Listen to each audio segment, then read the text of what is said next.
labs, GameSop, and many more. The pandemic brought with it a different set of obstacles. We were venturing into completely uncharted territories. Owing to this crisis, we had to shift Conquest 2020 to a fully online mode. And due to the extreme circumstances of this year, we had to do the same for Conquest 2021. Despite the limitations it did create, the pandemic gave us the opportunity to overcome geographical barriers. Conquest 21 saw over 1,000 applications from across the country as well as the international community. We also had a separate pool for Bitsian on-campus startups to promote the well-regarded entrepreneurial culture of our esteemed institute. Our top 30 startups attended several one-on-one mentoring sessions with industry experts from various sectors. This was followed by a rigorous shortlisting process, which gave way to our top 15 startups. We organized topical sessions, fireside chats, panel discussions, and AMA sessions, covering all the critical aspects of a startup's growth. Following this, our top 15 startups competed in a competitive pitching session to help mold their pitches in preparation for today. Our top 10 startups have had a rather engrossing and exhaustive journey to make it to this demo day. And we hope that all the startups which applied to Conquest took some value from our program. We are proud of the impact that we have created. But this impact wouldn't have been possible without the constant and passionate participation from our startups, mentors, partners, and esteemed guests. We thank you all for your unwavering support. Conquest owes just as much, if not more, to BITS Pilani and its faculty. On that note, I would like to introduce our current Vice Chancellor, Dr. Ranendra Narayan Saha. Dr. Saha is the acting Vice Chancellor of BITS Pilani and a Senior Professor of Pharmacy. He has been associated with BITS Pilani for the last 35 years in various capacities and has held many administrative responsibilities. Dr. Saha has been awarded the Pharmacy Professional of the Year in 2013, and his areas of research include pharmaceutics, novel drug delivery systems, pharmacokinetics, and biodistribution studies. I would like to call Dr. Saha on stage now to grace us with a few words.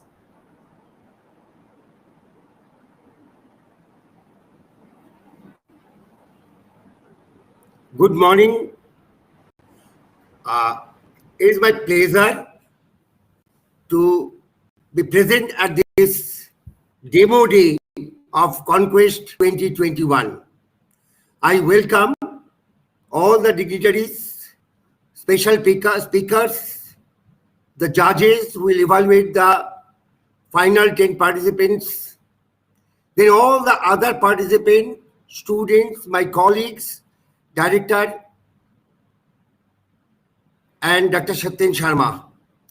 First of all, I would like to congratulate the Conquest 2021 team to make this a great success and reaching the demo day, which is the concluding day of the Conquest 2021.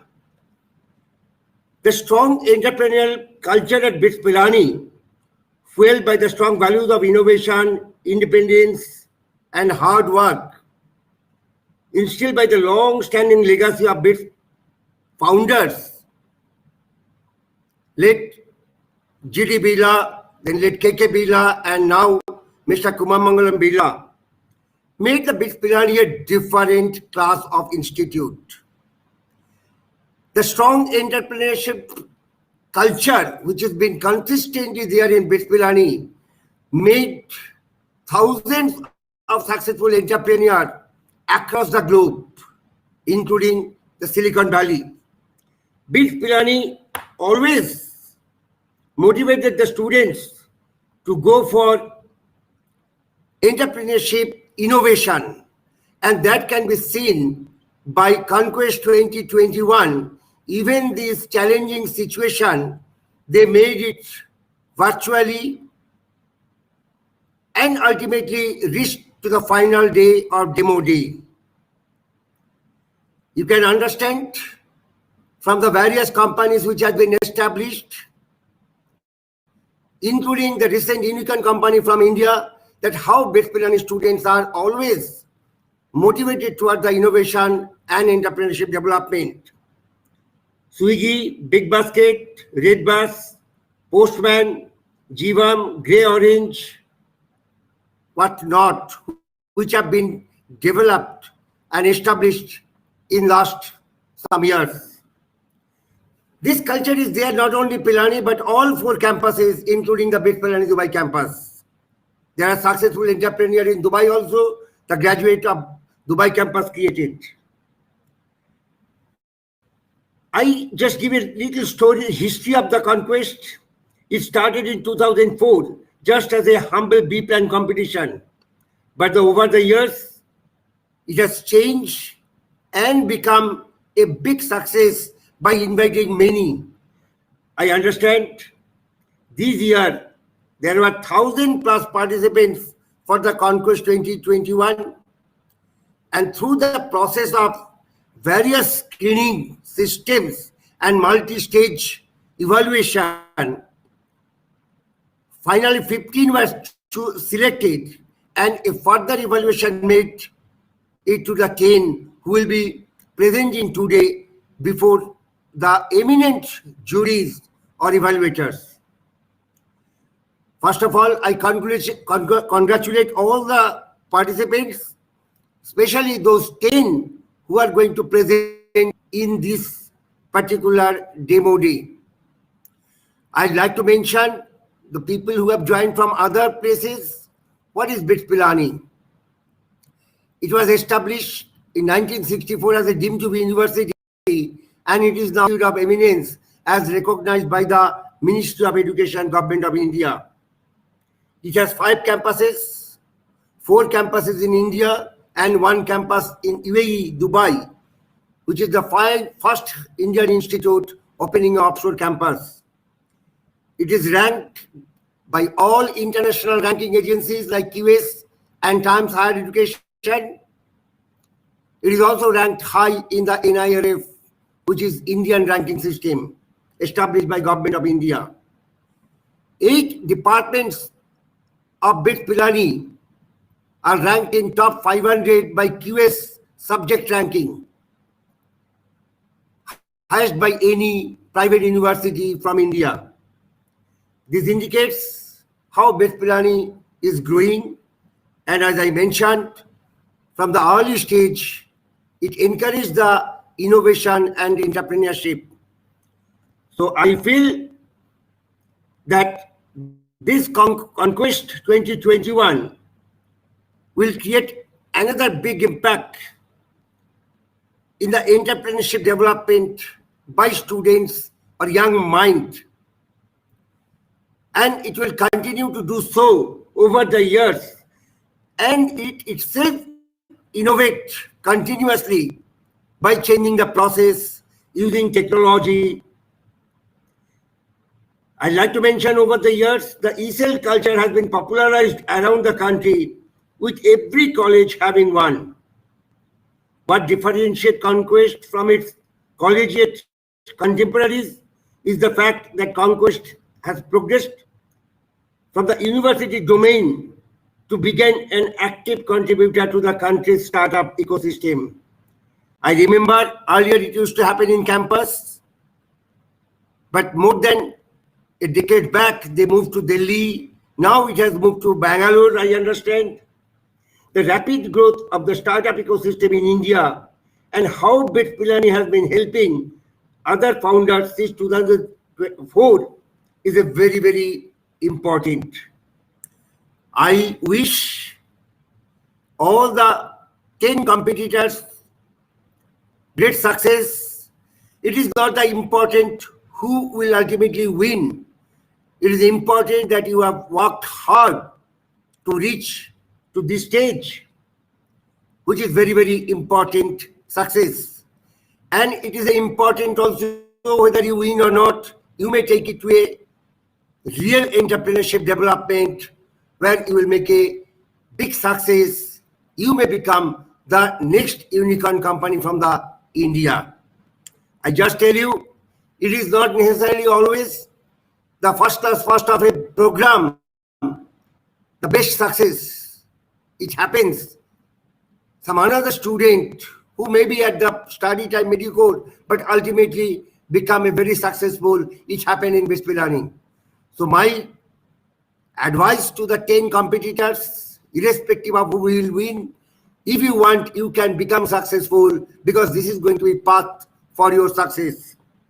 My last is congratulations to the Conquest team, all the members, for making this Conquest 2021 a technologically innovative competition program where you have made use of virtual system and made it a great success. I think that is another learning from the others, that how adverse situation can create new innovation. I always feel the challenge, new challenge makes us innovative. So congratulations to the Conquest 2020 and 21 team for making this a great success, and wish you all the best. Thank you.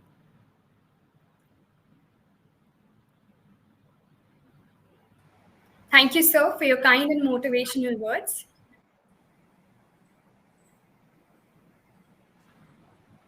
I would now like to introduce our respected director, Professor Sudhir Kumar Barai. Professor Barai is also a senior professor of civil engineering at BITS Pilani. Having completed his bachelor's and master's in civil engineering from the MS University of Baroda, he went on to obtain a PhD from the Indian Institute of Sciences, Bangalore. Before joining Pilani as a director, Professor Barai spent 23 years teaching at IIT Kharagpur, has published over 225 papers, and has co-authored 3 books. I would now like to invite Professor Barai on stage to say a few words. Thank you. Thank you so much, Shreya, for introducing. I hope everybody can hear me. Good morning to all of you. It is indeed a great pleasure to be present during this Conquest 2021, which is India's first and the largest student-run startup accelerator. I'm absolutely delighted to see that more than 1,000 plus registrations have come up for during this several rounds of mentoring and investments, workshops, and competitive pitching sessions for over 6 weeks. I'm very happy that there are 10 startups which has been shortlisted at a virtual demo day. In this context, I wish to add something further. What Professor Arvind Saha mentioned is that the BITS Pilani has been always on the forefront of fostering the innovations and entrepreneurship. And to just give you a fair amount of some numbers, and that would give you a little idea that how the entrepreneurship is nurtured at BITS Pilani through various academic programs, providing the infrastructure for innovations, and of course the entrepreneurial students and faculty-driven environment, mentors and angels from the vast alumni network, and seed funds from the startup companies. So around more than 6 unicorns have been produced by BITS Pilani, 75 startups which are incubated or under incubation. India's number 3 institute which can produce the highest number of alumni startups beyond, you can say, the IIT Bombay and IIT Delhi. And BITS Pilani is the only private institution which has been producing the highest number of the startups. More than 7,400 alumni have been the startup founders and the co-founders. 17 alumni startups have raised more than $713 million in last 15 months. And during these critical times of pandemic, creating or generating this kind of funds is remarkable. Mr. Agarwal, we in backstage, we were just discussing about it. The TBIs are in since 2005 are in the BITS Pilani, Goa, and Hyderabad campus. The Conquest is again there where we are today, is actually the largest student-led accelerator program which has been started from 2004. BITS Pilani has been on forefront providing the tinkering labs for the promoting product-based startups. I'm very happy that the students of team of Conquest 2021 has put up such a great show, which has brought the galaxies of speakers. And I'm absolutely happy that today, when the demo day is going to go, 10 startups which are going to pitch for their proposals. Mr. Anil Agrawal, who is our own BITSian, Additional Secretary at Department of Promotion and Industry, and internal trade will be chief guest for the day, and we are looking forward to listening to him and the vision of where we should be going forward. Mr. Rajiv Mishra, CEO of the SoftBank Vision Fund, will be giving the keynote address. Mr. Kunal Bahl, co-founder and CEO at Snapdeal, along with the Mr. Aniruddha Singla, co-founder and CEO at Paper Content, which is again a Bitcoin startup, would be the fireside chat team. And I'm eagerly looking forward to see the pitch day, and almost the pitches I would be very happy to hear on a demo day. The generation is changing. They are becoming more and more risk taker. They are going forward. I have been a part of the placement offices earlier in my earlier organization, and I've seen the most of the time the students will look for the job. But here we are people who are going to create the jobs for the others. Instead of being the job seekers, we are going to be job creators. And Conquest 2021 gives that kind of a platform, not about only creating the wealth for their own, but also for the country, committed for the society, and give the impetus to the growth of the country. And that is where the Conquest 2021 plays a very, very important role. I'm very happy to be here today. Thank you for inviting me. I wish a very, very grand success of Conquest 2021. I'm looking forward to all the pitches and all the keynote addresses, and of course, above all, finally the prize distribution program. So I wish you all the best. Thank you so much. Thank you, sir, for that extremely inspirational address. We are very glad to have you here.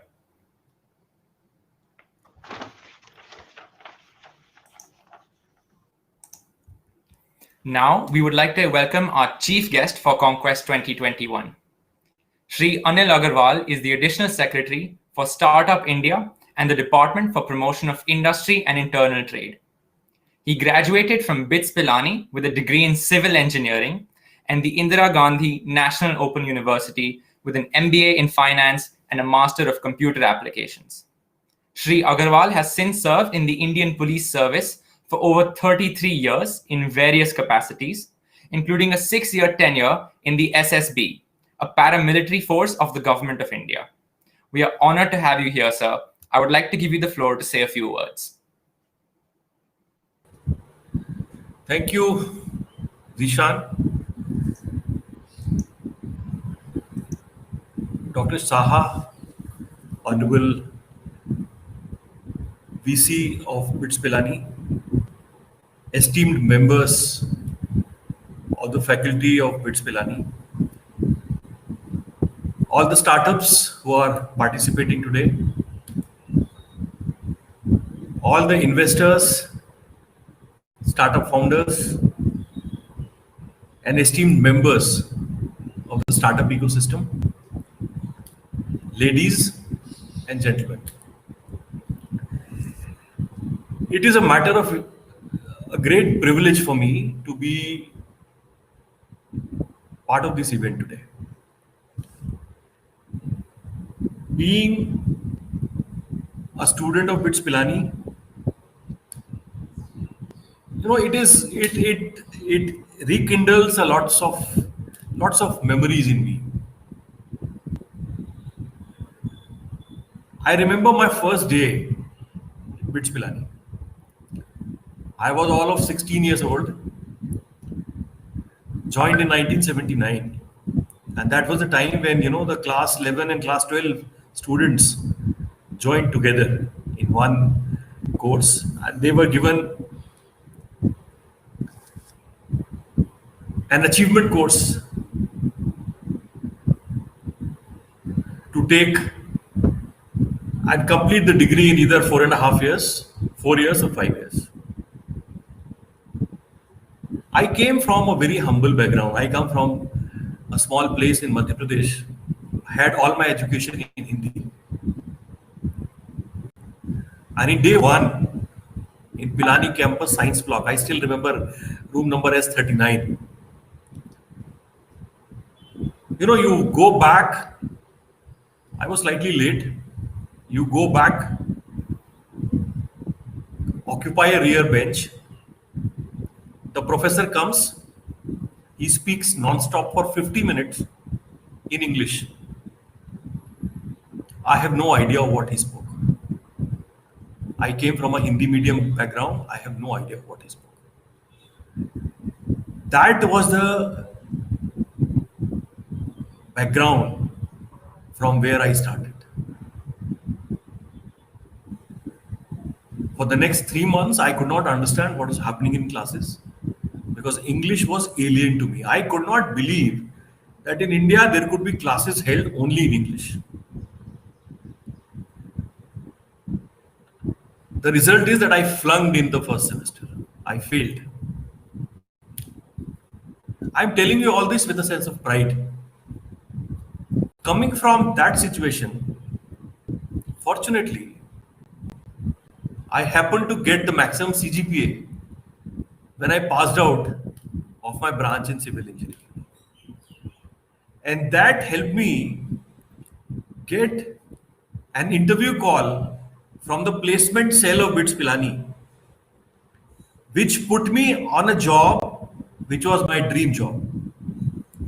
I wanted to do application software in civil engineering, and that was the only public sector company where I wanted to join. I got my dream job.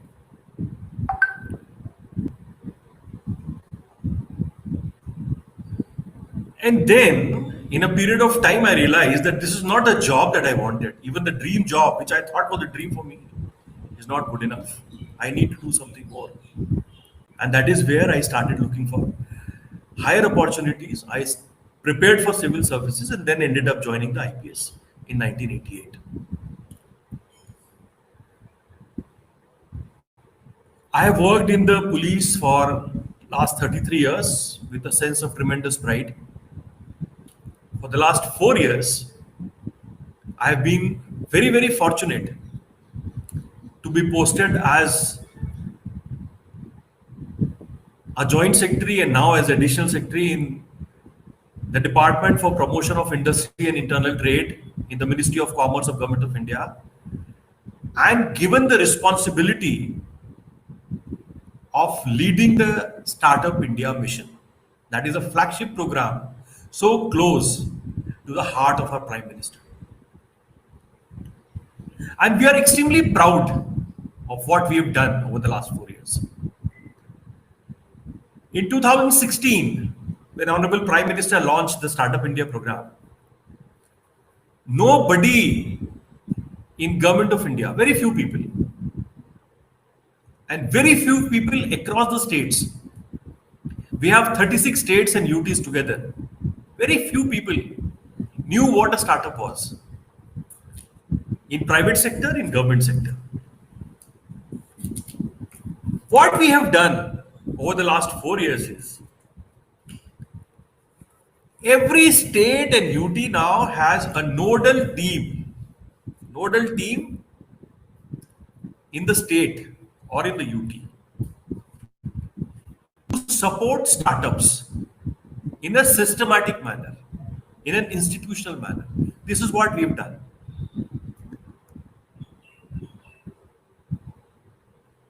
The idea is to sensitize government officers on reducing compliance burden, on making it easy for innovators to establish businesses, and when they are operating businesses, making it easy for them to operate, exit, and create value for the society. These are the broad objectives of the Startup India program. I am now extremely happy to say that out of 36 states, we have 30 states, 30 states and UTs with a specific policy for supporting startups in their own jurisdiction. That is what we have done. Now we have startups coming across all the state and all UTs. Even Lakshadweep has a startup. Honorable Prime Minister said we must have a startup coming from each block of this country. That's a huge ask. We have been able to reach 618 districts out of 730 districts of the country. We have covered a lot of distance. However, this is just the beginning. We need to go much, much beyond. And when we want to go to blocks, when we want to steer entrepreneurship in each of these districts, it is programs like Conquest which have a tremendous value and importance. I am extremely happy to note that this program had more than 1,000 applications. After a rigorous process of evaluation, you have shortlisted 10 for a demo.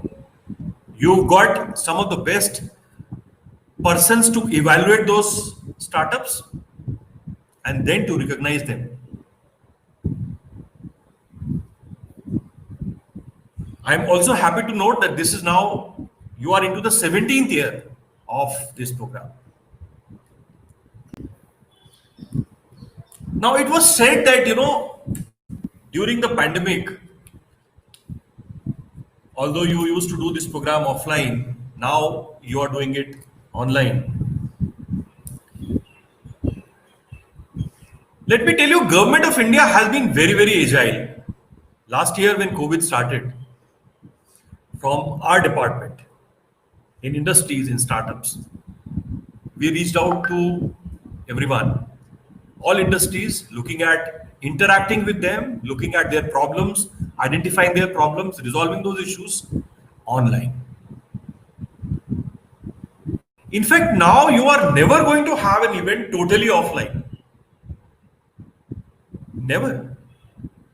There are so many efficiencies of an online conferences and events like this.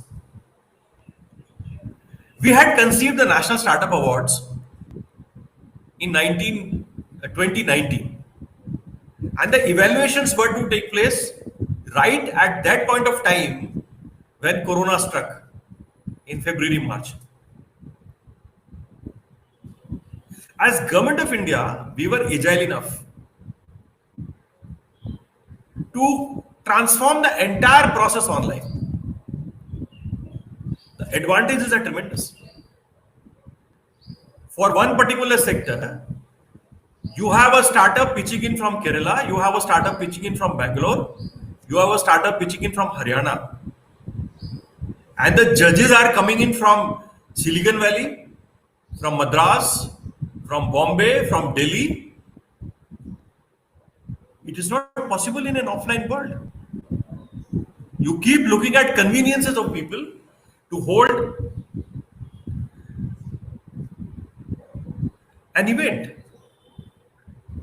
As government, we need to consult stakeholders. We used to organize stakeholder meetings with 1 month notice because we had to organize them physically. Today, we do stakeholder consultations with a matter of 3 days. Everybody has to join online and everybody can always make that time for attending that meeting.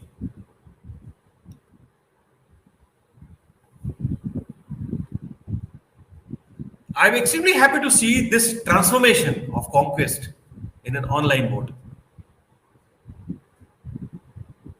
And I'm reasonably certain that going forward, you may never go back to a totally offline mode.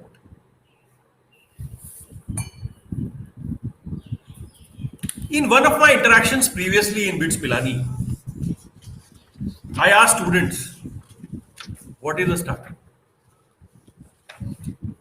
And I got varying answers. Somebody said, I have a huge idea. This is going to be solving a huge problem. Transformation in nature. But an idea is not a startup.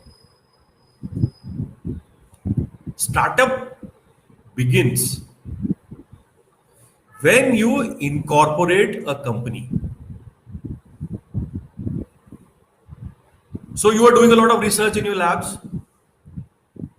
You have whole lots of ideas, brilliant ideas. Somebody wants to do something. But unless you are trying to monetize it, make money out of it, create value for yourself, create value for the society, create jobs out of it. You are not a startup. I want to ask you, how many startups were born in each of your campuses last year, in 1 year's time? We have a brilliant history of unicorns coming out of BITS campuses.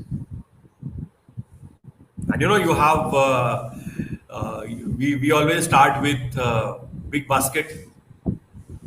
We are very proud of saying red bus. In fact, Hotmail came out of BITS Pilani. This entire email on which we are communicating came out of a BITSian. Swiggy, MPL, ClearTax, Pindrop Security, Grow, Pratilipi. These are just some marquee names which BITSians have done. But I am not satisfied. I think we could have done much more. Let me try to give you some ideas on what can be done. Look at this country's position today. We have 600 million internet connections with huge data usage every day. We have a BharatNet program which is trying to create optical fibers across the country to each gram panchayat and provide Wi-Fi connectivity at each of the villages, each of the gram panchayats. There are 2.5 lakh gram panchayats. One gram panchayat is about 10 villages. So we are trying to create a Wi-Fi network available to a poor citizen in the remote corners of this country. And this is going to happen in the next 2 to 3 years. There lies the huge opportunity for all of us. Why I am focusing on this is, it is hugely beneficial to a country as a whole. It is not just about making money. It is about doing the right things for our society, for our country as a whole. It is about serving the right people who need the assistance of our knowledge and the technology.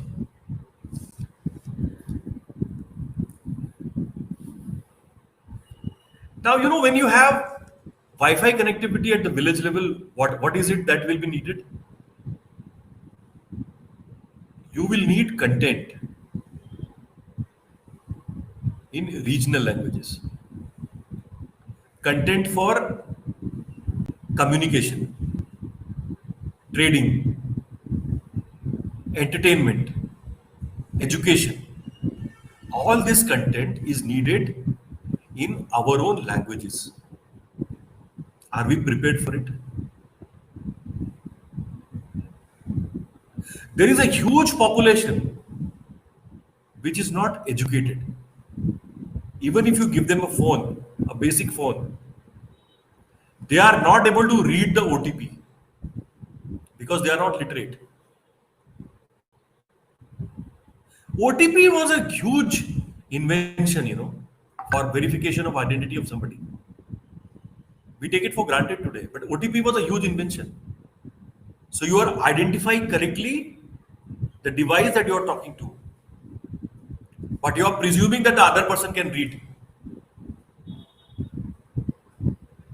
Can we have another method which could be voice based, which could be any other technology, where an illiterate person could use a basic phone and identify himself correctly like we are doing in OTP? Whole lot of our banking transactions are based on OTPs. Can we have something like that?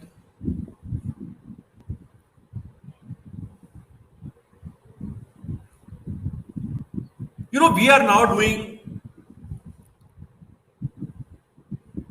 a new project at the Government of India level, which is called the Open Network for Digital Commerce.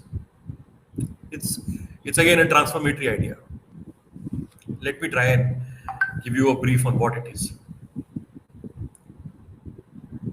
Today, if you have to do shopping, you need to go to one platform, platform A or platform B or platform C or platform D.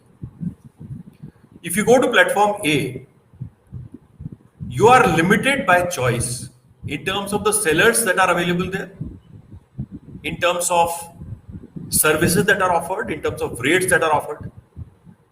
If you go to platform B, again, the same situation happens.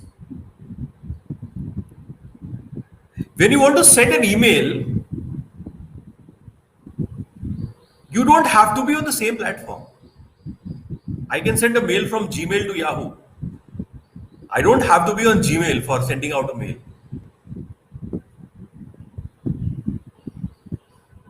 So if I have to get some information from internet, I don't have to use a particular browser.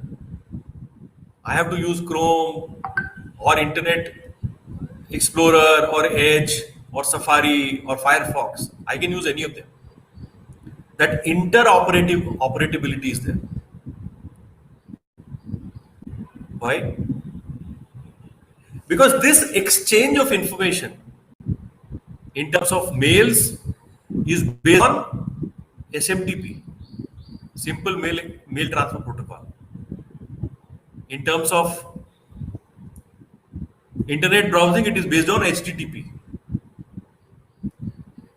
Can we have a protocol to define how somebody will catalog itself, how these sellers will be discovered, how a search request will be treated? Can we have a registry made out for all sellers, service providers? Can we have some gateways? Can we create a protocol-based network which can allow interoperability between various platforms? This is what we are looking at. And this entire thing, the effort of Government of India is based on open source technology, open architecture, open APIs. And that is where I invite the most brilliant of minds to come up and be a part of this journey. Very soon we are going to be announcing the wrappers and maybe a reference application where you can do this. Idea is in a reasonably advanced stage, and I would love all of you to look at it seriously.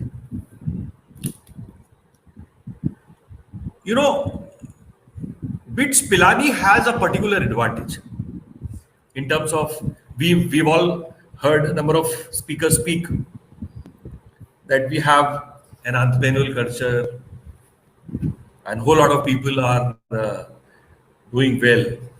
Now let me tell you why. I was trying to think, why is it happening that we are placed better? See, first of all, it's about attitudes.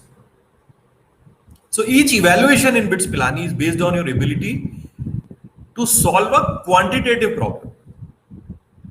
So by the time you graduate, a problem-solving approach is part of your instinctive behavior.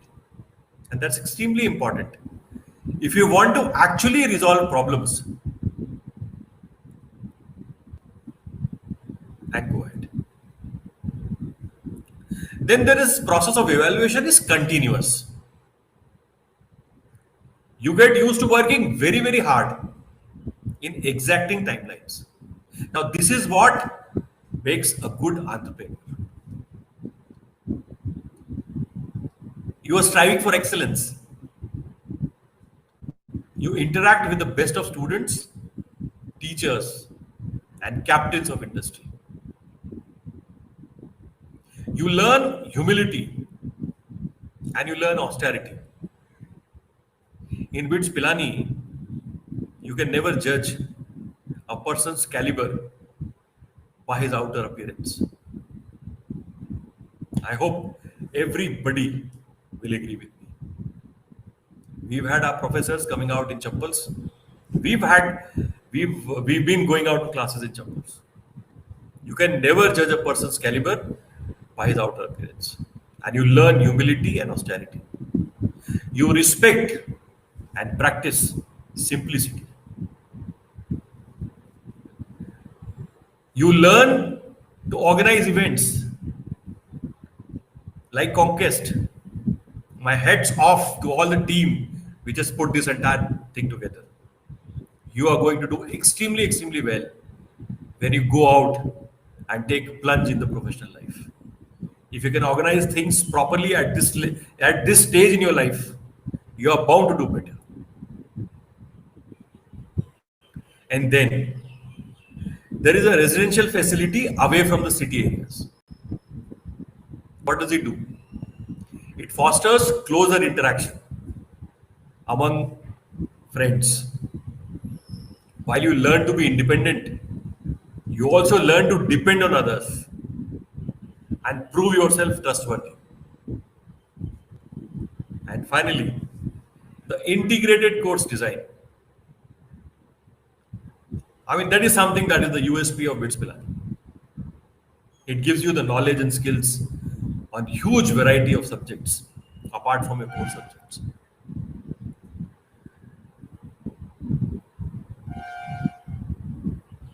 That is why this entire system of education equips you better to do well in your professional life.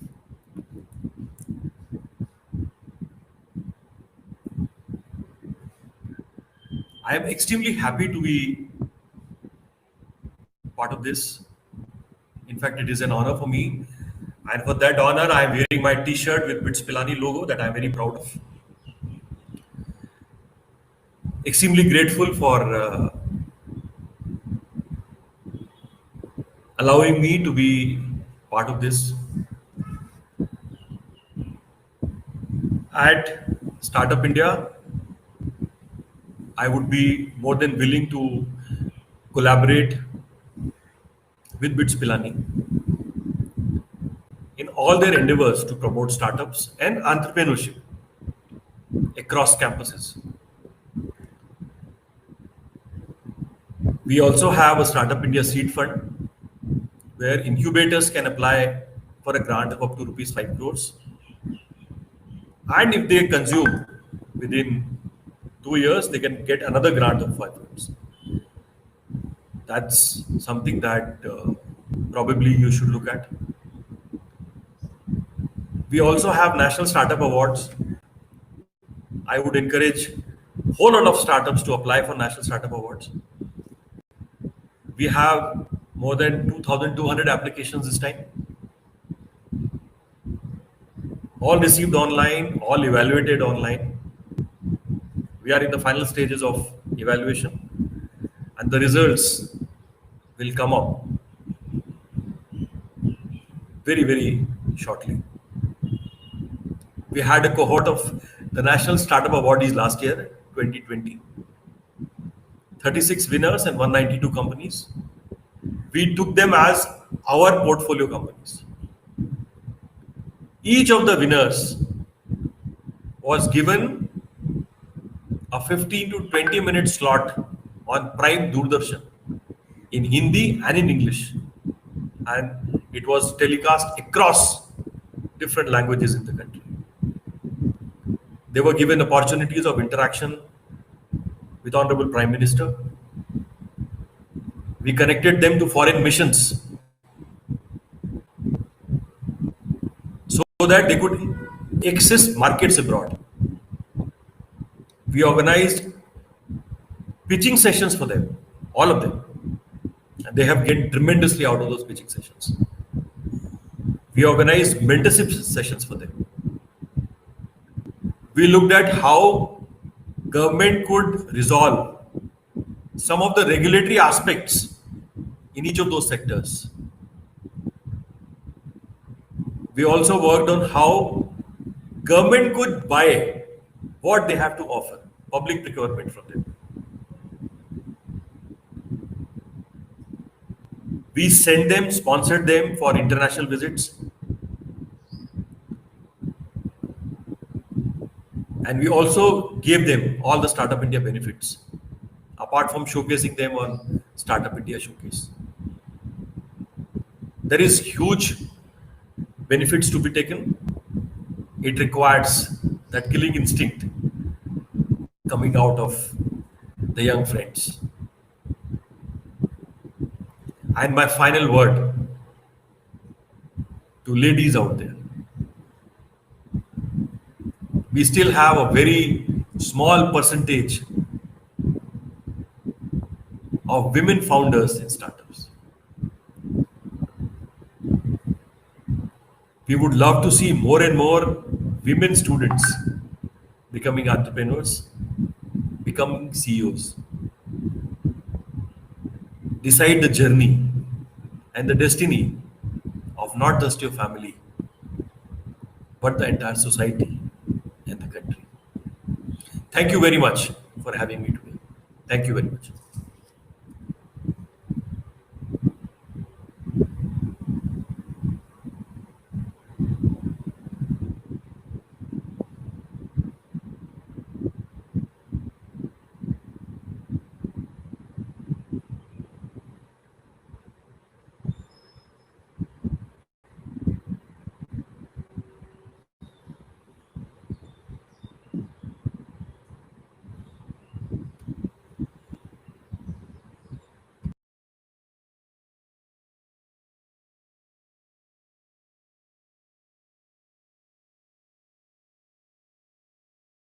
Thank you, sir, for your passionate address. I would like to take this opportunity to introduce the audience with a few features on Zuddle. You may use the Rooms feature, which can be accessed from the top of your page. This feature gives you the opportunity to watch events with other attendees and converse with them at the same time. Also, don't forget to check out our Booths Expo from our sponsors and partners. You can do the same by clicking on the Expo tab, which is on the top part of your screen. Moving to the next segment of the event, I would like to welcome the speakers for our first panel discussion of the day. The topic of the panel is a VC's take on key opportunities and growth drivers of India's swiftly developing startup ecosystem. Our first panelist is Rajesh Raju. A graduate of BITS Pilani, Rajesh is the managing director of Kalari Capital. He was fascinated by the potential of the Indian startup ecosystem and returned from the United States in 2006 and has since been an integral part of the Indian startup ecosystem. Rajesh will also be moderating this session. Next, we have Samir Bridge Verma. Samir has been at Nexus Venture Partners for about a decade and has been their managing partner for almost 4 years. We also have with us Shuvi Srivastava. Shuvi is the Vice President at Lightspeed Venture Partner. She is an IIT Delhi graduate who has worked as a consultant for Bain & Company before making the transition to venture capital. Also joining us today, we have Abhishek Gupta. Abhishek has been the managing partner at T Ventures for the past 2 years, where he has also spent the past decade serving as the COO and head of accelerator at T Labs. We also have Rishabh Malik. Rishabh is a venture partner at Jungle Ventures and has invested in more than 15 companies as an angel investor. He is also the founding partner of GSF India. I would now like to hand it over to Rajesh, who will be moderating the session. Thank you and hope you have a good session. Thank you. Thanks everyone, and welcome to I guess Conquest 2021. I'm a proud alum of BITS Pilani and very happy to host this panel. It's amazing how Pilani has changed, evolved. I'm sure for the better over the last 3 decades that I've been out of school. It's amazing how the entrepreneurship, the entire ecosystem is being led by BITS Pilani, and I'm pleased and proud, but not even a bit surprised that entrepreneurship has emerged as a big career choice for a lot of the BITS Pilani students. I do recall the place being very entrepreneurial in nature. The campus, even in my days, was mostly run by the students. They were empowered with a lot of responsibility at a very young age. I'm sure that translates to quite a bit of leadership skills, and I'm sure that showing up now as India emerges as a startup leader around the world. I think BITS Pilani is taking the lead. Very proud of what the school has been able to do. And interestingly, the flexibility I recall in the curriculum that we had, I'm sure it's only got a lot more flexible over the years. Structured very much like a US college those days, very unique, with exposure that we all got to various subjects rather than just your particular engineering that you chose.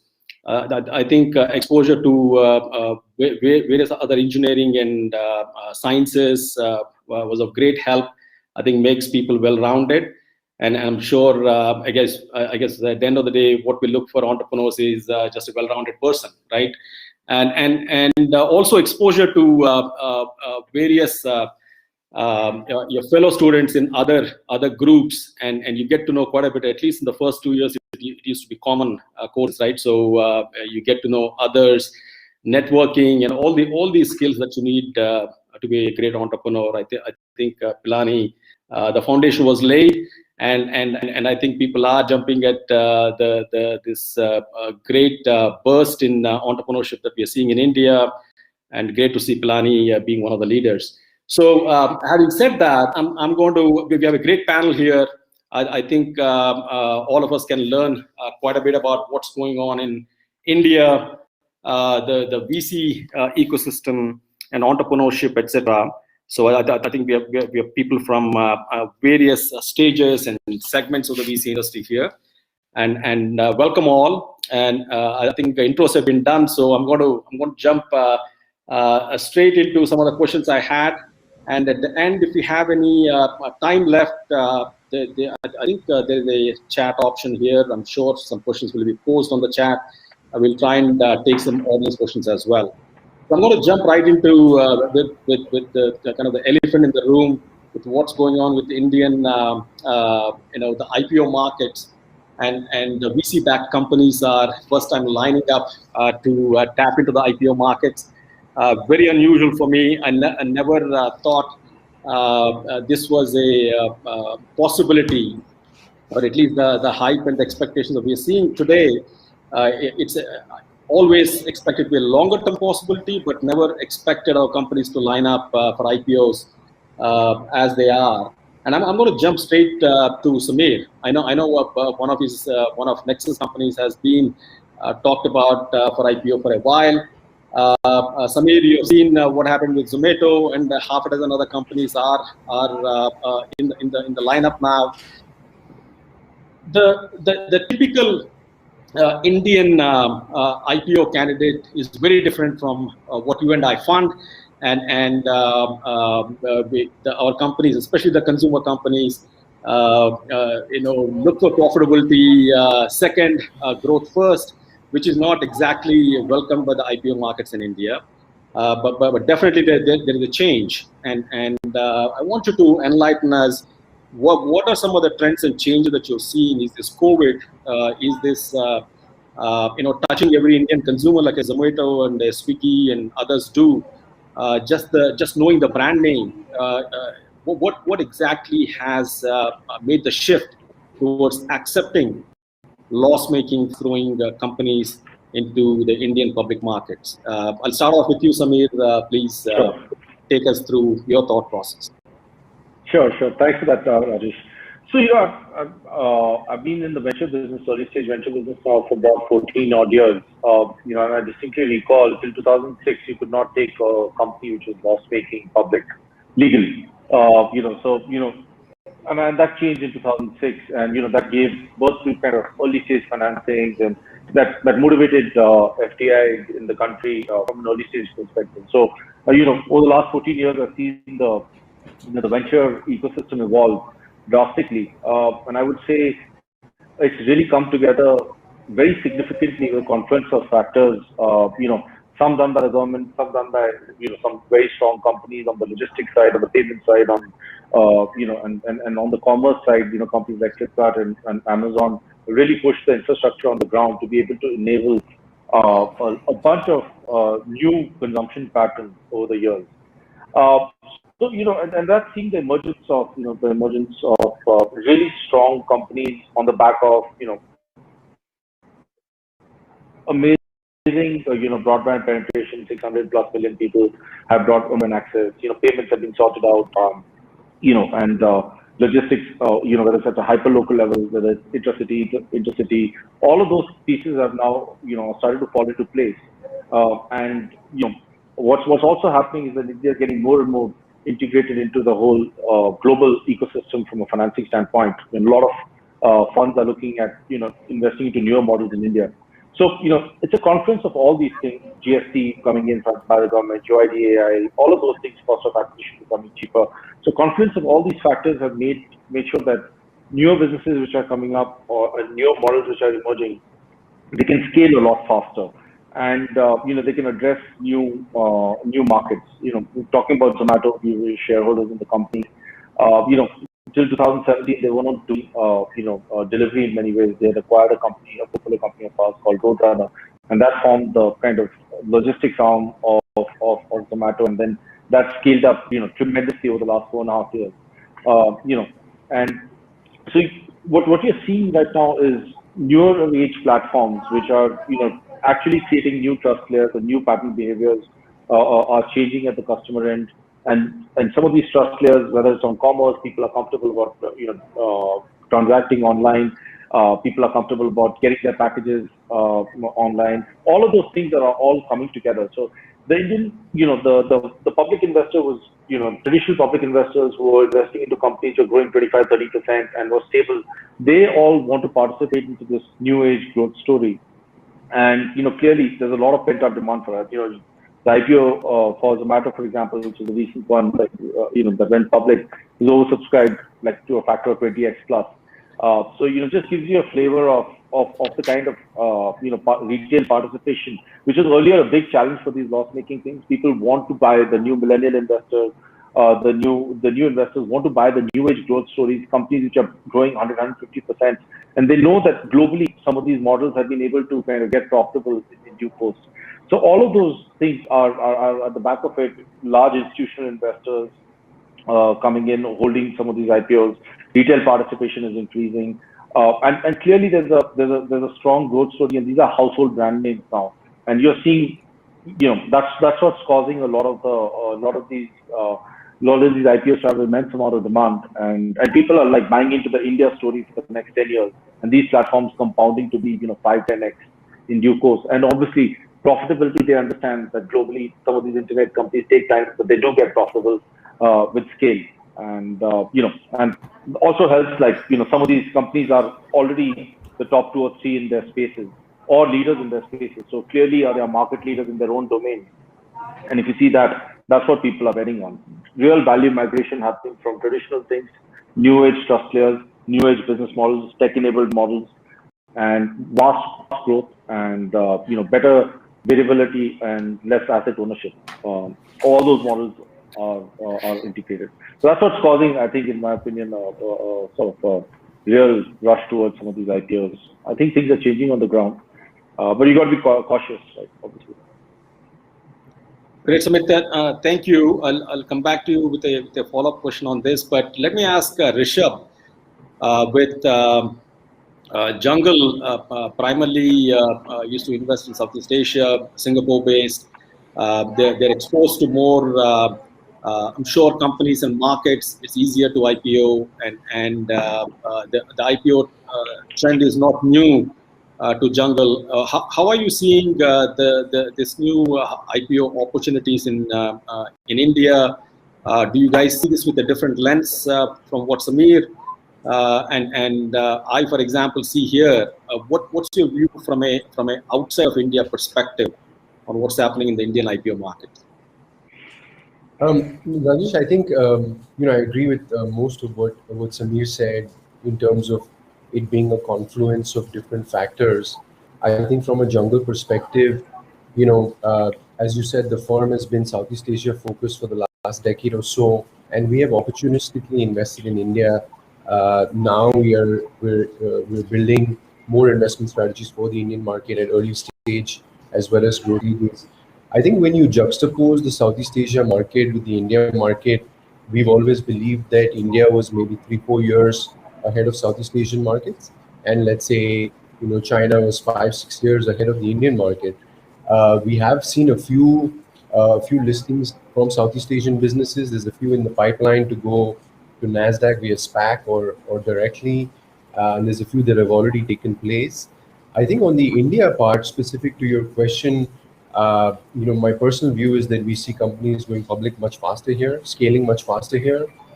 India is still one giant animal versus 5-6 different countries with different cultural nuances, different levels of internet penetration, mobile usage, as you see in Southeast Asia. So I think we're more and more bullish around companies reaching scale faster here and the public markets opening up.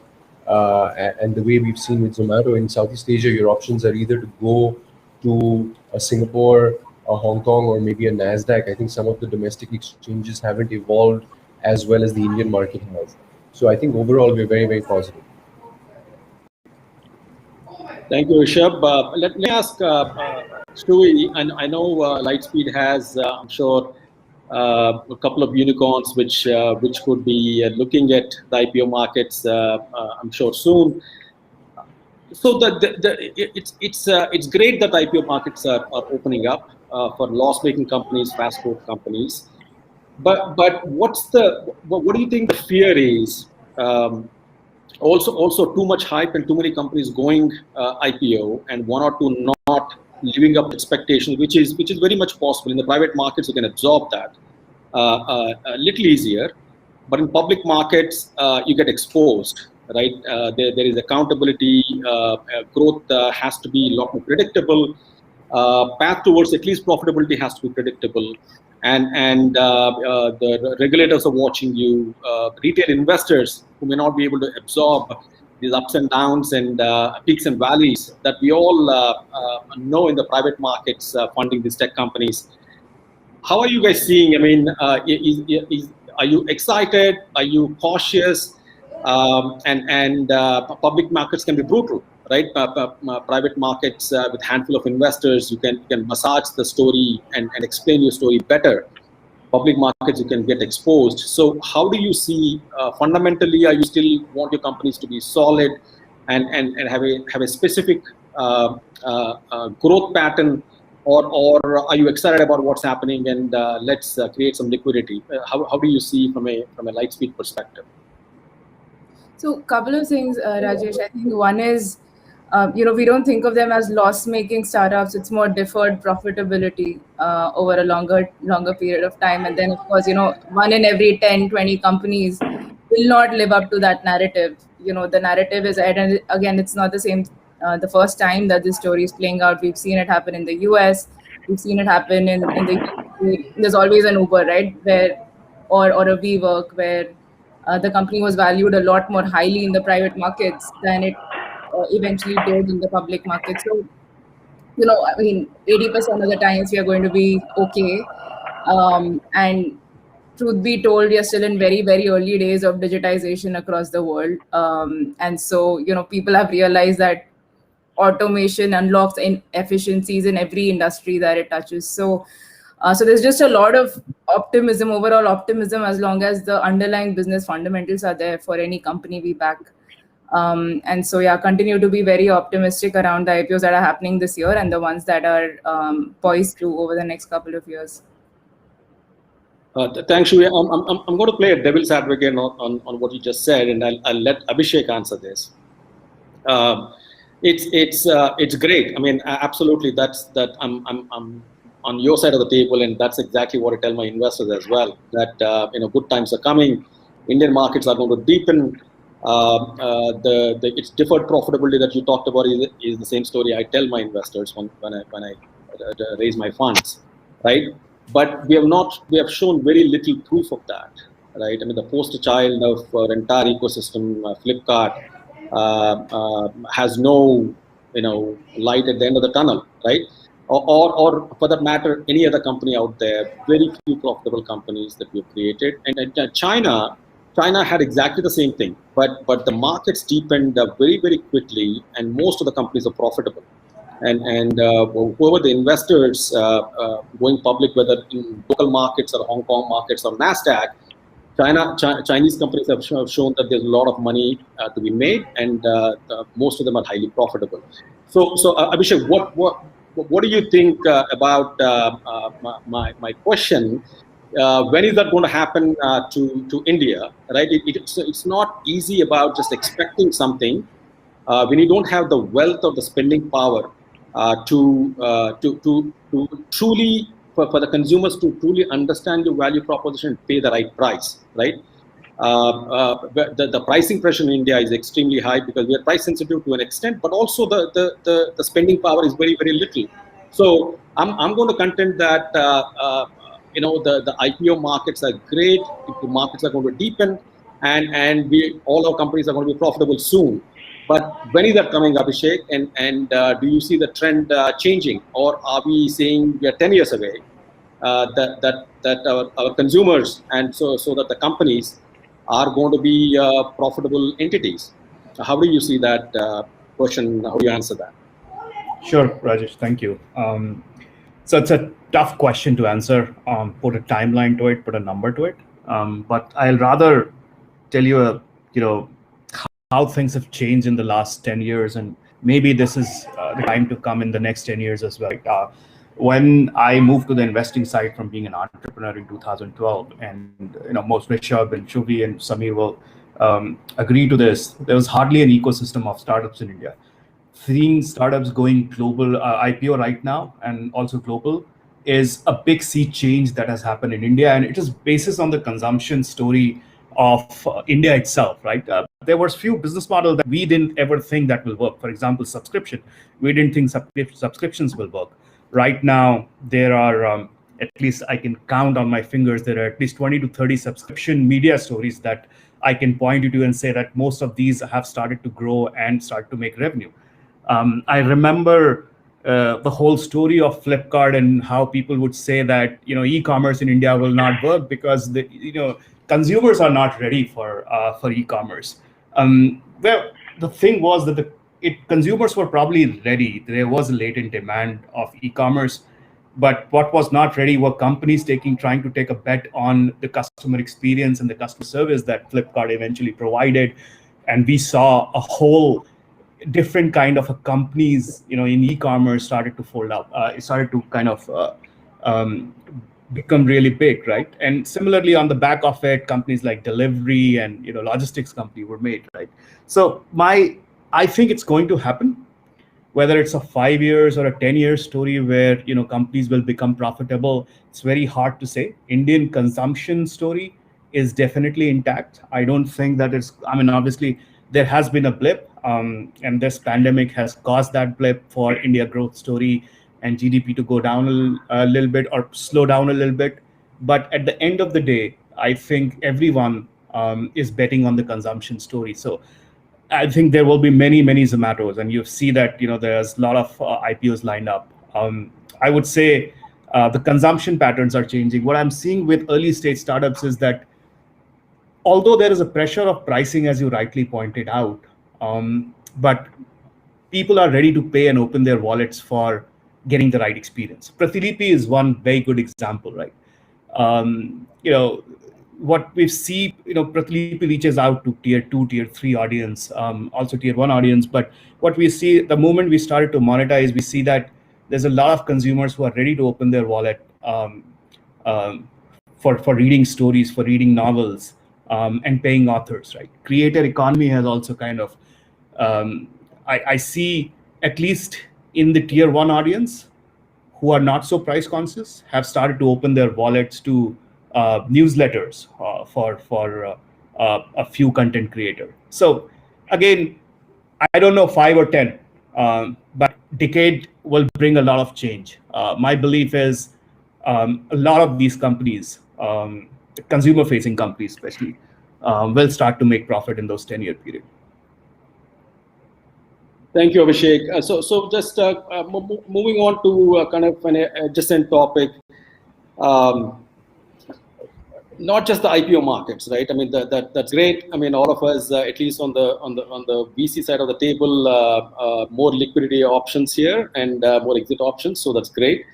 But also we have seen 2021 and 2020 for that matter, record VC funding. There's a lot of money flowing into the country, over 10 billion in the first half 2021 alone, and there've been 19 unicorns in 2021. Which is unbelievable, and I think the entire year of 2020, which was a record year for India, had 14, and we're 19 in the first half. So this is definitely very different. I mean, I've seen enough hype cycles and bull cycles in the VC market, but this is definitely an extreme. So I'll again go back to Samir.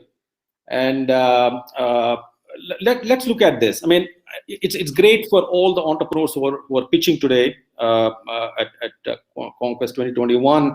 There's a lot of money. A lot of companies are going to get funded, are getting funded. Samir, is this a COVID effect? Is this a lot of cheap capital from the West flowing into India? They have nowhere else to put money when the interest rates are near zero, and lot of governments have subsidized businesses to given free money to consumers. A lot of money in the ecosystem. You think, is it a temporary blip? Are we going to see a big down cycle from here? Or it could be a COVID effect, meaning, for example, our portfolio is doing extremely well, fundamentally doing extremely well, because mostly we fund tech companies, and online and tech is what's needed during COVID, when everyone is home and offline businesses are not accessible. So fundamentally, businesses are also doing well. I'm not saying a simple hype cycle. So how do you see this sustainable inflection point for the tech industry and the VC industry, Samir? Or is this something we're going to be disappointed, let's say, starting next year?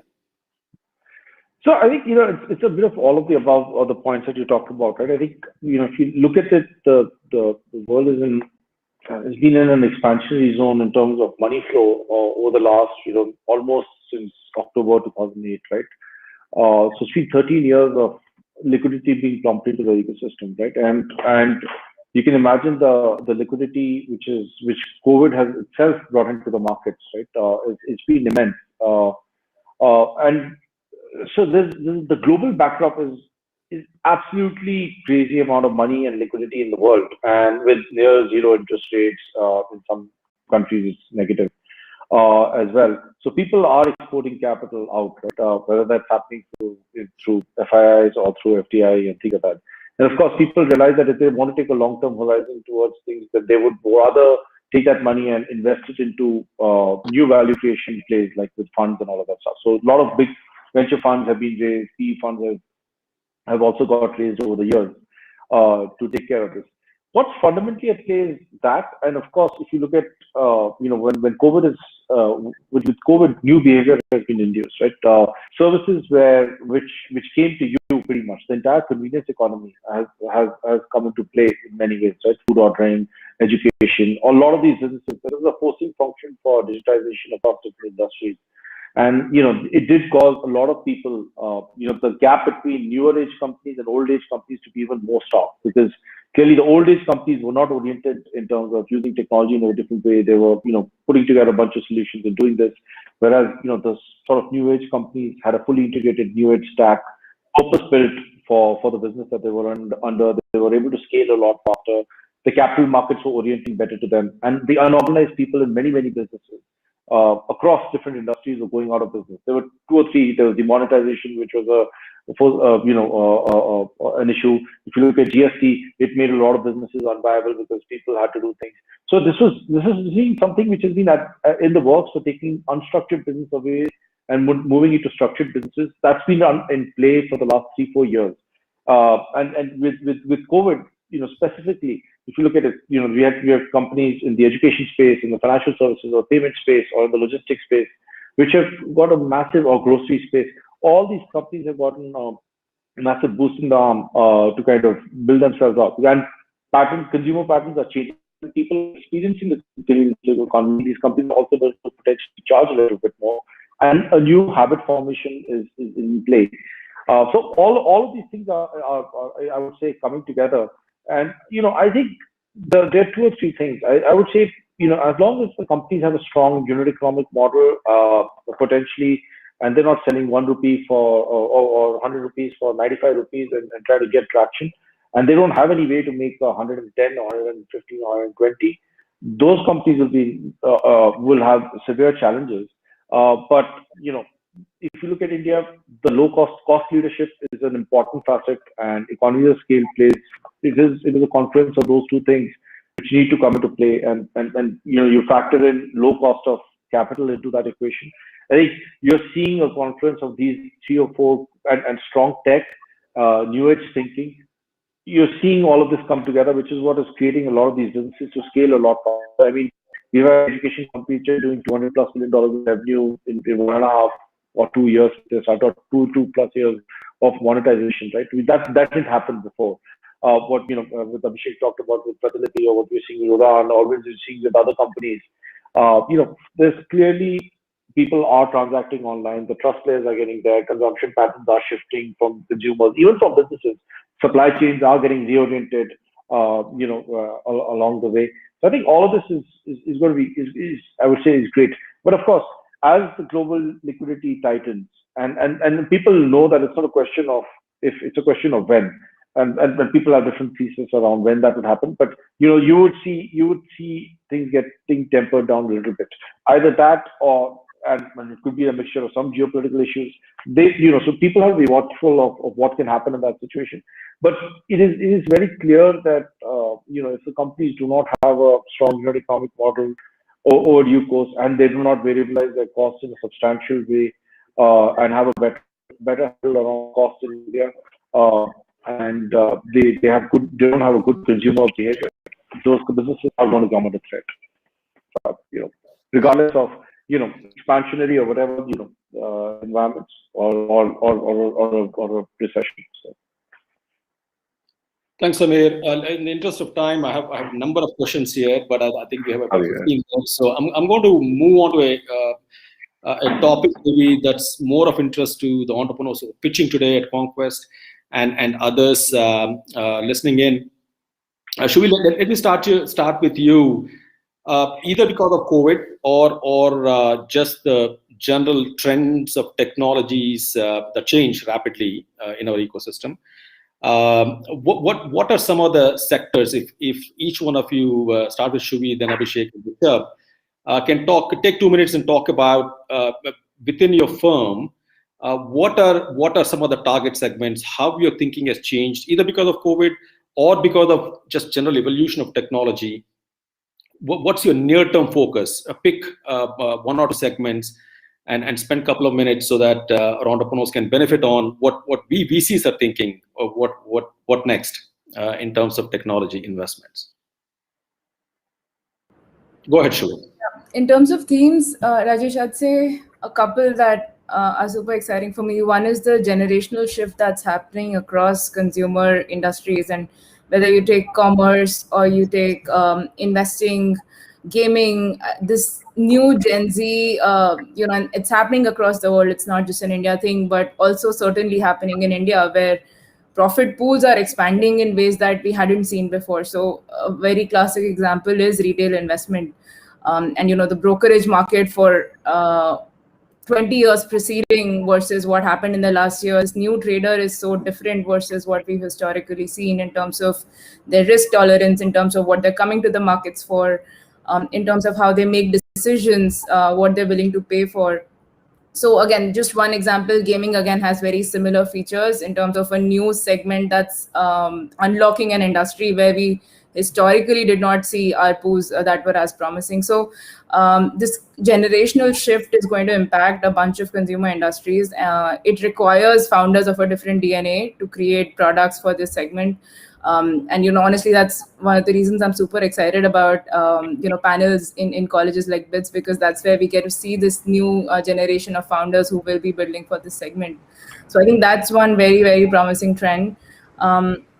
The other one I would say is India building for the world. So I'd say up to 3, 4, 5 years ago, we only had SaaS founders who would go outside India to find demand and sell their products. Now we're seeing more and more consumer companies also do that. In fact, earlier and earlier in their life cycle. I think one of Sameer's companies, Ultra Human, is a great example of that. They've literally started in a different market versus starting India first. And I think that has tremendous implications for even the question you asked around where is the consumption market in India, and GDP per capita is still not growing as fast, etc. Like, we're not just limited to what consumption has. I think founders today are unlocking demand segments that were previously not available to us. And when we have 2-3 hero stories, that's when more and more founders realize that you don't have to be American to build for the US market. And so that's again a trend that I'm very, very excited about, because it really takes courage, boldness of ambition, and then in terms of talent, we've always had, as a country, we've always had a lot of raw potential. What we've not had is the confidence, and I'm seeing a spectacular jump in that, and that's the other theme of great interest. Abhishek, what are you guys looking at in terms of new themes, segments, sectors? Yeah, sure. Thank you, Roger. I'll answer that. But before that, I'll say that I totally agree with Shubhi.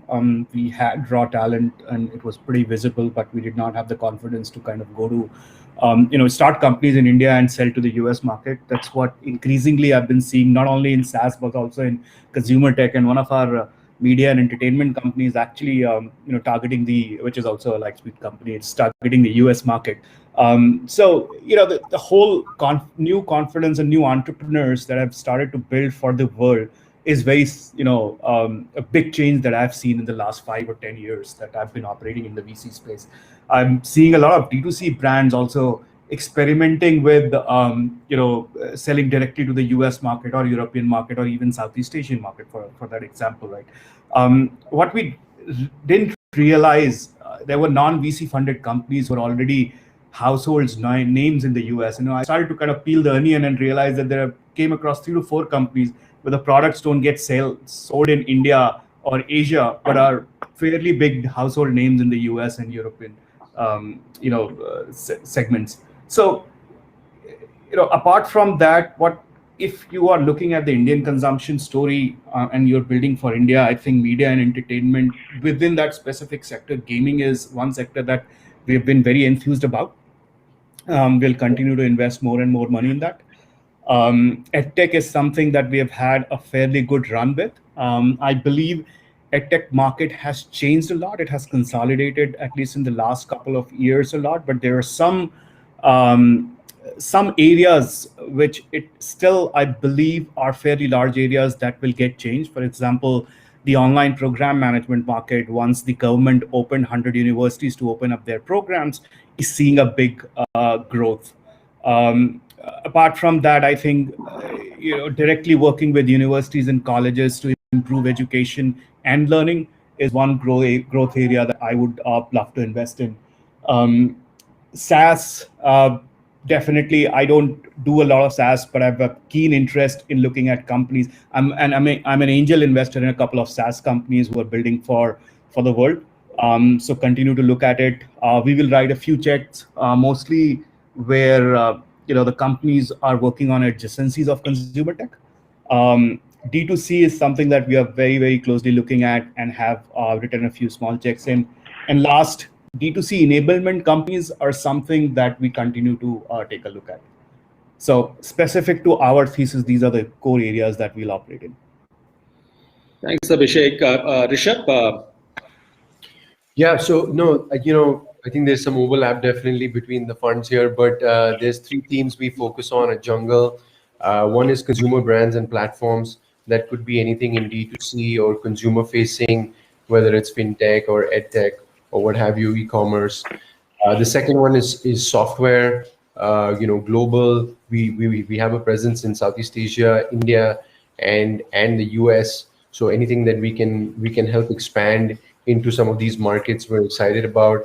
And the third one, which I think we're not seeing too much in India, but a little bit more Southeast Asia coming to India, is SME tech, where sort of anything that's enabling or digitizing the SME segment. We made a few investments in that space in Indonesia and I think Vietnam, and hopefully we'll get to see some more of that in India as well. Okay, thank you. I think we're running short on time, but one thing I always put in a lot of work, and I'm sure this will be useful for most of the entrepreneurs or wannabe entrepreneurs in the audience. I'm sure that this is true with everybody around the panel in the VC business. It's very difficult to see a business model, how and what timeline, when it's going to evolve eventually over the next 4 to 5 years. Because as VCs, early stage VCs, all of us invest in something that's going to be big 4 or 5 years later, right? If it's already big, we are too late to the game. So you end up investing in entrepreneurs primarily, right? And no different. I'm assuming that that's true with around the table here. And what makes a good entrepreneur or a great entrepreneur? Is it luck? We just get lucky with these people, or is there a way to analyze the way we analyze markets, the way we analyze tech platforms, products, etc. in our due diligence? I'm sure all of us spend time in our own way analyzing the founding team, right? And we went to an extent. I took one of my smart associates years ago, about 5-6 years, maybe even longer. Took all the historical data of all the entrepreneurs we've had, the companies they built, and success versus unsuccessful companies, and we went to the extent of doing regression analysis to figure out what are the ideal characteristics of an entrepreneur, right? And always struggle with it. Of course, at the end of the day, through experience, it becomes a gut feel that you bet on a person. So I just want you to take a couple of minutes around the table on what do you look for in an entrepreneur, right? And that to me, most often, because companies pivot. I mean, all our successful companies have pivoted 2, 3, 4, 5 times. Business model, markets, products, everything changes. So what do you look for? And do you have a science behind it, or is just an art? I'll start with Samir, and let's just take a minute to give a flavor of how we think about entrepreneurs for the audience here. Yeah, thanks, Rajesh. Very good question. I think over the last 14 odd years, I've had the opportunity to work with almost 60 investments now to date, and only one investment that I've done, which is Postman, which has done exactly what they started out to do and what they're doing today. That's the only investment.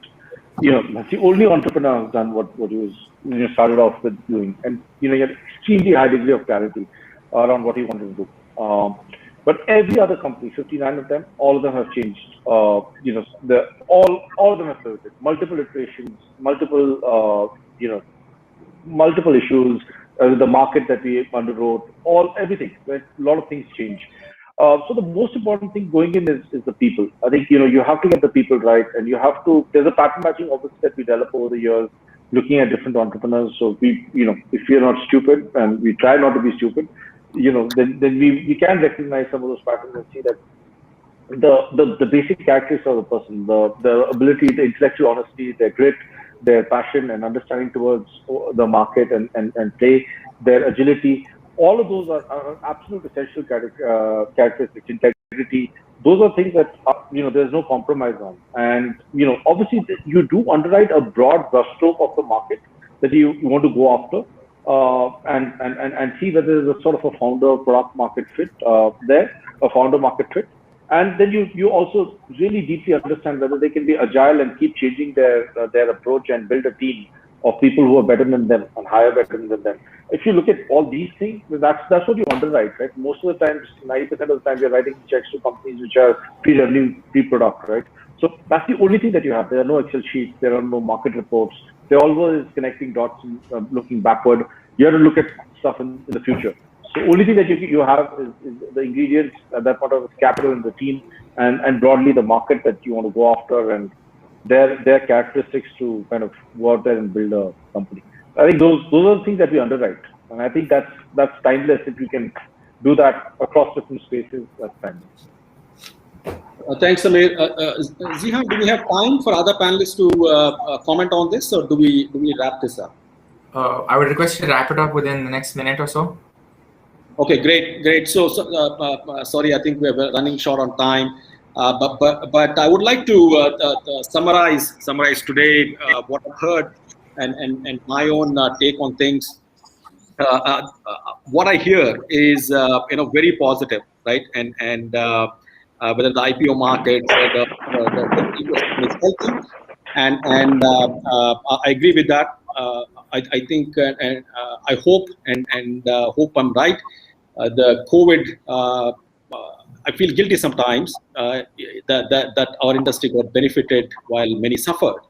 But it is true. I think a lot of both consumers and businesses in India got exposed to tech and out of necessity, which is a good thing. And it would have taken us 3, 4, 5 years, whether the gaming industry or the edtech industry or the health tech industry, to get the exposure that we have gotten.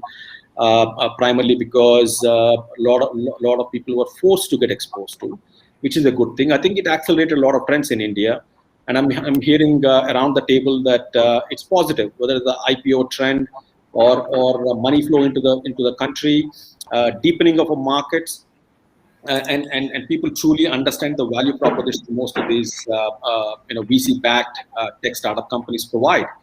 And unless people understand the true value prop, they're not going to pay for it. That's the problem, right? Then they're going to be discount shoppers. And I think we have done a great job in moving people, at least moving some of the people or most of the people away from the discount shopping and truly understand the value, whether an e-commerce company provides or an edtech company provides or a health tech company provides. And hopefully we'll go away from the discount regime that we've been living for the last 10 years.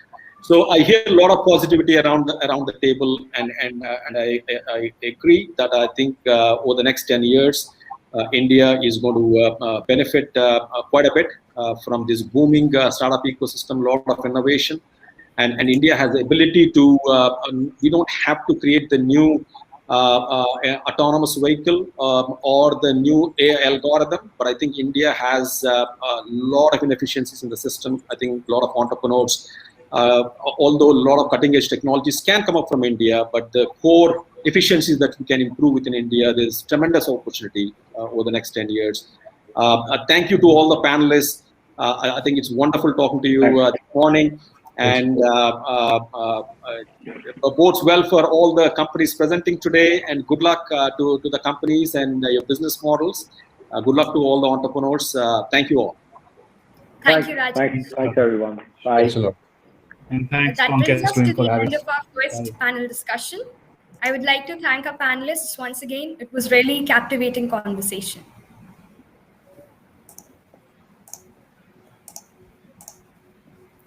It is now time for our top 10 startups to deliver their pitches.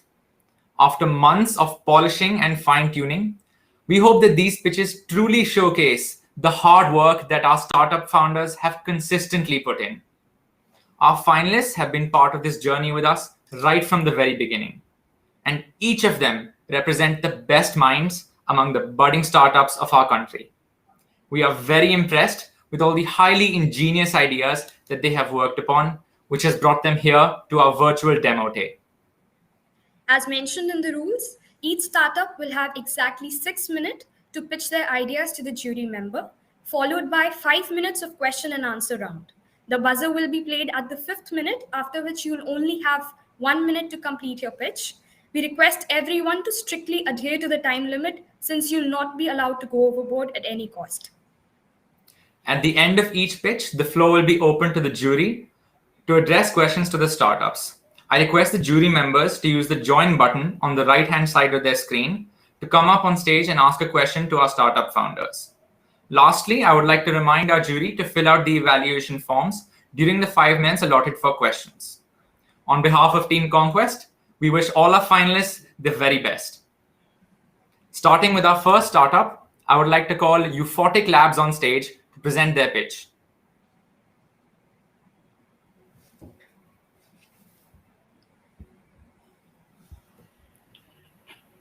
Hi Zihan, hi Shreya. Can Hello, you hear Amit. us? Yes, you are audible and visible. However, your face is not visible since you are on the side of the screen. I would request you to come a bit in the center. Okay.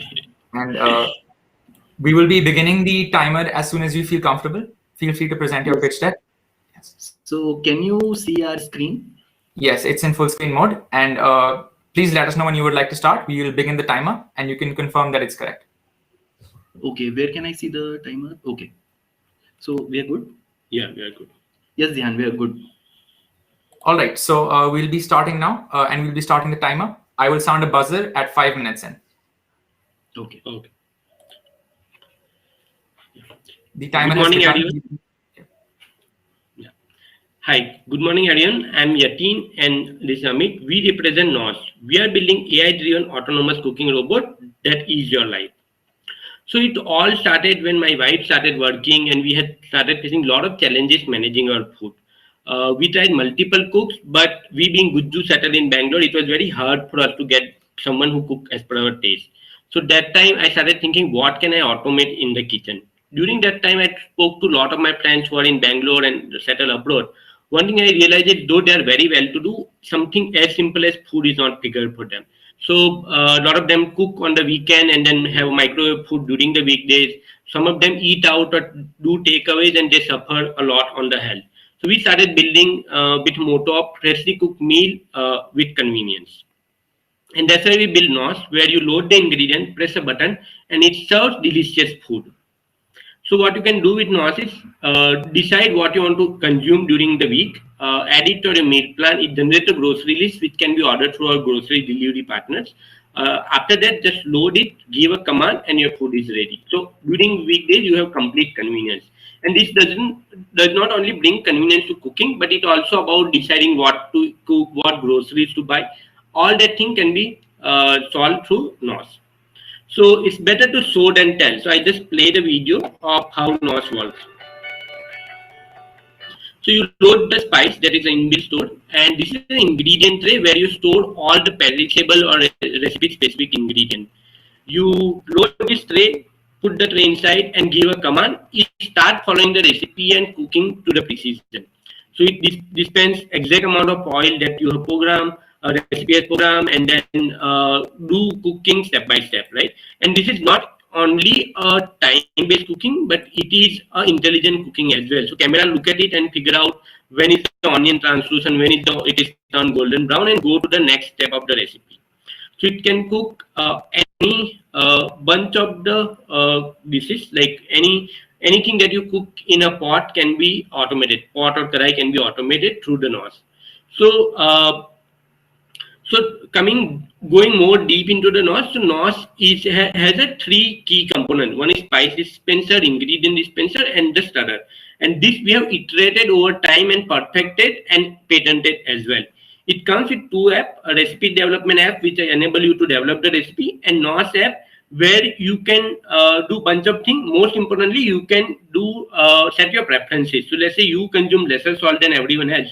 You set it once and all your recipe has lesser salt, right? So you can get a very customized food for your work. Coming to the team behind the venture, we are 4 co-founders. I come from product and hardware background. This is my second hardware startup. My previous startup, Lumos, where we developed 2 successful wearable products, sold more than 3,000 units across 23 countries. I studied product design and Indian Institute of Science, and that's brought my product orientation. Sudeep handles our AI and tech development. He's from BITS Pilani and Georgia Tech. Before joining us, he was working at Broadcom. Pranav is a veteran sales and distribution leader who has worked with brands like Bosch, Hitachi, Siemens, Videocon, etc. for 25 years. At his last stint at BSH, he was generating 55% of the revenue. His team was generating 55% of revenue amounted to 570 CR. Amit does handle our marketing, and he come from FMCG marketing where he was doing performance marketing for AB and Bev, handling the US market. Also, he's ISB grad, and before ISB, he worked as a very early stage team member at ValueAge and Mu Sigma. Not only founder, we have very resilient second level team who are young graduates with a lot of passion for the tech, and we thankfully with them we have developed this product. Pranav helped us in creating the recipe and food side, and he was accepted at EatFit. We have hardware plus revenue model where we want to sell the hardware at $799 in the US and target 41% gross profit over time. And also we want to engage the recipe subscription and the grocery affiliation markup where it will be generating our recurring revenues. On the market side, we are targeting the Indian diaspora in the first 2 years, where we will be targeting 944K household in the US, making our market size to be 66 million. After getting success there, we want to expand to the entire US market and cater to 43 million household. So coming to the markup, basically Rotimatic, which is a roti making machine, has sold 32,000 Rotimatic in last year. Instant Pot, which brings cooking time down by 5 minutes, has been sold 53 million in last 4 years.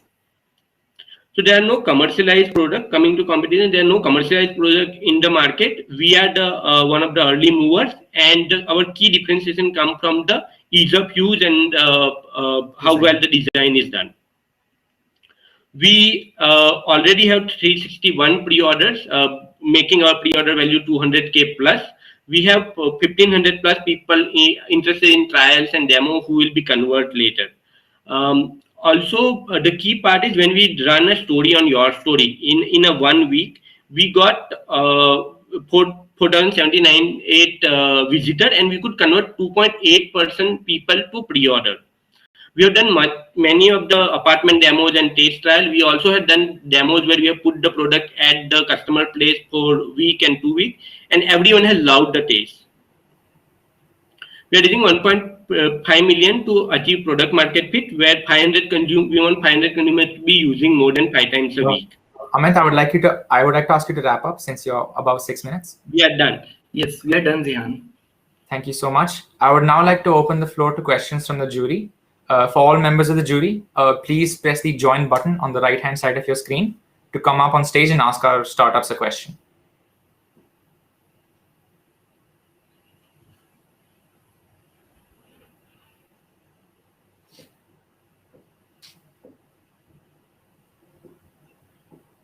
Amit, if you would like, you can stop presenting your pitch deck. Sure. This is another call for all questions from our jury. Please press the join button on the right-hand side of your screen. Our team will accept your request. So I have one question. So what is the wastage basically? There is no wastage. Right. Basically, so the spice, oil, and water are stored internally, and it takes as much it requires as per the recipe. The ingredient, perishable ingredient, you load as per the instruction, and it takes all of them, right? So there is no wastage here. So there is no wastage. So all the perishable item is as per the requirement it takes basically. Yeah. And how is the cleaning procedure of the perishable items? So basically, there is only one ingredient tray in which all the ingredient goes. So you take it out, and that's the only part you have to clean. There is a stirrer which is mixing it. So that is stirrer blade needs to be cleaned. And the third part is the pan that needs to be cleaned, where the cooking has happened, where your food is. So only 3 parts to be cleaned after each cooking, and you can do deep cleaning on the weekends. So this is the ingredient tray and the stirrer and the pan which needs to be cleaned, and both ingredient tray and pan are dishwasher friendly. Have you done any testing about contamination, because foodborne disease are very prevalent into the this? Have you done any testing or certification from any food lab testing on that carryover growth microorganism or any food poisoning related activities? Have done any into that aspect? Actually, we will be doing that because FDA require all these things for us. But all the material that has been used are completely food grade, and everything we have taken care so that no contamination happens there. But Yeah. we will require all this testing. So Also, when this you have this material perishable item dispensing into that, there will be funnel or tube or something which is dispensing Nothing. I into was the pan. about to come to that. Yeah. So actually, from ingredient tray, food directly falls into the pan. So there is nothing which comes in How between. the And cleaning of that particular system is going to be? It is integrated with the tray or it is separate? So the tray itself have the mechanism, and what happens is everything is pushed out of the tray directly to the pan. There is nothing in between coming in. In between. Yeah. Okay. So food doesn't touch anything else. Okay. So from the tray directly hit to the pan. Yeah. All right. Surendra, I would like to ask you to wrap up, please, so that our other jury members can also ask questions. Thank you. Thank you. Thank you, Surendra. Thank you. We would now like to call upon the next member of our jury to ask a question.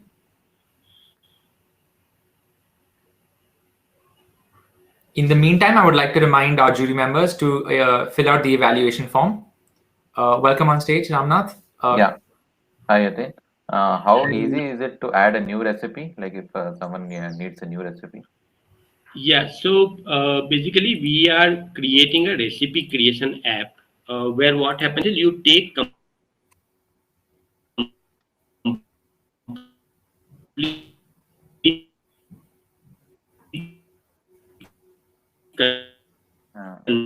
Sorry, is there an audio? Amit, your audio seems to be breaking. Having control everything manually.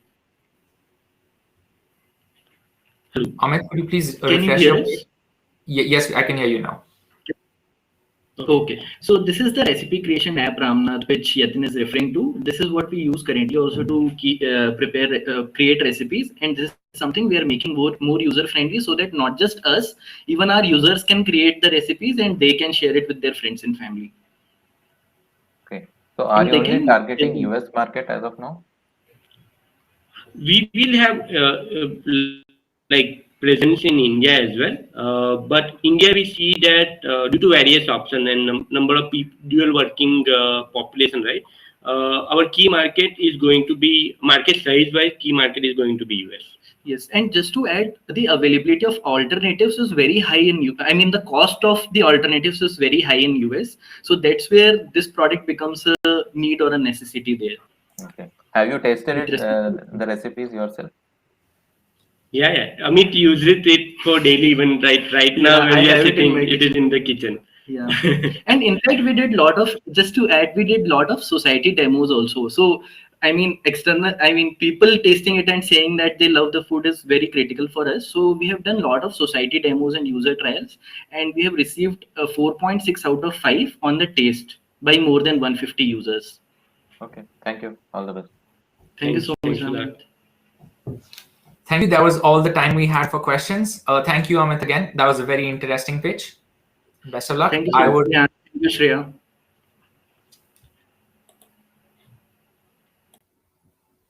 I would now like to introduce our next startup for the day, which is Honcho.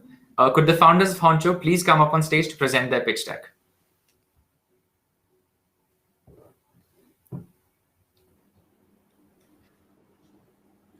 Hello, Gundeep. Could you please check your mic and you are visible to us? Hey Zihan, I hope I'm audible too. Yes. Wonderful. Yes, you're both audible and visible. You may present your screen and let us know when you're ready to start.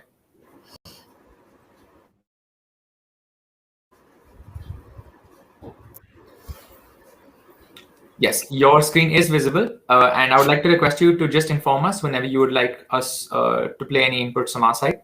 And you may begin, and we'll start the timer accordingly. Sounds like a plan. Perfect. Thanks, Zihan. Greetings of the day. Welcome to the Honcho pitch. Let me know if this is familiar. You have a remote in your hand, Netflix on your screen, and you spend hours searching what to watch, then actually watching it. The internet is filled with such memes where people browse for hours but just can't decide. The pie on the left depicts the issue. We are committed to solve this problem, which is to reduce the white portion in the pie. We want you to spend less time in deciding, and we do that by providing recommendations that work, our mission. Let's set some context here. One of the biggest disruptions in the tech industry right now is personalization. And it basically means players like Spotify personalize their product to understand what Dipinder would like to listen, Netflix, what Dipinder would like to watch, etc. What's next in the personalization space? We believe the space will go through a similar paradigm shift that happened in the gaming industry from single player to a multiplayer experience. In our context, group personalization. It's not just about Dipinder alone, but what he likes to listen, watch with his partner, friends, or family. One way to think about us is Spotify for groups, Netflix for groups, Zomato for groups. While we have single player constructs, we are betting on a multiplayer or a shared experiences, which is the future. Let me paint a scenario. Imagine you're with a group of friends and wanting to decide or build consensus. You're asking questions like, "Kaun sa gana bajao, kaun si movie, kahan chale, kya kare," etc. And the answer to each one of them invariably is kuch bhi. As a team, we call it the kuch bhi chalega problem. This is a problem because arriving at a conclusion is time consuming, not everyone is heard, and it is complex to build consensus. Come Honcho, how do we solve it? Honcho gives out recommendation for shared experiences by making it faster, just a few clicks, inclusive, we ensure everybody is heard, and intelligently maps individual preferences to overall groups. Honcho is a lifestyle app, and we solve for paradox of choice.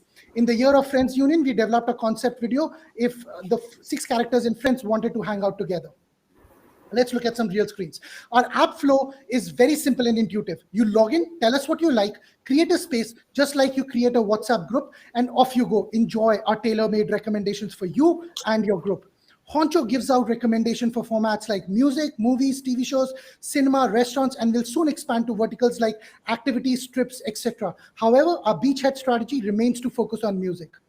Honcho also gives many recommendations, details around recommendations like music artist details, trailers, IMDb ratings, restaurant location, etc., along with like dislike buttons.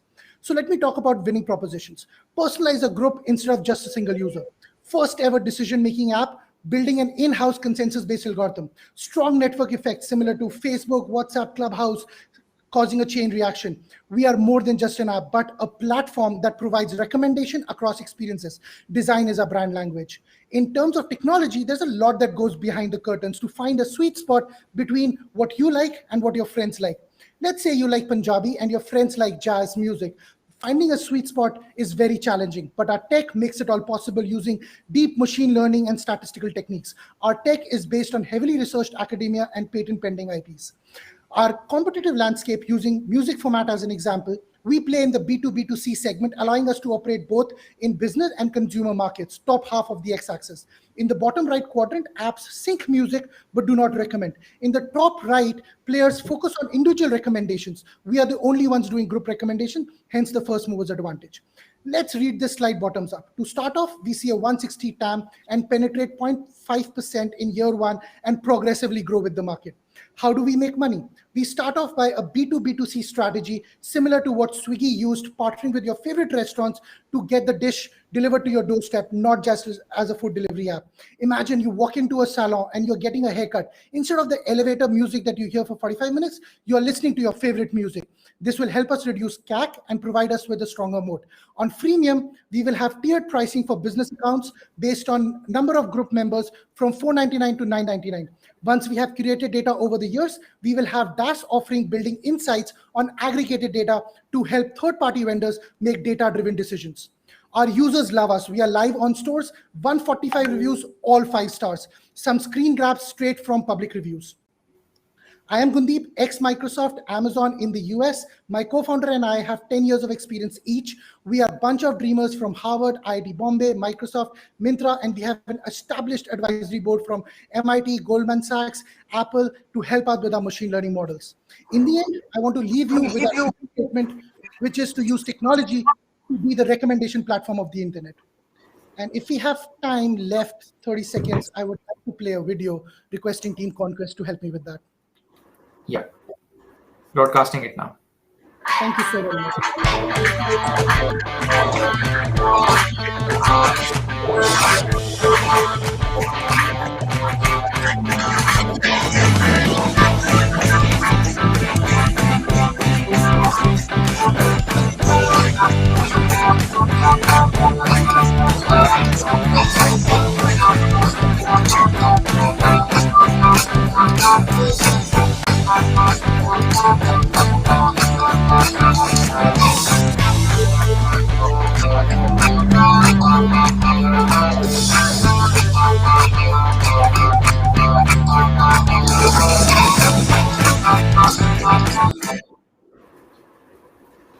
Thank you, guys. With that, I'm ready to take questions. Thank you for allowing us to use our full 6 minutes. Thank you, Gundeep. Again, I would like to invite members of our jury up on stage using the join button on the right-hand side of their screen.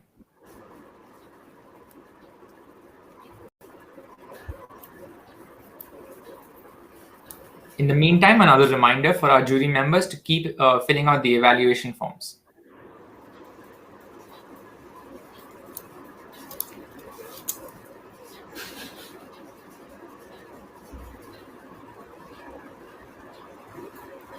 In case any jury members are facing some difficulty in joining, all right, thank you again.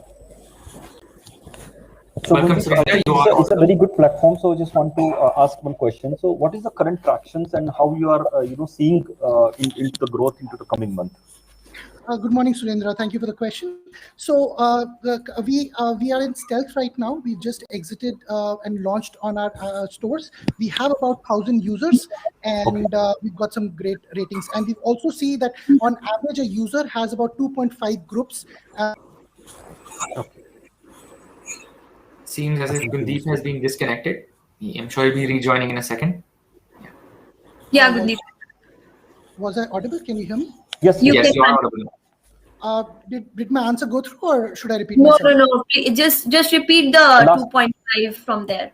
Sure. So 1,000 users, and every user on average, we are seeing 2.5 groups and about 3 to 5 group playlist for our music format, and we have similar traction for our other formats as well.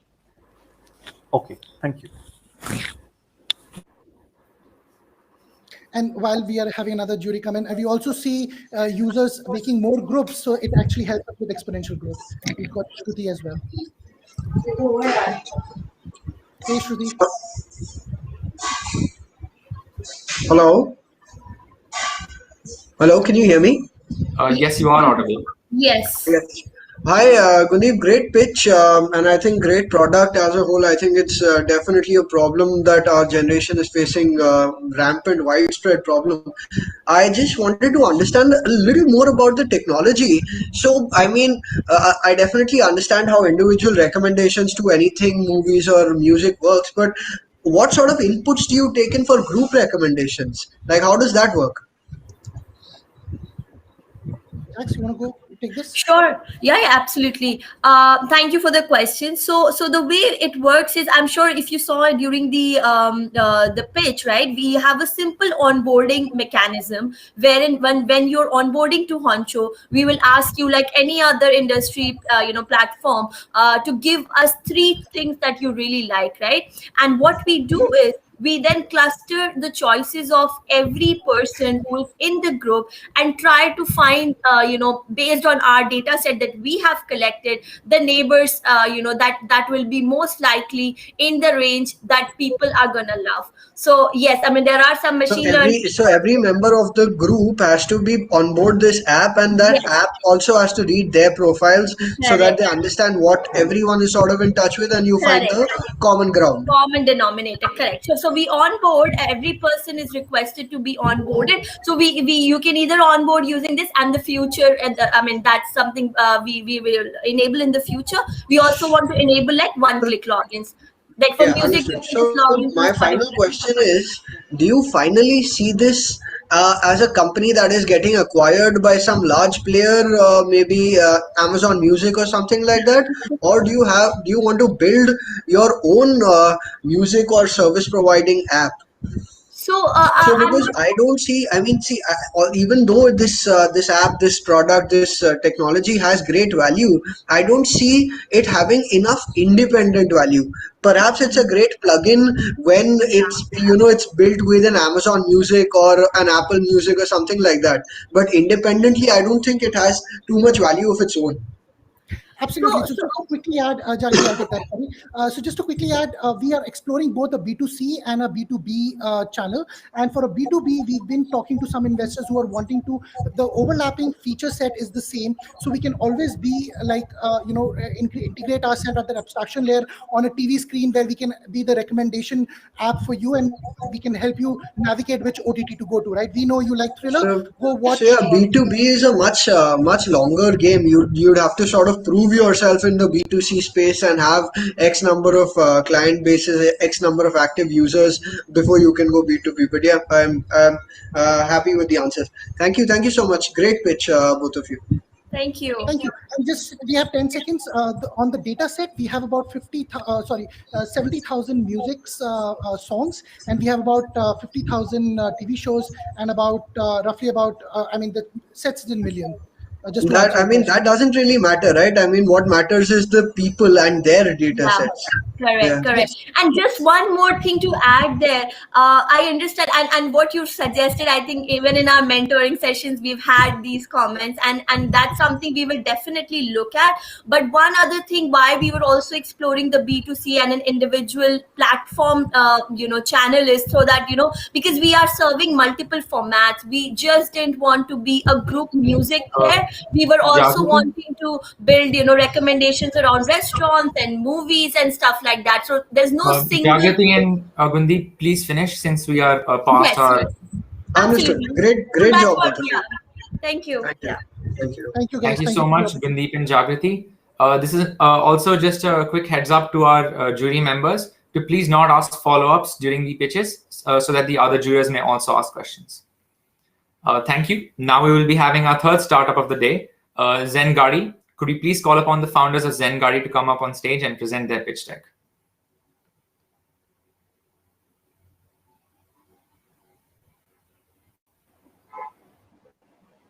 Hello, Akash. Could you please test your mic? Am I audible?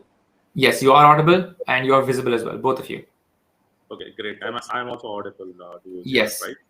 Yes. I'll Such is just, slightly louder, I think. am I audible now? Yes, both of you are audible. You can start presenting your screen. Yeah, I'll just quickly put my screen. Hope you can see my screen. Yes, we can see your screen.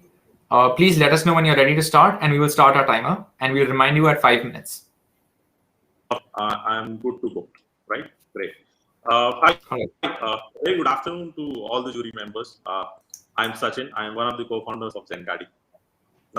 At Zengadi, our vision is to build a Shopify for small to medium-sized automotive businesses. Just to highlight, what all does the automotive businesses include? These are the two-wheeler and four-wheeler dealerships, the OEM workshops, the boutique garages, the unorganized ones, the accessory shops and businesses, pre-owned vehicle businesses, apart from the Cars 24 and Swiggies of the world, the detailing businesses, and the tire replacement stores. First, what is the problem that we're trying to solve through Zengadi?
sneak peek into the product, right? What we've developed is an auto industry focused customer platform, integrating the operating workflows of these businesses, which will enable them to elevate the customer experience by providing 24/7 availability for basic tasks like appointment booking and feedback collection through automated chatbots. What it will also do is it will give these business owners visibility as to how their team is interacting with the customer, that like as to what is that part of the sales cycle wherein they are losing their customers. And most importantly, it will give real-time visibility to the vehicle owners as on the status of the work, which will help them build high trust into these businesses. Yeah. We have developed an easy to comprehend and interact with chat interface for businesses and their customers.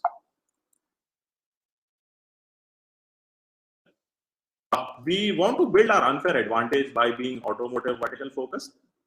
Zengardi is built with the goal of easy adoption with minimal training needed at these business fronts and quick implementation at an affordable price. Our solution can be implemented as quick as within an hour's time at the business location.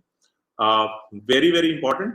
There is no additional application download required by the vehicle owner, the end user, as they will interact with the business through a messenger application like WhatsApp, Telegram, or FP Messenger, platforms which have a very, very high response rates. Yeah. Our ideal customers, as I had mentioned earlier, are the 7 million small to medium-sized auto businesses globally, which is the 2- and 4-wheeler dealer vehicles, vehicle dealers, the OEM workshops, the boutique and independent garages, the accessories and aftermarket businesses, detailing businesses, in a SaaS product, we have multiple usage and time-based tiers, starting from $229 to $629 for a quarterly subscription, depending upon the size of the business and the number of customers they serve in a month. Talking about the competitive landscape, we benchmark ourselves against 3 kinds of SaaS products, primarily on 2 parameters: pricing and features. Firstly, the shop management softwares like AllData, Shopware, ShopMonkey, they lack in customer engagement and support modules, and they are also in mid to high price range. Secondly, the dealer management platforms like Techion and Dealer.com, which are very expensive, and this limits their focus to large customers only. And thirdly, the generic customer support platforms like Freshworks, HubSpot, etc., which are entirely enterprise focused, and that makes them costly and they have a long deployment times. We are addressing this gap in customer engagement and support through our product by targeting all sizes of auto businesses. Our vertical specific approach will enable us to provide an easy to deploy affordable solution. With more than 1.5 million registered passenger vehicles as of 2020, we have an opportunity to serve the needs of more than 7 million automotive SMBs globally, an addressable market of about more than $13 million of annual revenue. And as we will grow, we will build further stack of products for various needs of our business customers. This will enable us to expand our addressable market. Sachin, please wrap up. You are above your time. Just last few seconds. Where we are in this journey, with the feedbacks from the interviews, we are now ready with the product and starting to reach our customers from the next week onwards. Yeah, that's all from me. Would love to take questions from the jury.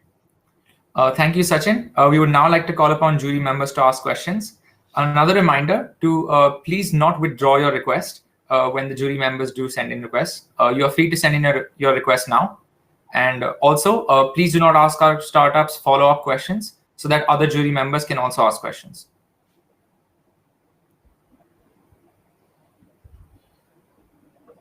Dinesh, if you are on screen, could you please put your camera on?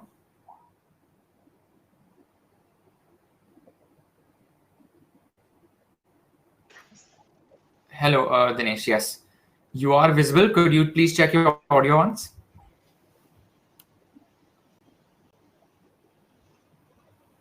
Sachin, I would advise you to stop presenting. Please. Sachin? Yeah. Yes, Dinesh, we can hear you now. Okay. Yeah. Great presentation and great background. So, how early or how late you are in the ecosystem? I heard there was another company from Jaipur or something also trying to do a similar CRM product for automobile dealers. And is your primary market? Have you figured out? Because selling in India is very different than selling in US or selling in Europe, and they are very different markets. Neither the product fits the same thing, nor the price, and nor the selling tactics. So, what is it that you want to do? Because you said that it's good for automobile dealers globally. but their needs are very different and their purchasing habits are very different. Right. So I would like to highlight one thing here, right? We are not just building it for automobile dealers. We are building it for both the organized and the unorganized market into sales and after sales, right? So if we talk about the unorganized market, that contributes to about more than 96% of the overall market globally, and that is the biggest advantage that we have, that we want to approach, right? In terms of how early and how late we are in this journey. So there are players who have tried before through different through a different tech platform, and they have been successful in past. Yeah, so for example, one was Auto Ninja, which got acquired by ICICI Lombard, and they're building a different product altogether now, right? Talking about the two markets that I said. So for us, there are three focus markets: India, US, and Southeast Asia. As you rightly said, the customer behavior, the business customer behavior is different across all three markets. And that's the reason when we interviewed customers, we interviewed across both India and US, right? 50 plus customers in India and 50 plus in US. And that's how we have developed the platform, developed the software by taking feedbacks from both the markets together. So that today, the way the product stands, right, it is kind of apt for the two markets, India and US, and I'm sure it is for the Southeast Asia market as well. But then definitely when we enter those markets, there will be some bit of customization that will go into the product while catering to the need of that market. And one thing I'll add to what Sachin said is that in terms of players serving the automotive vertical, we found the market to be highly underserved. So that this is based on the data that we gathered on ground. So these SMBs are highly underserved at the moment. All right. Thank you for your question. This is another request to our jury members to send in their requests again.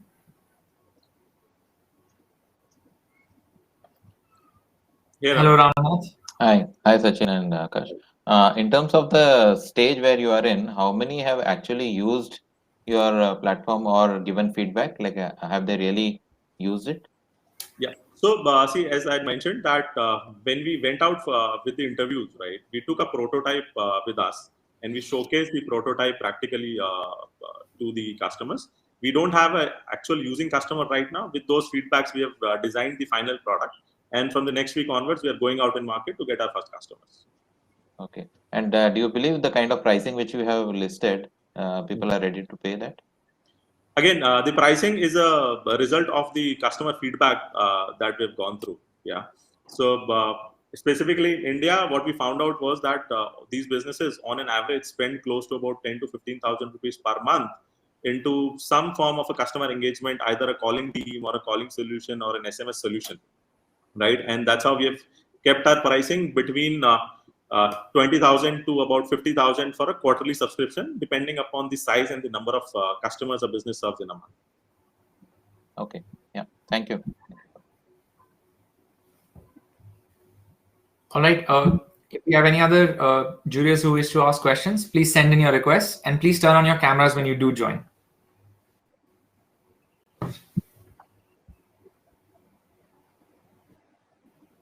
I see we have Ravi coming up on stage. Ravi, am I audible to you?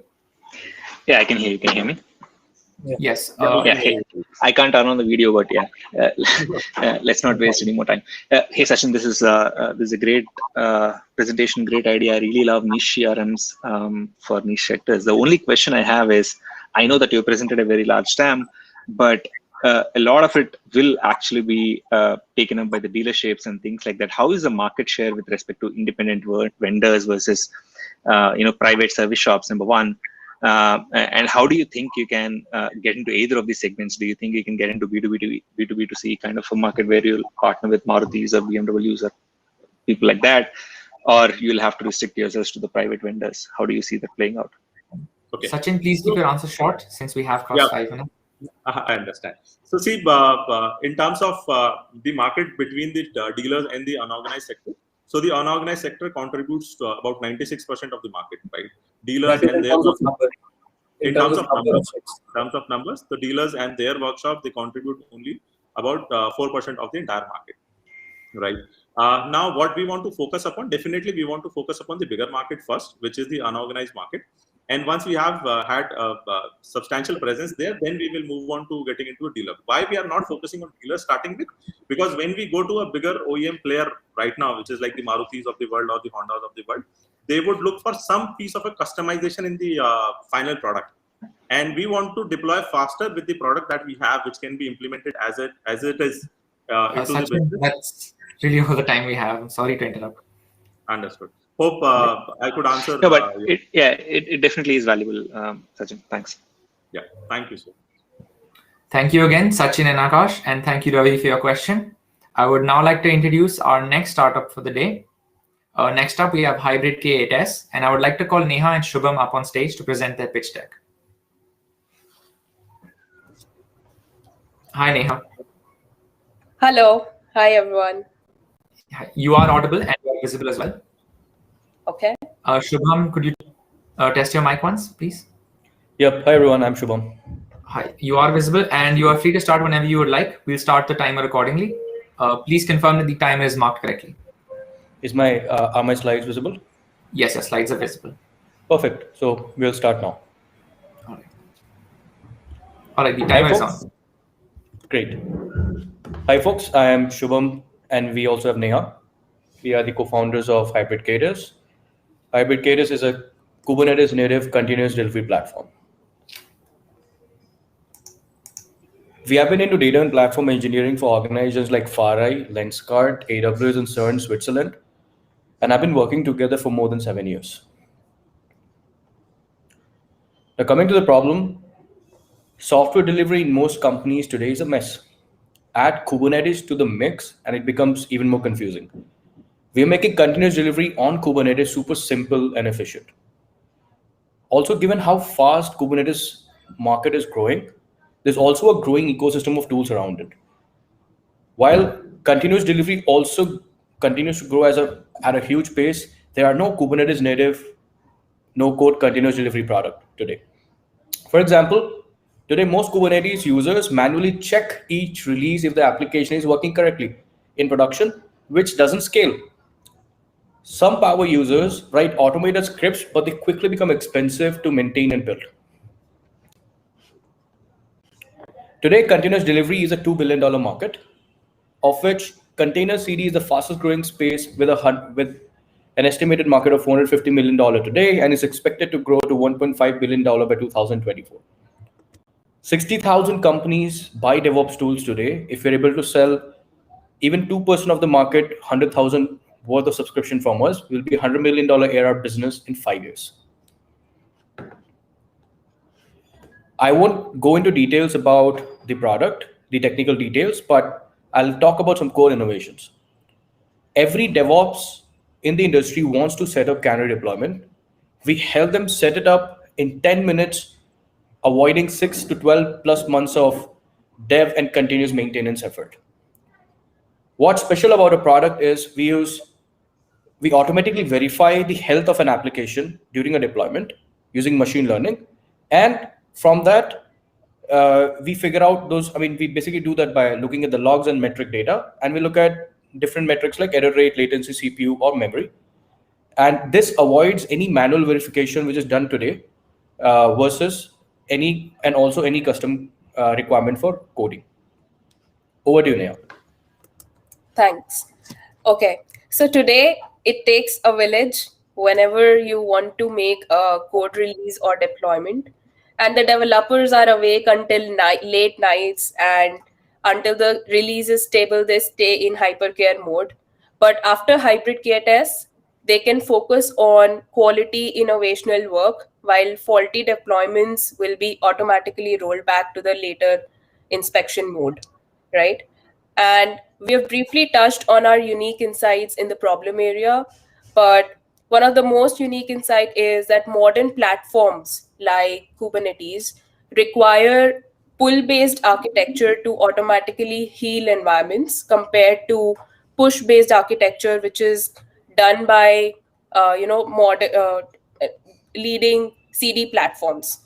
So our vision is to make software delivery easy for developers, and we want to automate 1 million plus deployments within next 3 years.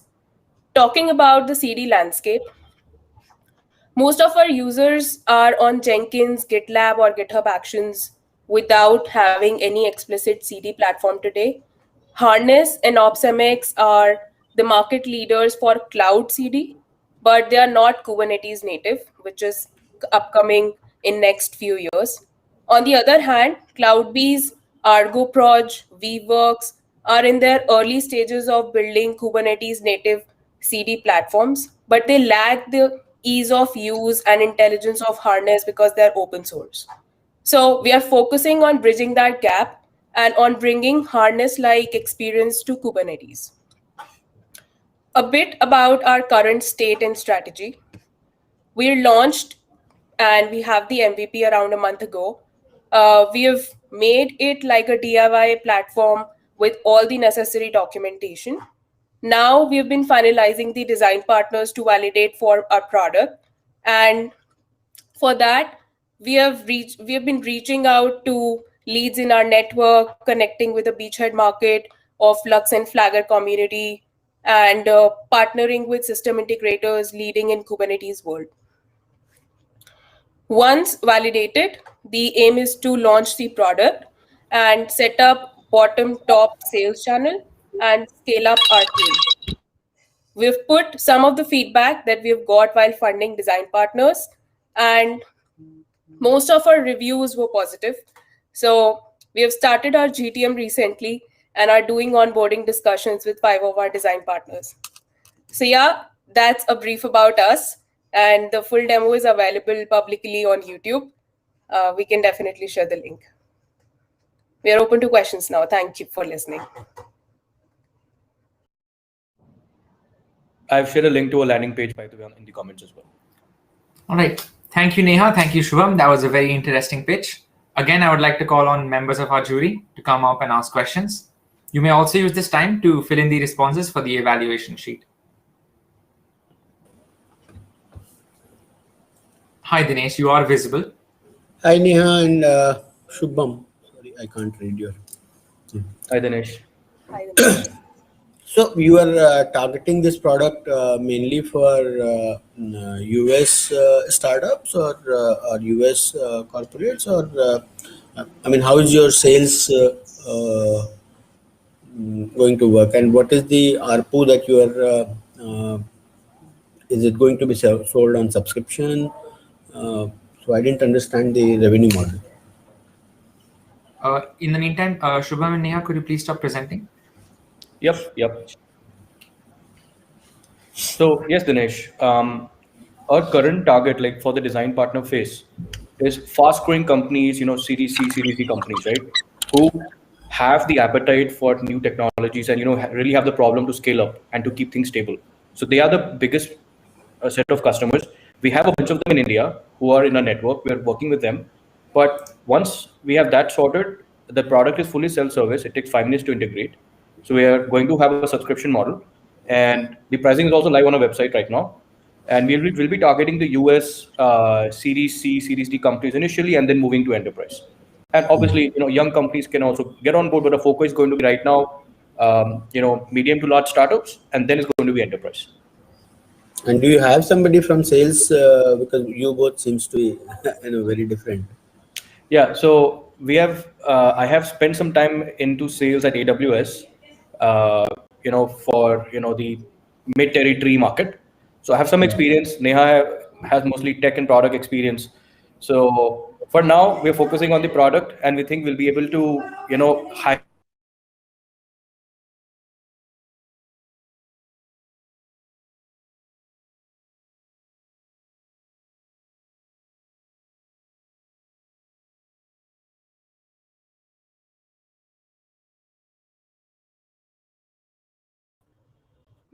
Technical glitch. Neha, if you could just hold on.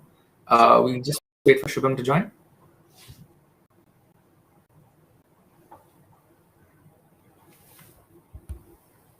Am I audible and visible to you? Yes, you are. All right. Okay. We'll just wait for Shubham. In case he does not join, you are free to take the question forward. Right. Yep. Hi. Hi. You are audible and visible. You may resume. Right. So, as I was saying, I think the question was from Dinesh, right? And it was Yes. Around the sales part, and Yeah. I added to what you said that we have some sales advisors that are working with us on the pro bono basis. So we get our pitches reviewed before we go Where to. are you located? We are based out of Delhi. New Delhi, NCR. Have you already raised some funding? How are you managing funding as of now? Yeah, so we haven't raised it, but now we are actively raising. And how long you've been working on this?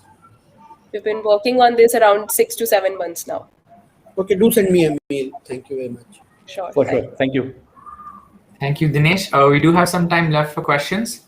I would like to request our jury members to send in requests again.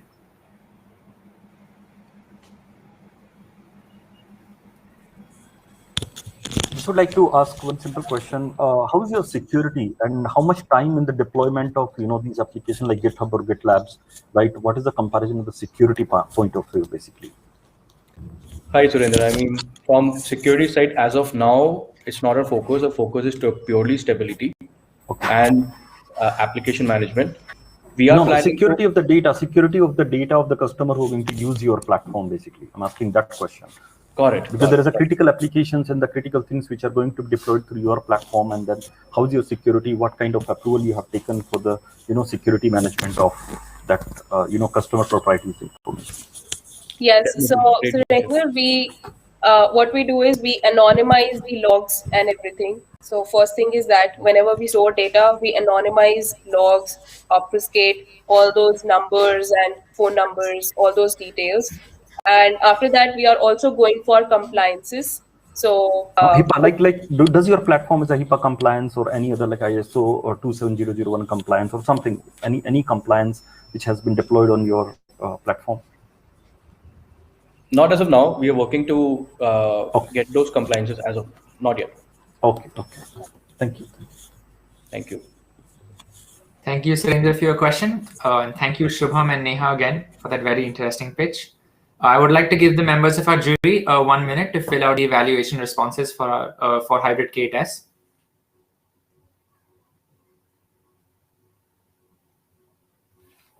This is another reminder to all our audience. They can use the rooms feature on the top part of their page to interact with other attendees while at the same time being able to watch the session.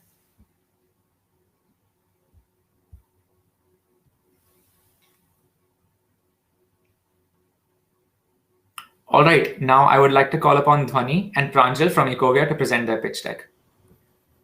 Hi, Zian. Am I audible? Hi, yes, you are audible and visible. Dhwani, you too. You can start presenting whenever you would like. Sure.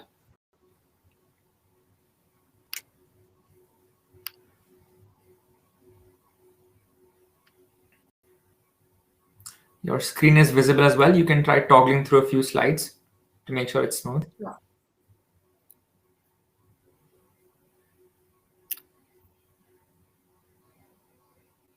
In the meantime, I'd like to remind you, I will be sounding a beep at 5 minutes in. And your stream is quite smooth. Yeah. Okay. All right. Your timer has started. We'll give you the additional time required. Good luck. No problem. Thank you. Thanks, guys. Hey, everyone. I'm Dhwani, the co-founder of Ecovia, and we're building India's first packaging as a service for e-commerce. So typically when we receive an e-commerce order, we rip apart the package and toss it in the bin, right? And this process has largely been the same since the time you probably might have ordered your first online purchase. While e-commerce has evolved with time and with payments, logistics, and fulfillment, seeing so many different innovations in terms of business model and technology, packaging is something that has largely been the same. It is the same archaic process that is still being followed in the industry, which is why we feel packaging market is poised for disruption. It is already the 5th largest sector in all of India. And e-commerce packaging as a market is largely mimicking the growth trajectory of e-commerce as a market, where both are set to double by 2025. And if you also look at the daily shipments in India, there are 6 million parcels or 60 lakh parcels being shipped in India every single day, which just goes on to show the scope of this space. The problem today is brands don't have a good alternative. Plastic does not have a good recall. Cardboard is expensive, it is bulky, and also adds to the shipping cost.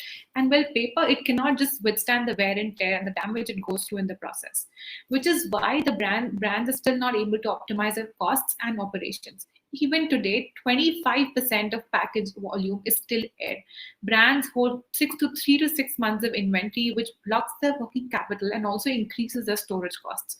And if you think about the last time you ordered an e-commerce parcel, right, it pretty much came in a battered state, which does not make for a very good customer unboxing experience. And customers, on the other hand, are also taking to social media to talk about the wasteful fillers, amount of plastic packaging that the brands ship. And some have also raised a petition against one of the largest e-commerce aggregators, calling out on the excessive use of plastic packaging. And that's why we thought there had to be a better way, which was efficient operationally, engaging for the customers, economical for the brands to really switch to, and effective at eradicating the amount of waste that e-commerce industry generates in general. Hence, we built a packaging as a service where we enable online businesses to switch to reusable, returnable form of packaging. And we largely facilitate this by incentivizing the end user to return the packaging in exchange for exclusive rewards. So very simply, this is how it works. We provide our packaging on a pay-per-use basis to brands, and then they ship their products to their customers. Once the customers returns the package, they get rewarded for it. And lastly, we take care of the cleanliness and the hygiene management after each cycle to make sure the package is ready for the next cycle. This is what our packaging looks like. It is made from recycled polyester, which in turn is made from plastic bottles. It is designed to survive 150 different cycles, and it is completely waterproof, collapsible, and size adjustable. And to account for tamper proofing, it also has a security seal, so it is completely secure in the transportation process.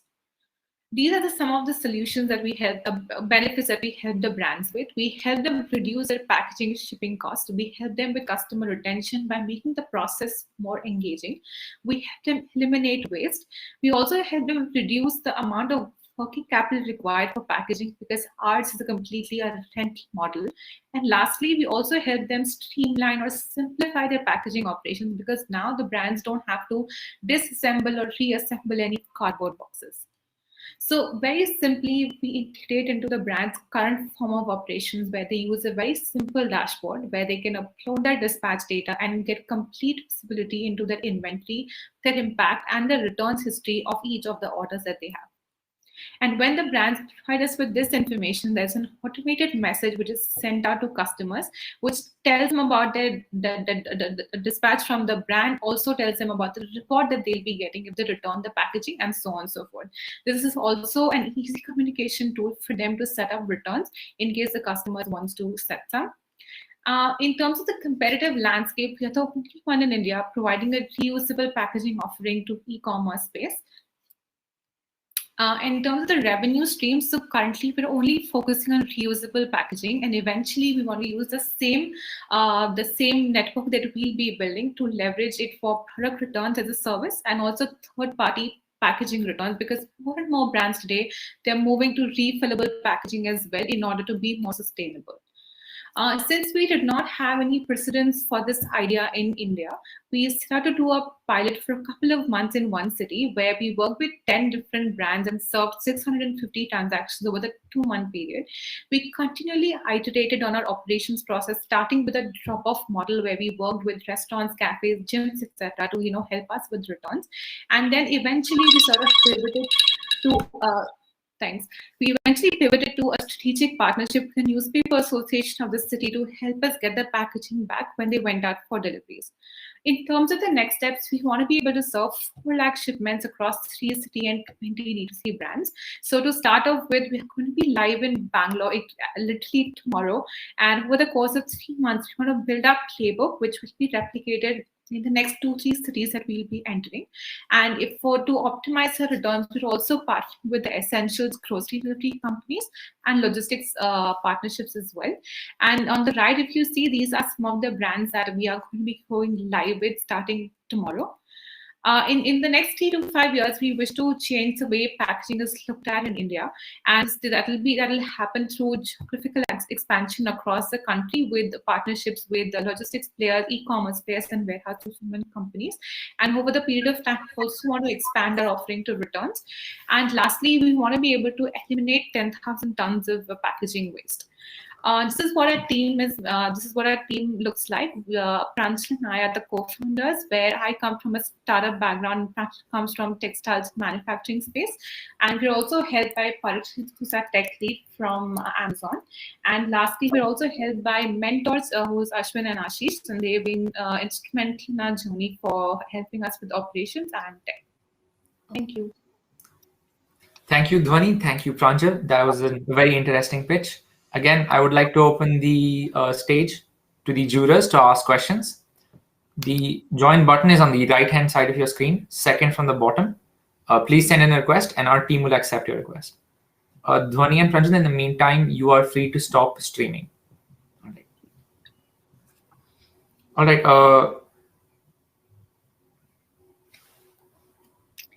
Hi, Shruti. Dhwani. Hi, Pranjal. Just how monetize this in partners as you Shruti, how does the organization package? Shruti, your audio seems to be breaking. You could try refreshing the page. Shruti, since there is a technical glitch on your side, it would help if you refresh the page and join again.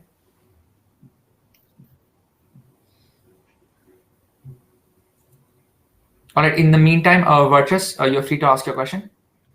Yeah, great. Very wonderful presentation, Dhwani and Pranjal. So one question I had is, you're saying that you do packaging of any kind, right? Do you have some kind of dimensions where you currently support? And what would be that from an overall market perspective? Say, for example, have you seen what kind of packages are between, I'm just randomly saying 30 centimeter by 90 centimeter versus 50 centimeter by 120 centimeter, etc. And then how do you think that your solution is going to scale up across different dimensions as well as across different products? Sure. Sure. So, hi, Virtus, Pranjal this side. So, what we've done is we studied the major categories what e-commerce has currently. As of now, we've started working with lifestyle and packaged food. So these are the two segments, which again comprise of clothing, accessories, beauty products, and packaged food products. What we've done is we've come up with three universal sizes, which optimize the volumetric weight on the shipping side, and also these three sizes are further sizes just adjustable. So like Dhwani mentioned, that's how we've designed the packaging. So these sizes can also be collapsed and adjusted in terms of size. So the brands that we're working with, we are able to accommodate almost all of the product SKUs with just three sizes, while also not shooting up their shipping costs over the volumetric weight. Okay, so you're looking at clothing and a few others like food industry. Clothing, packaged food, and beauty. Yes. Packaged food. Okay. Yes.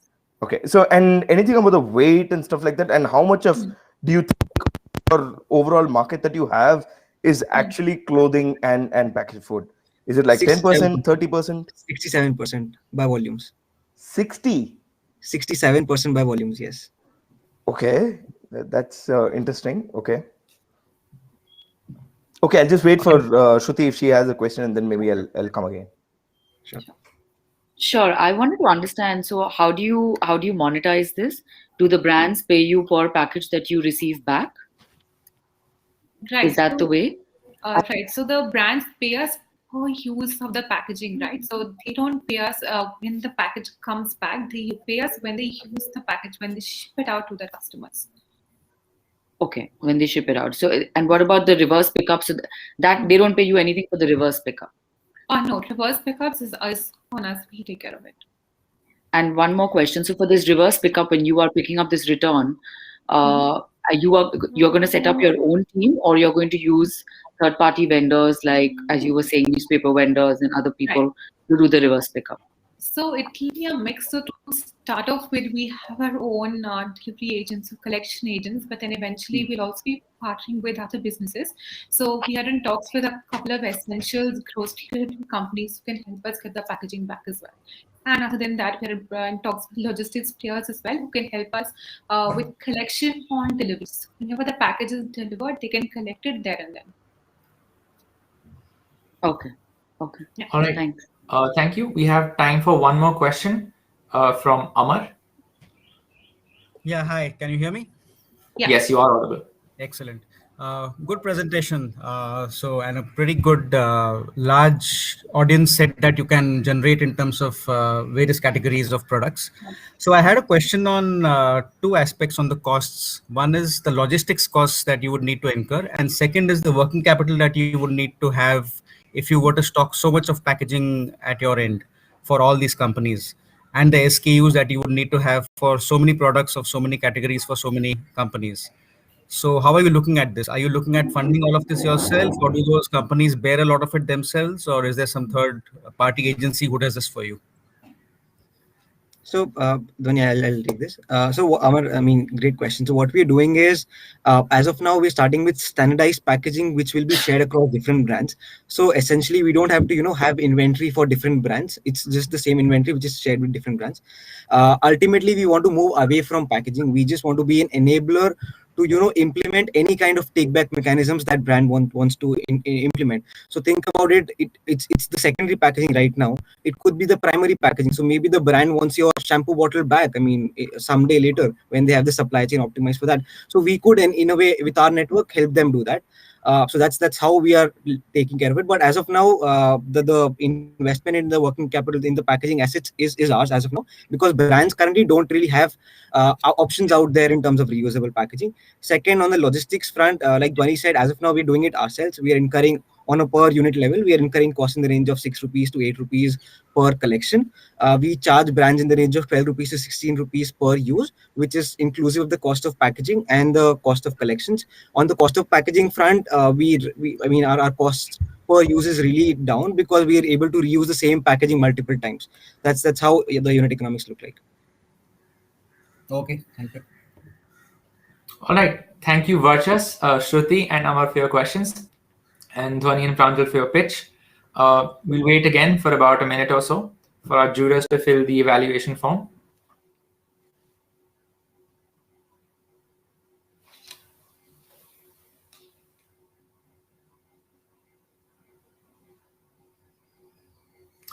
Coming up will be our last pitch before we break for lunch. We have the founders of Team Visio coming on stage. Aviral and Vaibhav, please come on stage. And at the same time, Shruti, I would like to request you to exit backstage, please.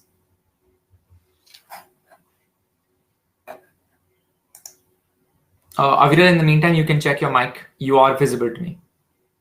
Hello, am I audible? Yes. Am I audible? Yes, both of you are audible and visible. Please let us know when you're ready to start presenting.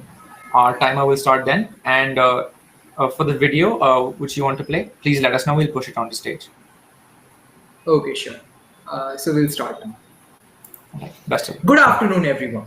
I am Aviral from Team Visio. Growing up, my school had a policy of inclusion, wherein 3 of my batchmates were visually impaired. Over the years, I saw them learn school pathways and roam independently across the corridors.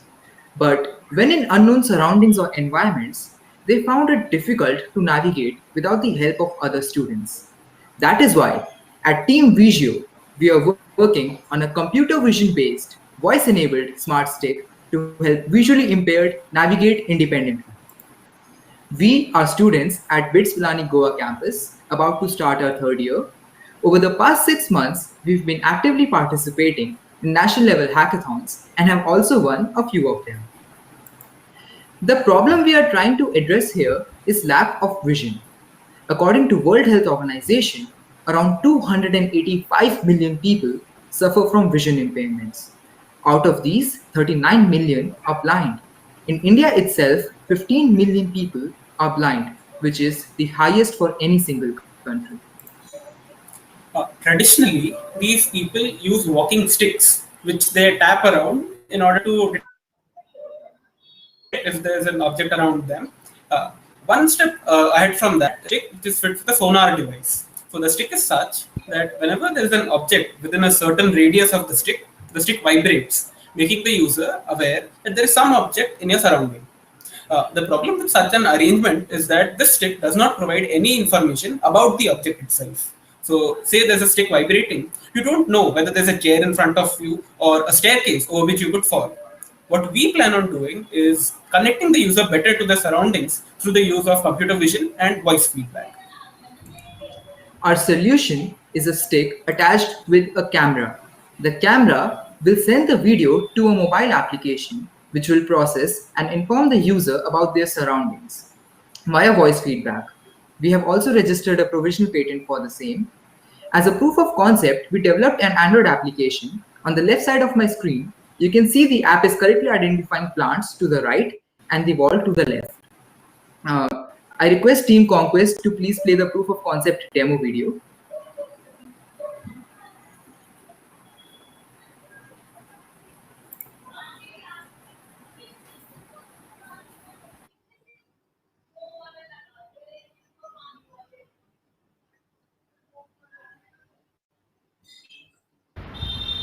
आपके सामने chair है, आपकी बाएं ओर chair है. In the video, you heard that the app is currently telling the users in Hindi that they have an unke samne ek vastu hai, and it is also saying the name of the object like chair and plant, etc. Now, talking about how are we better from the existing solutions, I like to explain this with a small story. Suppose a visually impaired person is taking a stroll in the park and they get tired. Now, the mechanical and ultrasonic planes will only hit or beep about the obstacle, but our product will tell the user that there is a bench on which they can sit in front of them. Thus, we enable navigational as well as situational awareness for the user. In November 2020, we visited a government hospital to obtain initial user feedback. We took medical opinion from Dr. Stuti, where she suggested that an additional feature of distance estimation would really help the visually impaired. On the right side of my screen is a patient in the glaucoma center who has no vision in one eye and very low vision in another, testing out our proof of concept. Coming to the market, you'll see some numbers on your screen right now. On the left side, the numbers are for the global market for assistive technologies which are used by visually impaired people. The market is expected to grow at a CAGR of 8.6% by the year 2026. On the right side are numbers specific to assistive walking devices.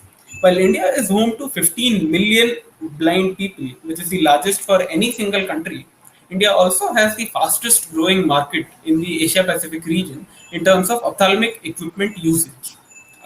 Coming to our plans for our product, as of now, we are experimenting with different hardware configurations. We plan on adding new features to our product, one of which is the distance estimation as suggested by Dr. Stuti. Another feature is the regulating the amount of information that is received by the user so that the user receives not much, not less, but just the right amount of information about surroundings to help them navigate independently. We also plan to partner with specialized institutions for the blind customers better. Talking about our future goals, currently we are prototyping and experimenting with different kinds of hardware.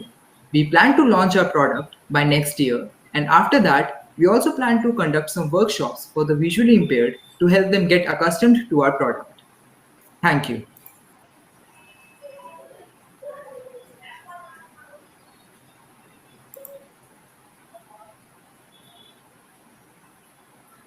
We'll now be open to questions.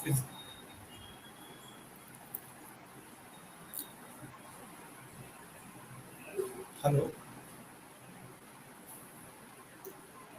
I'd like to request the jury to please start up questions. Yeah. Hello. I'd also like to request you to please turn on your cameras.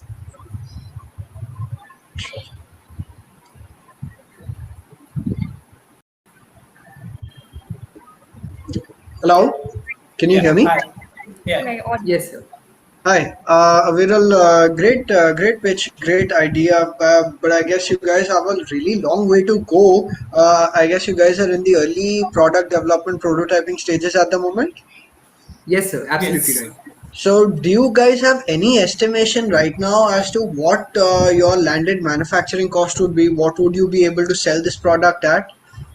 So it will be below 10K for sure. Below 10K is your selling cost. Yes, sir.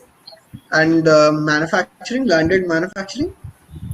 Rough estimate should be around 2000 to 2500. A very rough estimate. We'll have to figure out the details. Because there would be a processor which would be processing on real time, there would be a battery, there would be a camera, so it's going to be a pretty high end, it's going to be a expensive product, is it? That No, is sir. the thing. We are actually, like, initially we had thought of a separate processing module, but what happened was that the blind people, since they're used to carrying the stick around, they complained of the weight of the stick. So adding a Right. separate processing module onto that would be a bit difficult. Like, it would not be useful for them. So what we are trying now is to shift the processing to a mobile app. So like the stick will just have a very light, less than 20 grams camera attached to it. So that will transmit all the feed to the mobile phone, and the mobile phone will then do all the processing. So like the essential hardware costs are reduced to just the cost of the camera. Makes sense, makes sense. Viral, I would also like to request All the you to best. stop presenting, please. Sorry, Sorry? Shantanu, please continue. Yes. No, that's all from my end, thank you. Okay, sir. All right, thank you, Shantanu. Next up, we have Ramnath coming on stage. Hi, Viral and Vaibhav. Nice initiative. But regarding the feedback and in terms of the languages supported, are you trying to focus on Hindi and English for to start with? Yes, sir. See, language is an inherent property of the ML models we are using. So we can have as many languages as we want. The existing support is there. We customize it to Hindi because we were visiting a government hospital. That is why.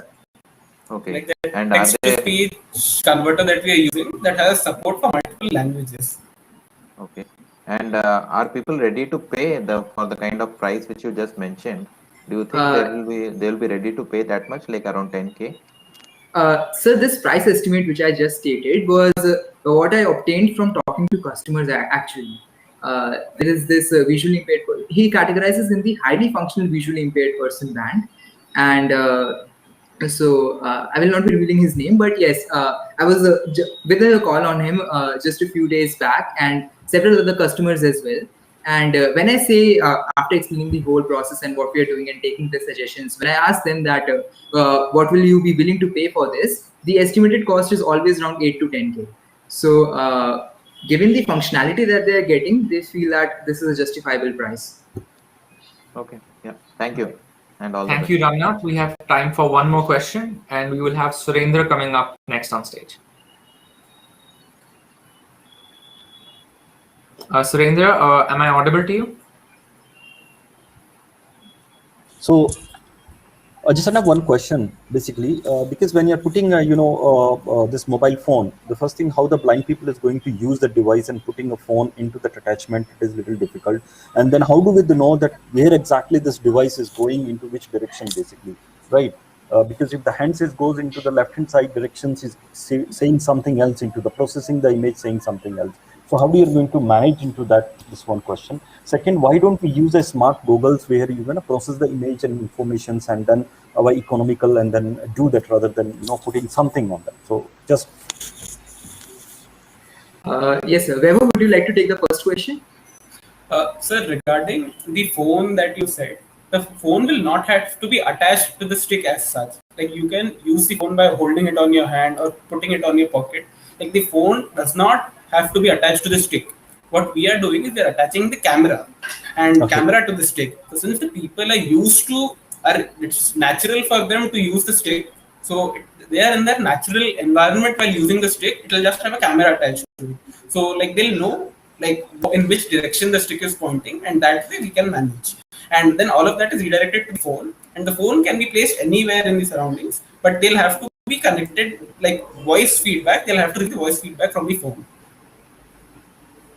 Yeah. So are there taking geographical instances where the directions of the person is moving, because the phone in hand can go, the blind people does not know where the hand move into which directions basically, right? And where the image is capturing and where exactly it is going. Stick what they're doing is, if you see how the blind people walk, they basically tap into 3-4 places and see that where the directions are basically going, and they know where the hand to be keep, so that they know which direction they are moving.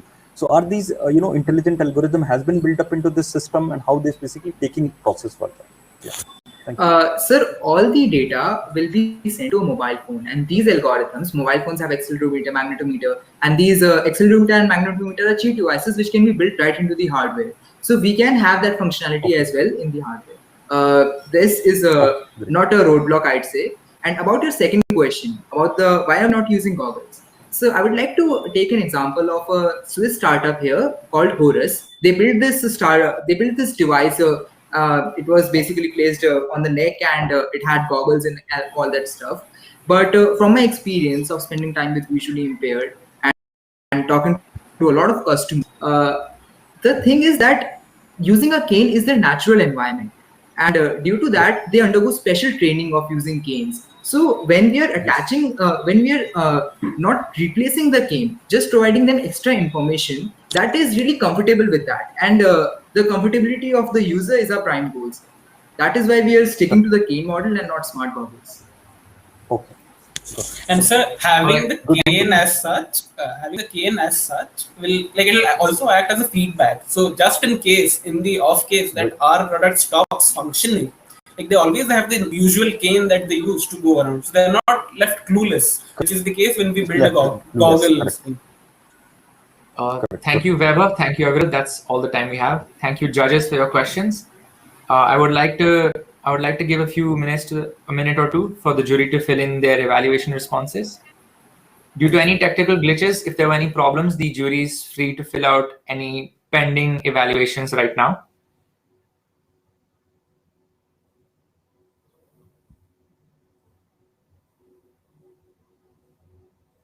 In the meantime, I would like to remind everybody that they can use the Rooms tab present at the top of their page to interact with the other attendees, and as well as the Expo booth, which is for our sponsors and partners. You can do the same by accessing the Expo icon on the top right part of our page. It is close to the Rooms tab as well. And I hope that all the juries have filled out the evaluation responses. And that brings us to the midway mark of our pitching session. I would like to thank the jury members again for their questions and our startups for their pitches. We will be breaking for lunch and networking now, and we will reconvene at 1:55 p.m. sharp. Looking forward to seeing you then.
Good afternoon, everyone. I hope you've had your lunch.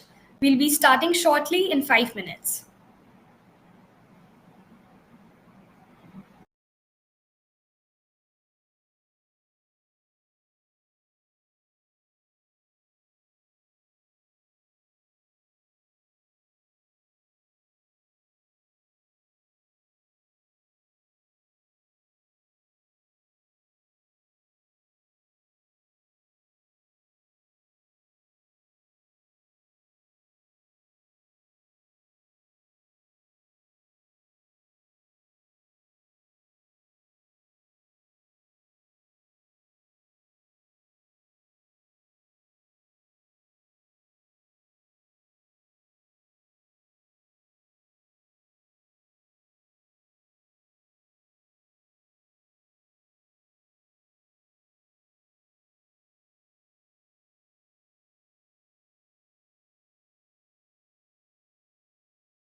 to the brilliant pitches from the rest of our finalists. The rules remain the same, with 6 minutes of pitching, 5 minutes of question and answer round, and the buzzer being played at the 5th minute. We wish all the startups the very best. I would now like to call Teeth Align on stage to present their pitch.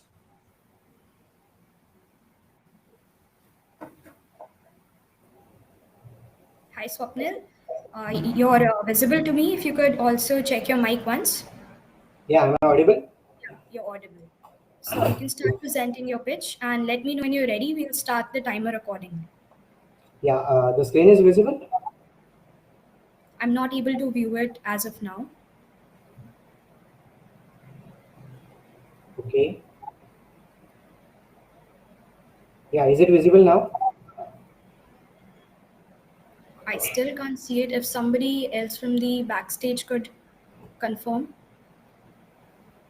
Swapnil, your screen was not visible. You can try again. Instead of presenting a window, you can try presenting the entire screen.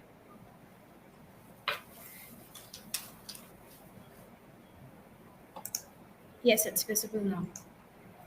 Yes. So let me know when you're ready. Yeah, is it visible now? Yes. Yes. Okay, so yeah, now I will start. Okay. So which one do you want? So everyone will go for the second one, and this is the exact same thing about our smile. So we bring smile with no hustle anymore. This is our team. My name is Swapnil, an average whom I known from a degree, 5 degrees, but those are the people who can help me at any time. Naisargik will help us to in terms of connecting with the government bodies, regulatory to get the regulatory approvals, and the state innovation cells and dental association. And Dr. Prashant having 26 years of experience in dentistry and the ex-president of the Indian Dental Association as well. These are the incubation partners and the credits received so far. So this is our co-founding team. So Randhir has BTech and MTech from IIT Delhi with a great alumni network and a very humble person in nature. And she is the wife of a famous Indian cricketer, Yuzvendra Chahal. And she is also a dentist and an influencer and active member of the dental associations as well. So this is the brief overview of the dentistry in India. India produces the largest number of dentists in the world. Still we rank 4th in the oral cancer patients. But being in this position, I can't able to change this scenario. That's why we are focusing on a niche segment, which is teeth alignment. Every year, 25 lakh people do their teeth alignment, which is equal to $1.37 billion treatments, which is our SOM. I did a market research of the Nasik, the place where I live. The annual turnover is around 96 crores only in Nasik. But still, the patient visiting and the converting for the treatment is 50%. And these are the main reasons behind it. There are frequent dental visits are required in the conventional braces. There is social embarrassment, like after the age of 24, people are okay with their crooked teeth for the rest of their life, but they don't want to go for conventional braces. People don't really understand how their teeth will look like at the end of the treatment. That's why they don't get that motivation factor to convert for the treatment. And there are multiple drawbacks like internal mouth injuries, bad oral hygiene, bad appearance, and lengthy treatments. So we have come up with the product which is a transparent, removable, and customer trace with 50% less treatment time than conventional braces for teeth alignment. So anybody at any age can do their teeth alignment, and that's why we are exploring a very huge untapped market segment. And this was my journey so far. So myself needed teeth alignment, but being a student, don't wanted to go for that 3 lakh rupees Invisalign treatment. So I did research. I learned 3D printing from MIT. I learned orthodontics. I did my own orthodontic treatment. And after several struggle, failures, and learning, won Asia's largest startup event at IIT Bombay, and later received an email from the office of Ratan Tata regarding funding. But I want to go back to him with some revenue numbers. So currently the product is at 21% CAGR, and these are the potential markets available out there. This is the competitive landscape. So this company lost their IPO just within 4 years, just by offering this single product, and this is the product potential we have. Now, this is the product. While you are eating or drinking, you can keep these aligners in the aligner case, which is a pocket friendly. This is used for the better fitment of the aligner. Retractor used for the easy monitoring during the virtual consultation, and this is how the packaging will look like. So first we do the virtual consultation to understand the patient's past history, and with the help of the portable intraoral scanner, we do their intraoral scan. And with the help of the simulation, we quickly showcase them how your current teeth look like and how it will look like at the end of the treatment. And this is the wow factor for the patient to go for the treatment. And currently we are importing this material from Germany, which is a CE certified material. And soon we'll be developing it our own material with the help of Aura Lab, which is the India's biggest eye care manufacturer, to create the material monopoly in Asia. And even we have the in-process manufacturing patent, and even developed the cloud-based SaaS platform to keep a stronghold on the dentist. So currently we did 26 treatments so far. So will you please play the video? Hello everyone, my name is Kushali. Today I'm here to share my experience by using the Grit Align. It was always been a dream to have a perfect smile, but now I confidently say that I have it. So thanks to Dr. Prashant Shirude from Nasik, from whom I take it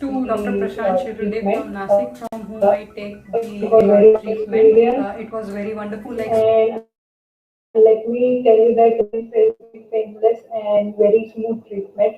Even in the lockdown period, I could complete it without any special thanks to Chris Malan. It is wonderful. Thank you. These are the bite corrections we can do. And so this is our pricing point based on the complexity of the treatment with a profit margin of 2.5x to 3.5x. And we'll be also doing the teeth alignment of the Deepa Karmarkar, which is the first Indian female Olympic gymnast. We both were practicing together. I'm a state medal gymnast as well, just to create the hype in a good way. And initially, for the first 3 months, with the help of the state innovation cells, we'll offer the product to the dentist. And once we are, we'll manufacture and give it to them. And then once the patient directly reach out to us, we'll connect them with the nearby dental clinic, and we'll offer the fees to the commission to the dentist. So both the funds will be used to serve my team, and this will be used to for the manufacturing setup, and we'll be looking forward to raise this much fund, and this is how our next 18-month plans will look like to achieve this milestone. And once we receive the first 100 customers, we already have a conversation with two tier 1 VCs who are ready to write a $500,000 check for us. And thank you very much for listening to me. And with this, we want to start it. We want to make the money with this product, and in the longer period of time, we devised a unique business model to start the India's fastest growing dental chain under the guidance of Mr. Tata, with a vision to bring the preventive measure in the Indian dentistry, so that we can drop down the oral cancer ranking on the global ranking. Thank you very much. I'm open for Q&A and valuable feedback. We are now open for questions. I'd like to reiterate, the jury can use the join button on the right side of their screen and ask questions.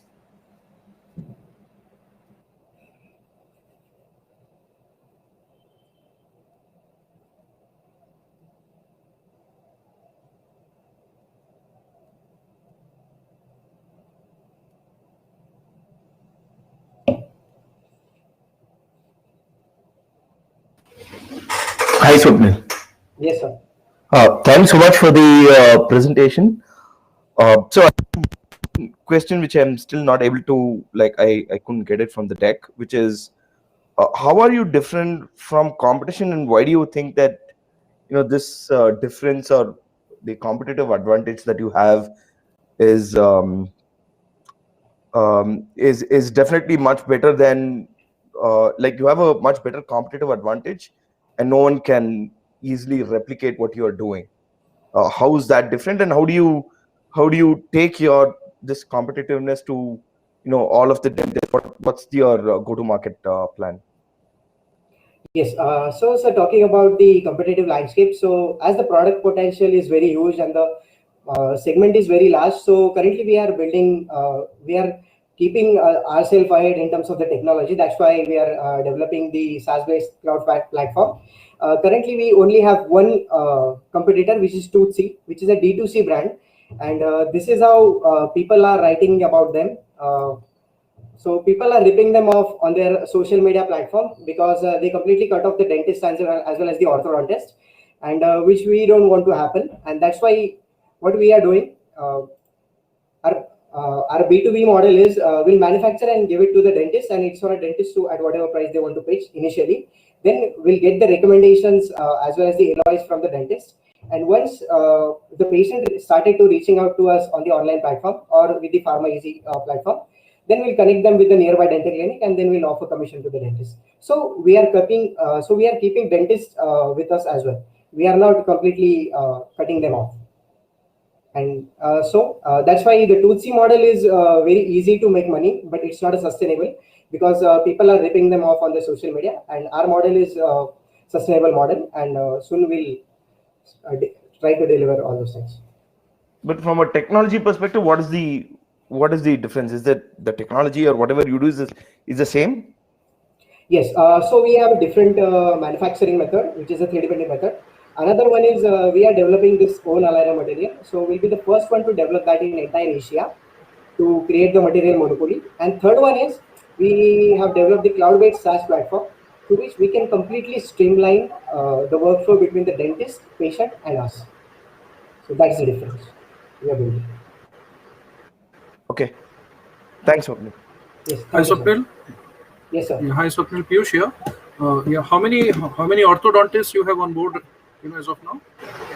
Yes, so there is a team of 10 orthodontists with we are closely associated with, and those are certified orthodontists with 50 years of experience, and even did their Invisalign treatments. So these are Invisalign certified orthodontists, and through which we are doing this treatment planning and all this. So, which is typically like an in-house team, but typically may not be on rolls, which is okay. But most of the customer treatment that happens for basically dentists. Typically, people end up going to a dentist, right? So for this product to get approved by a doctor is of say prime importance. So while you may have 10 doctors working with you closely, but I feel you need to onboard lot many doctors in each city. So city wise, so maybe 100 doctors each city. You may say to reach out to a larger say kind of market. What's the feedback from the doctors on these aligners? Yes, sir. So I have met the secretary of the Indian Dental Association, which is Dr. Ashok Bogle. So, and from the Maharashtra State Innovation Cell and Telangana State Innovation Cell, they're helping us to connect with the dental associations. And once we get the approval from them, it's in process. Then we can directly reach out to the dentist. Because if my salesperson will reach out to them, the conversion will not happen at that scale. They'll be only treating No, I them as completely understand. I understand that. I'm not talking about from a sales pitch perspective. But what has been your experience? What is the feedback when you yourself have reached out to doctors? Have you reached out to dentists yourself with these aligners? Right. Yes, sir. So what is their feedback? So what is their first-hand feedback? Top 3 points that they have shared, as a feedback to you. Yes, it is completely expensive treatment, and India is not ready to buy this very expensive product because it costs 3 lakh rupees. But that's why we are competing this pricing with the exact to the metal and the ceramic basis options. Point number one. Second one is what is the complexity and what is the capability of the material and what is the regulatory approval and what are the factors affecting to the gums and all those things. And third one is the interproximal scanning interproximal report is required is there, so they don't have the proper knowledge to to evaluate all those things. So we have developed a proper course for them through which we certify them. We'll give them a very basic cases first, and then we'll switch to moderate and complex cases. So these are the 3 factors which stopping them to do these treatments, and we are overcoming all of this. So we'll educate the dentist as well as the customer. Sure, I understand. So currently, like you mentioned, you are importing the material from Germany and you are currently manufacturing it in India. Yes, sir. Where are you doing that? Sir, currently I'm based in Nasik, and I'm doing it at my nearby place. We are having a manufacturing setup in our home only, and I took the letter from CSCI as well. Sure. I'd have Shreya, to I know the time. Yeah. I know, Shreya. I know the time is over. So maybe if you can help me, reach out to Swapnil separately.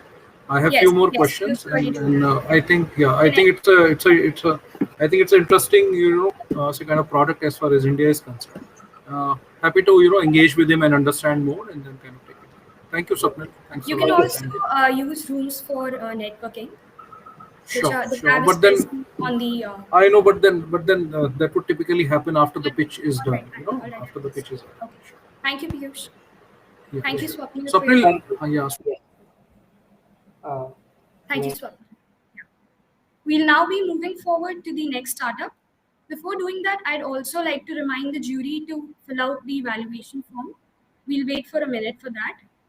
Meanwhile, the next startup is Newsreach. I'd ask the founders of Newsreach to join the stage.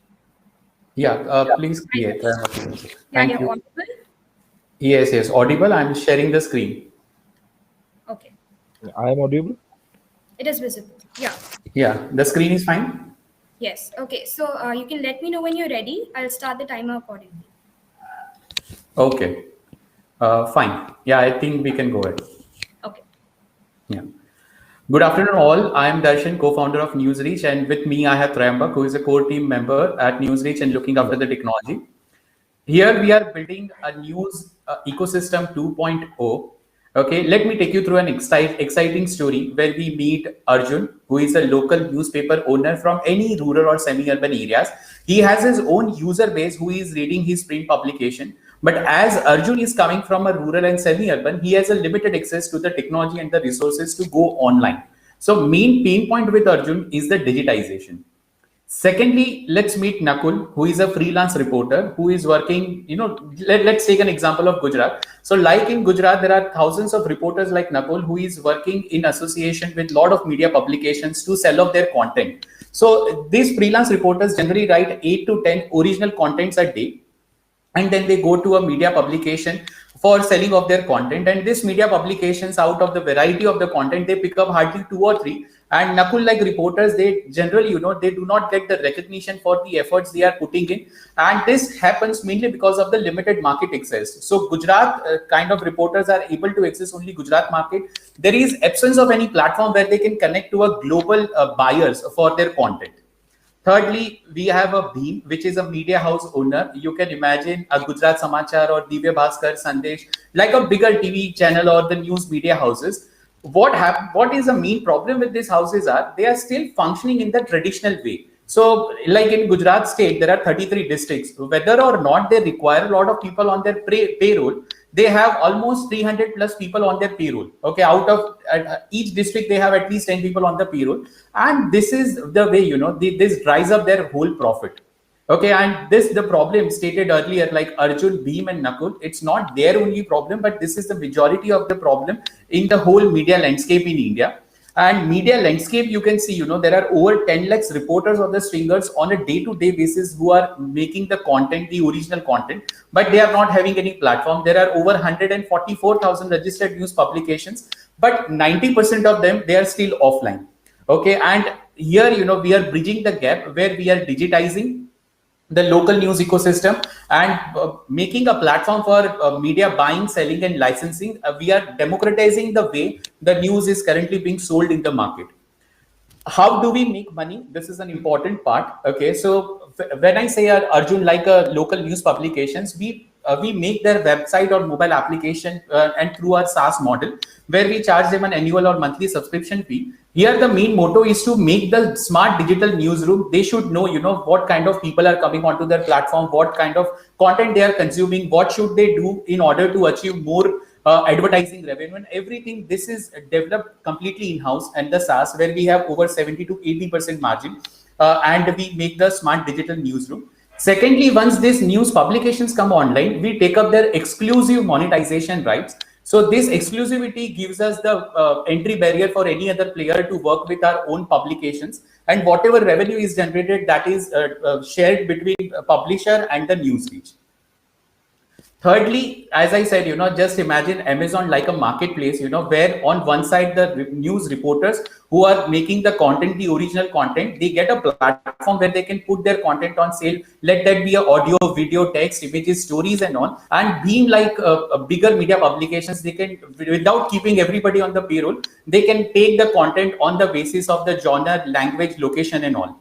Okay, this is the way we are doing. This is now we have done the paid pilots, and this is will be rolling out the MVP of news marketplace very soon.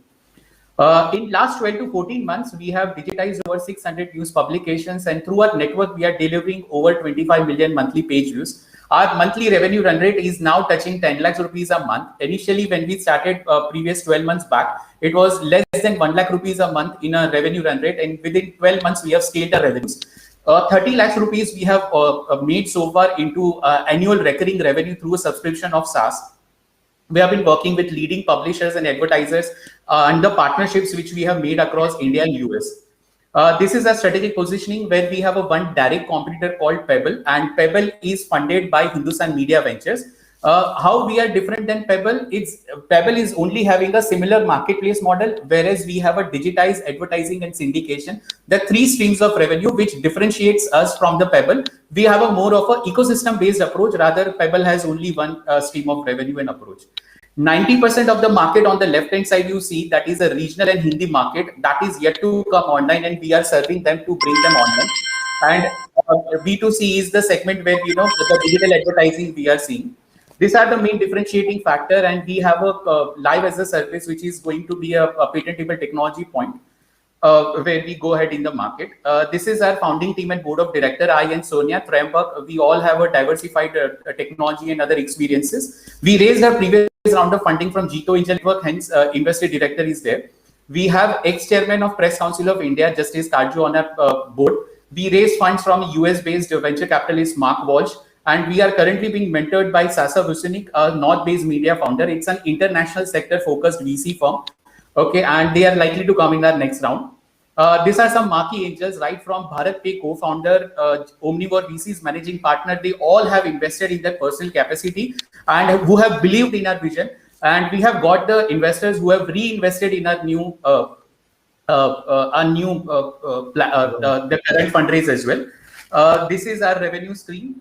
When we started, it was hardly a 1 lakh rupees a month, less than that. That is 9 lakhs rupees of revenue we generated in the first year. Second year onwards, we have started scaling the revenues, and we are on track to achieve the revenue scale at large. I'm sorry, I'll have to interrupt. The time is up.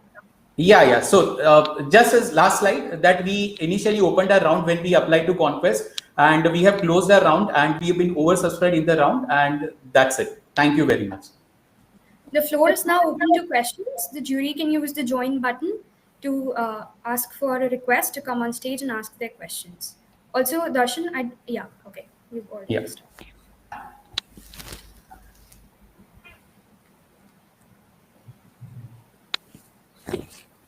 I'd like to reiterate, the jury can use the join button on the right-hand side of their screen to come on stage and ask questions.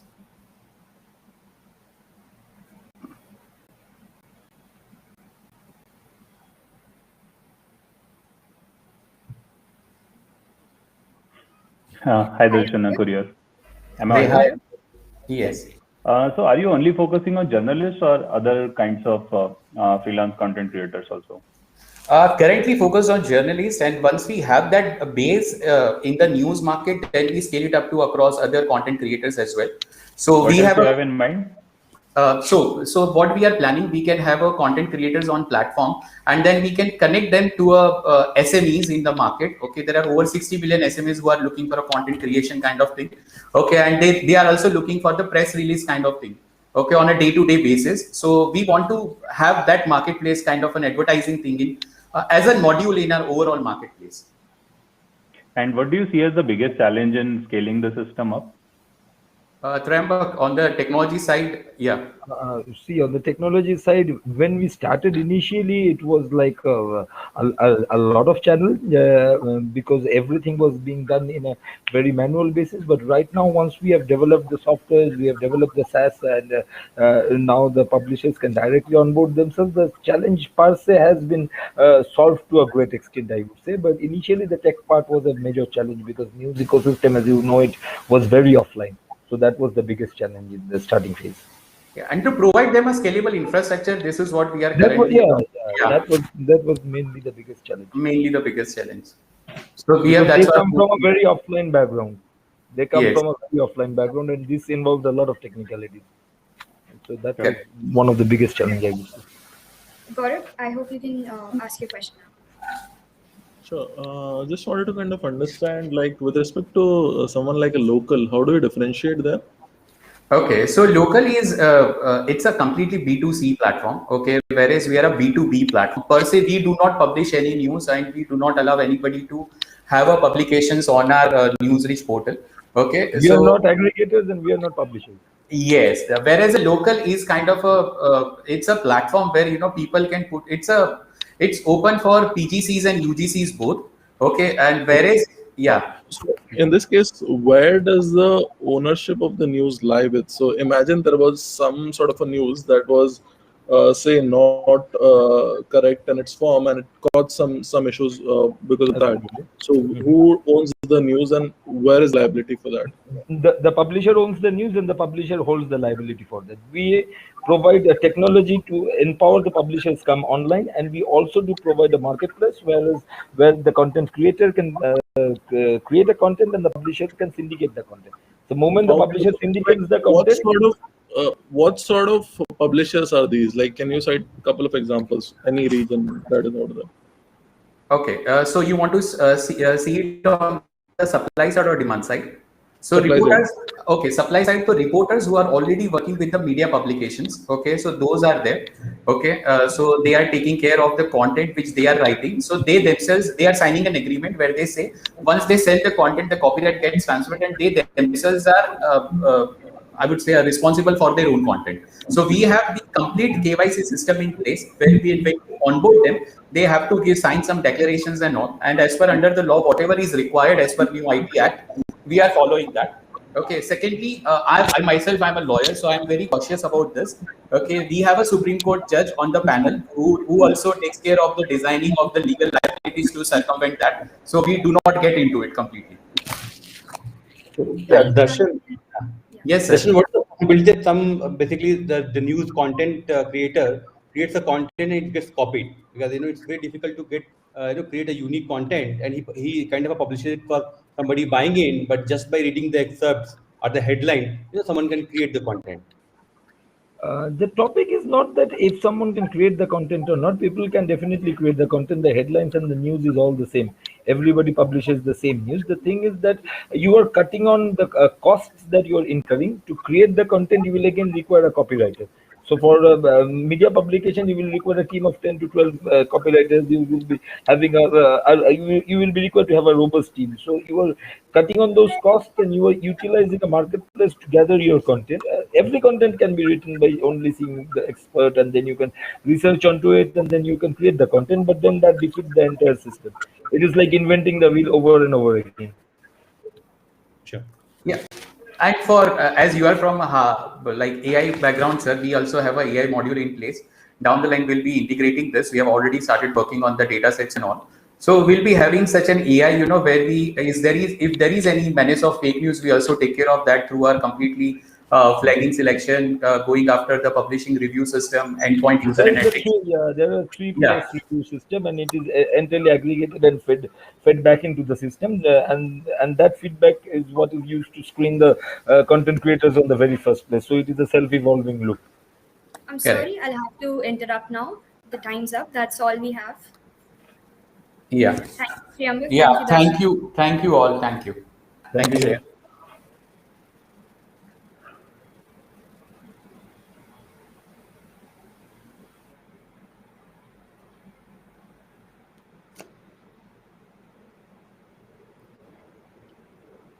Moving on to the next startup, I'd like to call Backyard Creators on stage.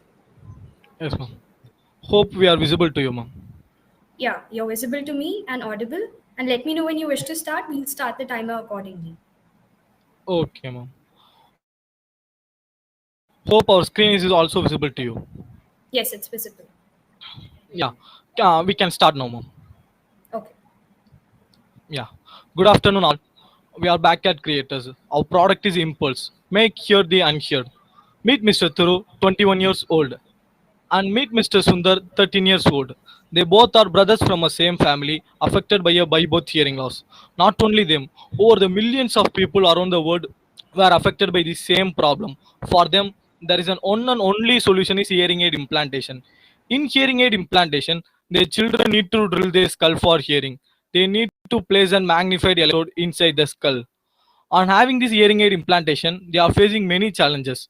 Mainly, they require an open skull surgery and need to place a magnified electrode inside the skull. They must done an implantation surgery within 8 years. They are not able to take an MRI for a lifetime, and it is a highly expensive, over 15 lakhs. And not all the implantation surgery is a 100% success rate. So we have overcome all these disadvantages, and we are going to provide an adhesive non-surgical hearing aid.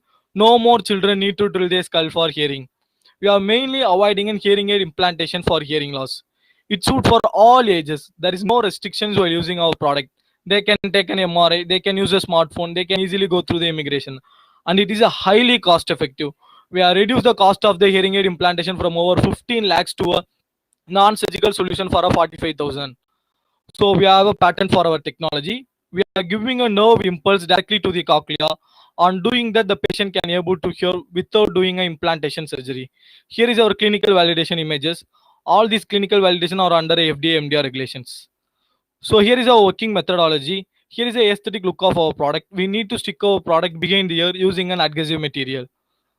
So we have successfully piloted with more than 50 plus patients, and they can able to hear through our device for a first time from their birth without doing an implantation surgery. So here is a photo where we are giving a demonstration to our state and central ministers. And here is a video. Our team kindly share our video for here. How we are changing the way of dream.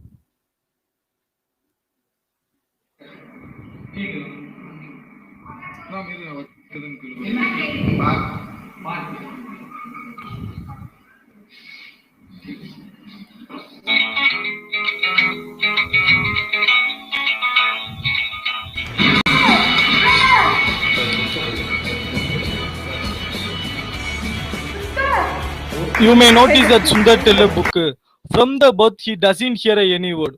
For a first time while using our product, he can able to hear through our device. And also on providing a continuous speech therapy to them, we are also able them to speak while using our product. This is how we are creating an impact in their people life, like Thiru and Sundar. And our invention is awarded and certified by the Japanese government as one of the best invention which will create an impact over the millions of people life from the Japanese Ministry of Internal Affairs and Communication. Here is our competitive landscape. Our main competitive advantage is providing a non-surgical solution which suit for all ages at zero restrictions at a very affordable cost. So here is our market size. Our world market value is $8 billion. Over 466 million people are affected by this problem all over the world. In our country, over 63 million people are affected by this problem. But only 10% of patients are only get treated because of a high cost and high risk existing solutions. So here is our go-to-market strategy. We are going to follow B2B2C and B2G. In B2G, the government has already have a scheme called ADIP. The actual cost of the implantation is around some 15 lakhs. Under this government scheme, it's cost around 6 to 10 lakhs. Even though the government has failed in this scheme, because only 300 people in a state get benefited through this scheme. If our solution comes, over 25,000 people can get benefited through this scheme. So here is our target audience. Our champion customers are doctor, hospital and clinics, and our customer segments are by birth and conjunctive hearing loss patients. So here is our product timeline based on the milestones. And here is our partners and advisors. And here is our team. We are Raman and Lakshman, a 19-year-old twin co-founder of the startup. Mr. Prashant Goyal, a Dr. Stuart Grzin, a medical expert. And here is our advisor panel, Dr. Saravanan, a director of Sarana Specialty Hospitals, and few more from a biotech and medical experts. And we are working towards to create an impact in the millions of people lives in India as like these people. Thank you.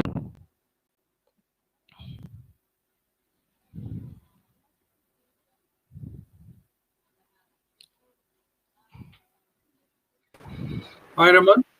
Hi, sir. This is Piyush. I think this is a very great and very revolutionary product.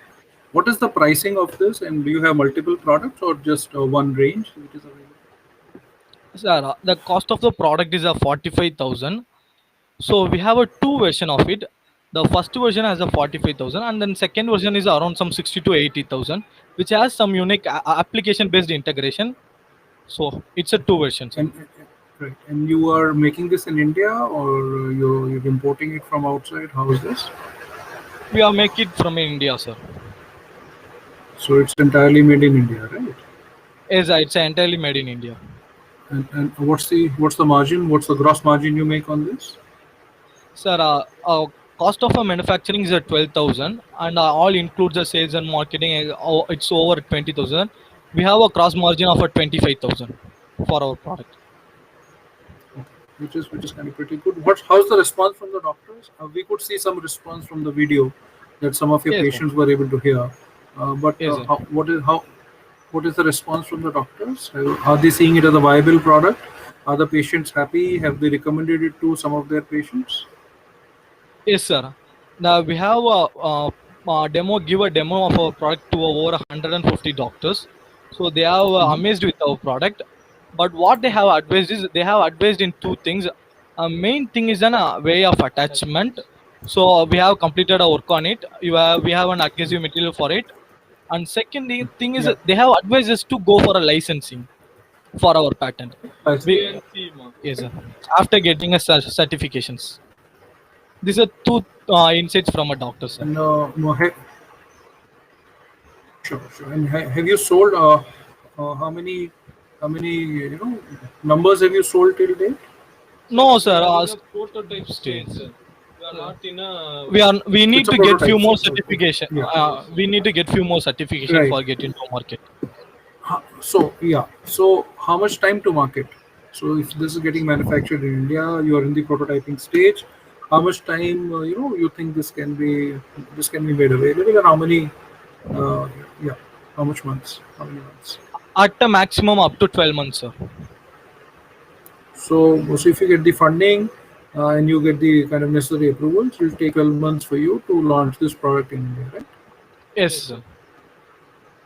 Thank you. Thank you. Thank you, sir. Hey, Raman, can you hear me? Yes, we can able to hear you. Raman, two quick questions. One is, how did you come up with this idea? I'm sure this problem requires a lot of medical information or knowledge. So, what was your story behind this idea, which is the first one? And once you respond, I'll ask the next question. Yes, sir. First question is in our street there is a children called Adi. So he has a hearing loss. We asked her mother why you have not treated Adi. He has explained as Adi has this kind of hearing loss. So the solution cost around this much. So after a week we have met Adi mother. He has sold his own house for treating Adi, but even though the family has not get satisfied because it has this many disadvantages after getting it treated also. So we are working towards it.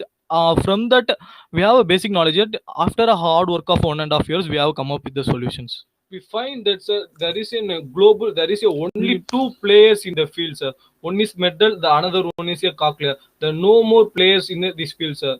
So and the find the that's a thing, the cost is not get reduced.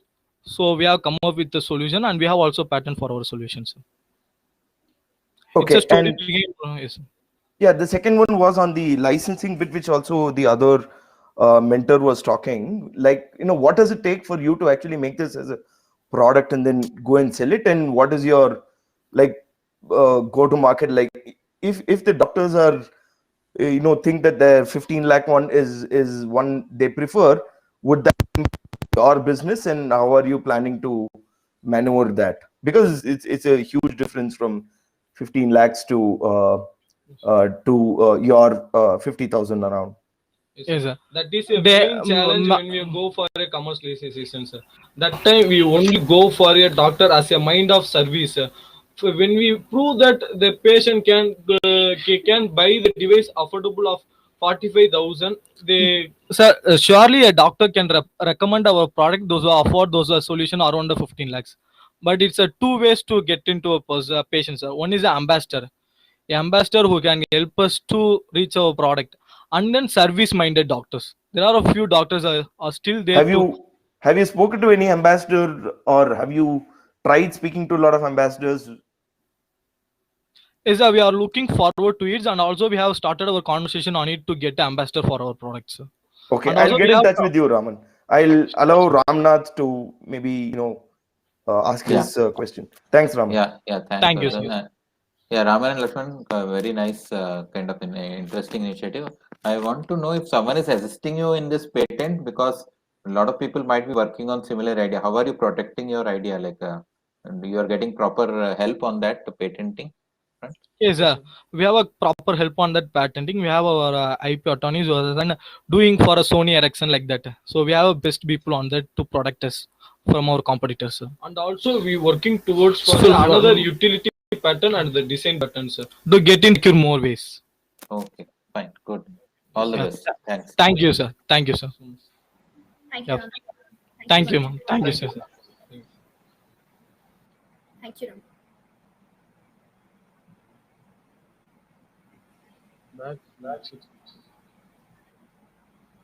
Just a heads up for the jury, I would like to once again remind them to fill on the evaluation sheets. Moving on to the next startup, we have Cloud Files. Could the founders of Cloud Files please join the stage? Sure. Hello, Vishesh. You're audible to me and visible as well. Hi, Siddharth. If you could test your mic once. Yes, can you hear me? Yeah. Okay. So, Can you see my screen? Yeah. So you can let me know when you wish to start. We'll start the timer accordingly. Yeah, we can start now. Okay. Yeah. Okay. Hi, everyone. My name is Vishesh, and with me is Siddharth. We are the founders of Cloud Files. Cloud Files is a secure file sharing and engagement analytics tool, and this is a pitch deck. So the problem is that most of the digital tools have evolved with the web, but files have largely remained static. They cannot secure themselves, they cannot maintain versions, and they also cannot report back anything to the sender of the file, the viewer engagement, opens and time spent, etc. And there have been other solutions in this field, but one fundamental thing that they don't get right is that they create a separate tool and they want users to change their workflow, and that makes adoption very hard. So that's where Cloud Files comes in. We are a B2B SaaS app to upload any kind of file, get a sharing link that has security, version control, and engagement tracking built in. We are also building Cloud Files integration first, and by that we mean that instead of getting users to our platform, we go where files are. So let's say if you're sending attachments from your email, then we'll create extensions there. And we are also focused towards sales and marketing people. Initially, they use lots of CRMs like Salesforce and HubSpot. So we are building native apps there so that the adoption is easy. These are the very core features of Cloud Files, which is upload. You can upload any kind of file, then share. You get a link for sharing the file, and then you can track the engagement analytics. So first, you can add a lot of security setting, like who should have access to the file. You can restrict it to certain email addresses or certain company domains. You can also track the engagement. For example, if the file was viewed, how many times, how many unique views were there, downloads, and time spent on each page of the file. And then you can use all this analytics and integrate it with other tools like Zapier or your workflows in CRM and everything, so you can automate your processes. This is our team. We are 3 founders, all from BITS Pilani. Sid and I graduated in 2013 from BITS, and we have another co-founder who graduated in 2019. Sid also completed his MBA from IIM this year. This is our target market. So initially, we are focusing on sales and marketing teams, and some of the use cases for them is salespeople can actually see how much time is being spent by their prospects on their files, and they can prioritize their follow-ups based on that. They can also personalize their follow-ups based on which page of the file their prospect was most interested in, and they can start the conversation with that. Also, they can share the sensitive information more confidently. For example, they can restrict the viewing to certain email addresses or domains.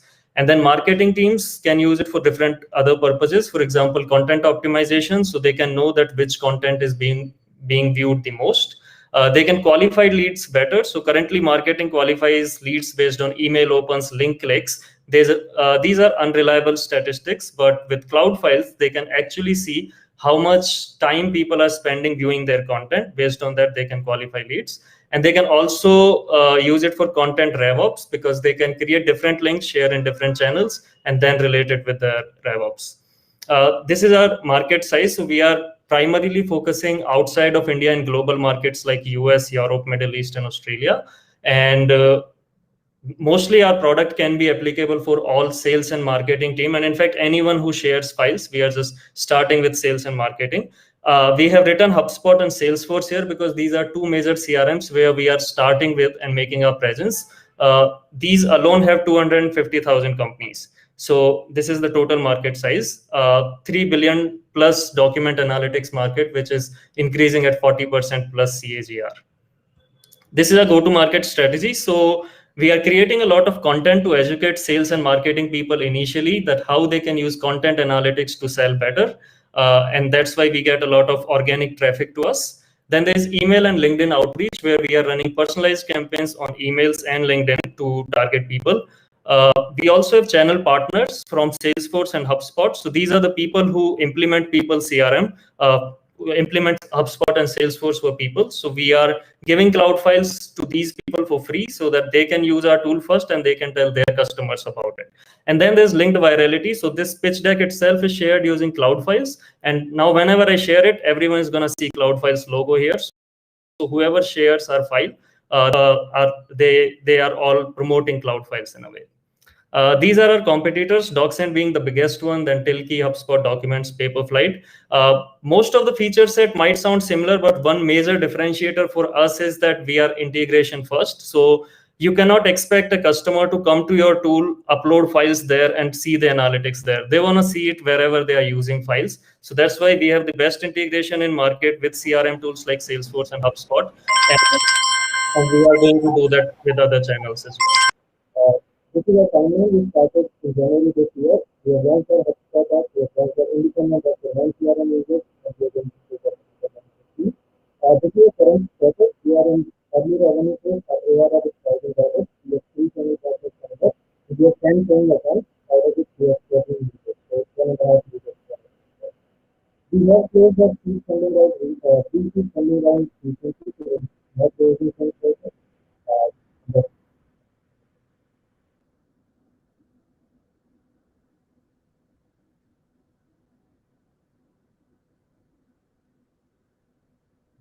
The floor is now open for questions. The jury can use the join button to come on stage and ask questions.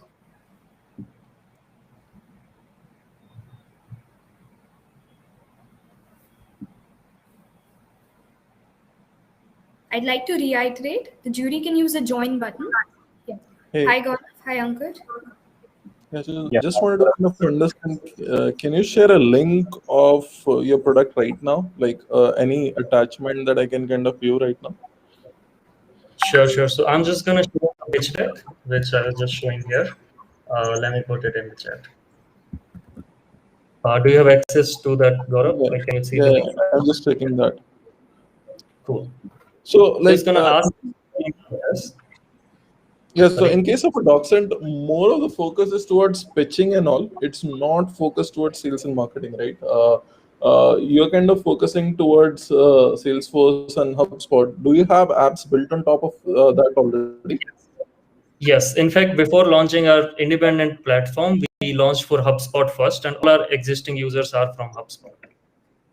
Okay. And as you said, DocSend was very much focused toward pitching, but we realized that tracking is most important for sales and marketing people. Also, a customer who's sharing pitch deck would buy maximum 1 or 2 licenses, while we can be implemented in the entire sales team of somebody that might be 50, 100 people or even more. Right. Can you share, like, I already opened the doc. Can you share what exactly are you kind of seeing on your end right now for that? Yes. So let me just share my screen again. Yes. So this is where I have the app open.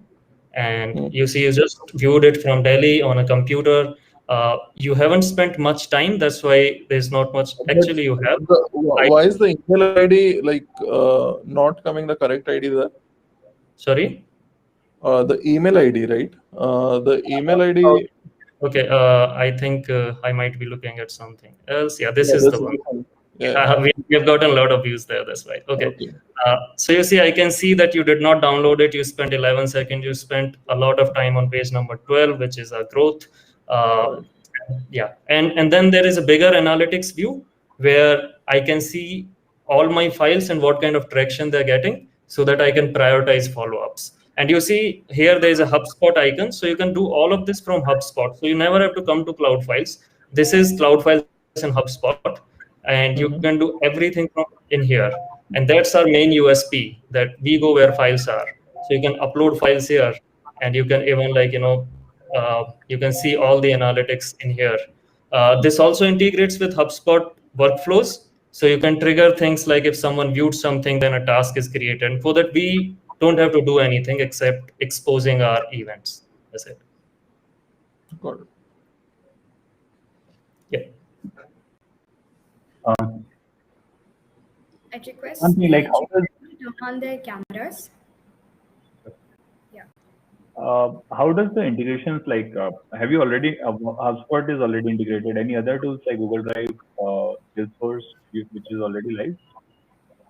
Yes, so we are working on Salesforce. We have just been there for 6 months. HubSpot is live. Our non-CRM app is live. Salesforce is going to be live next month. And after that, we will focus on Google Drive and OneDrive and all these tools. The idea is that you don't have to come to Cloud Files. And we're going to focus other CRMs. There's going to be browser extension. It's very integration first, really. It actually mostly depends on the type of market opportunity. So, depending on that, we'll be exploring more markets. But then we are starting with this one because there's a definite pain point there. And are you planning to go it like completely open, or you're partnering with different organizations, let's say a large company, to manage their files, internal documents as well? So definitely not for internal documents, because our value prop is in the external sharing and tracking. On the bigger company front, we are going to piggyback on Salesforce. So they have generally enterprise customers. So once we have our Salesforce app live, we are going on toward after the enterprise accounts. But again, just starting up from Salesforce rather than we starting from zero, we go to people who are already using Salesforce. I think we can take up a question from Rajiv now. Yeah, hi. Vishesh, towards the end, you were breaking a bit. So I just had a couple of questions. When did you folks launch? When did you start your go-to-market? That was one. Two is on the pricing slide. Are you using a strategy of getting usage adoption by offering a free kind of version? I don't know if I caught that. And last question, that's the part when you faded. You said you're raising around 500K, but I thought I also heard you have closed the round. So, you understand it.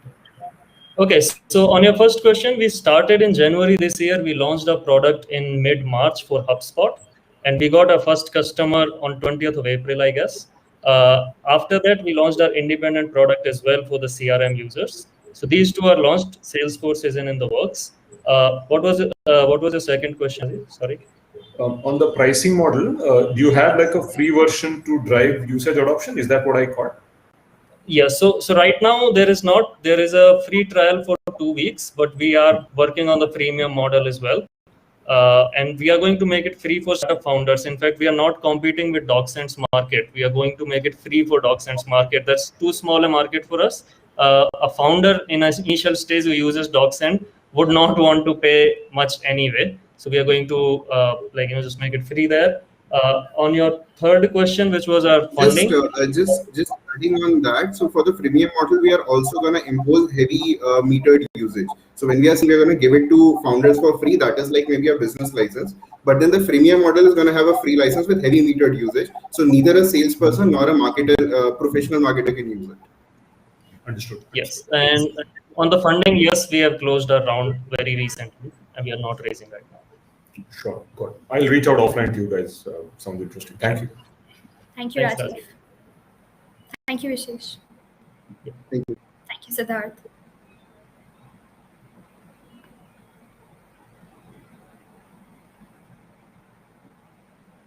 Moving further, next up, we have Fruits Technology. I would request the founder of Fruits to join us on stage.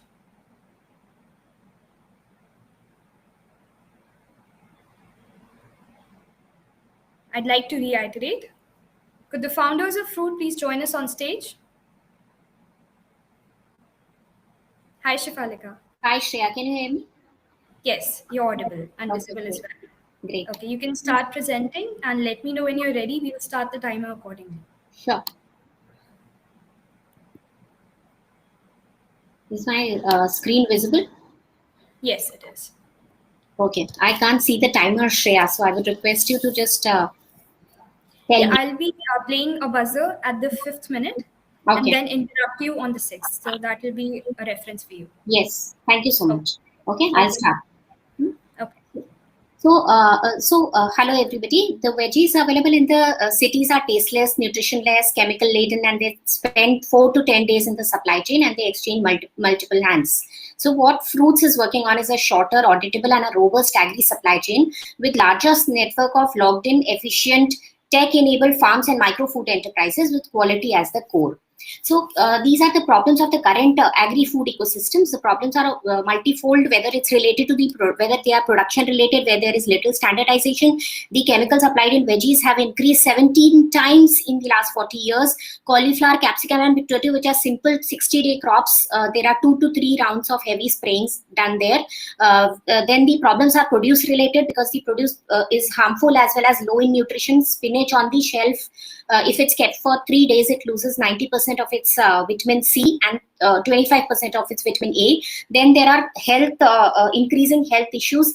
18% of all cancer causes are because of the diet related issues. Then there is lack of authenticity and traceability of the transparency in the current available food options. The resources are depleting. 14 out of 20 megacities in the world are facing water scarcity, and there is huge wastage in the supply chain to the extent of 40%. Around $14 billion worth of food is wasted every year in India, according to FAO. So there is a clear need for optimal growing of delivery costs, optimal growing and delivery cost structures. So there is a need for shorter, auditable and traceable supply chain. So this is our analysis of the problem, wherein we saw that there is a lack of quality of food available. There are suboptimal farms, therefore they are looking at unsustainable agricultural practices. There is no demand supply match, and there is lack of technology there. So there we are trying to build a inclusive business model which is allowing better market access and stable farm income. So Fruits, which is Food with Good Roots, is working on building a large network of good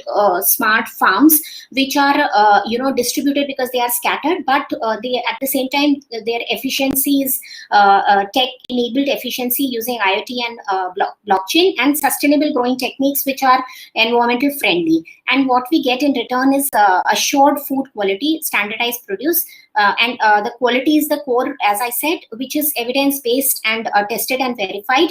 And the produce which is produced is zero in contamination and nutrient rich. 25% more nutrition is offered, and it's source trackable and source traceable, and grown using specific credible inputs and practices. And it's accessible to all. It's in different modes. We are trying to make it accessible to the consumer, whether in D2C or B2B2C, offline and online. And we are working on a shorter supply chain and reduced food wastage. This is our approach, wherein we are building on the entire farming ecosystem to empower small scattered growers to efficiently grow nutrient-rich food. So in a sense, we are trying to democratize farming. We are trying to provide end-to-end support and ensure evidence-based quality standardized output is produced, which is so essentially we are entirely co-growing with the farmers, right from production planning stage to monetizing and buying back their produce and making it available to the consumer. So these are our different strategies right now. The customer acquisition is done through simplistic, interactive, self-learning format of trainings. Then there are through our advisory services, we are trying to build strategic farm business partners. And we are also generating immediate cash flow through access to inputs. We are working on the entire ecosystem and facilitating standardization, because we are talking about credible input quality. And then we are buying back and ensuring that the farm is actually able to ensure the profitability which we are talking about.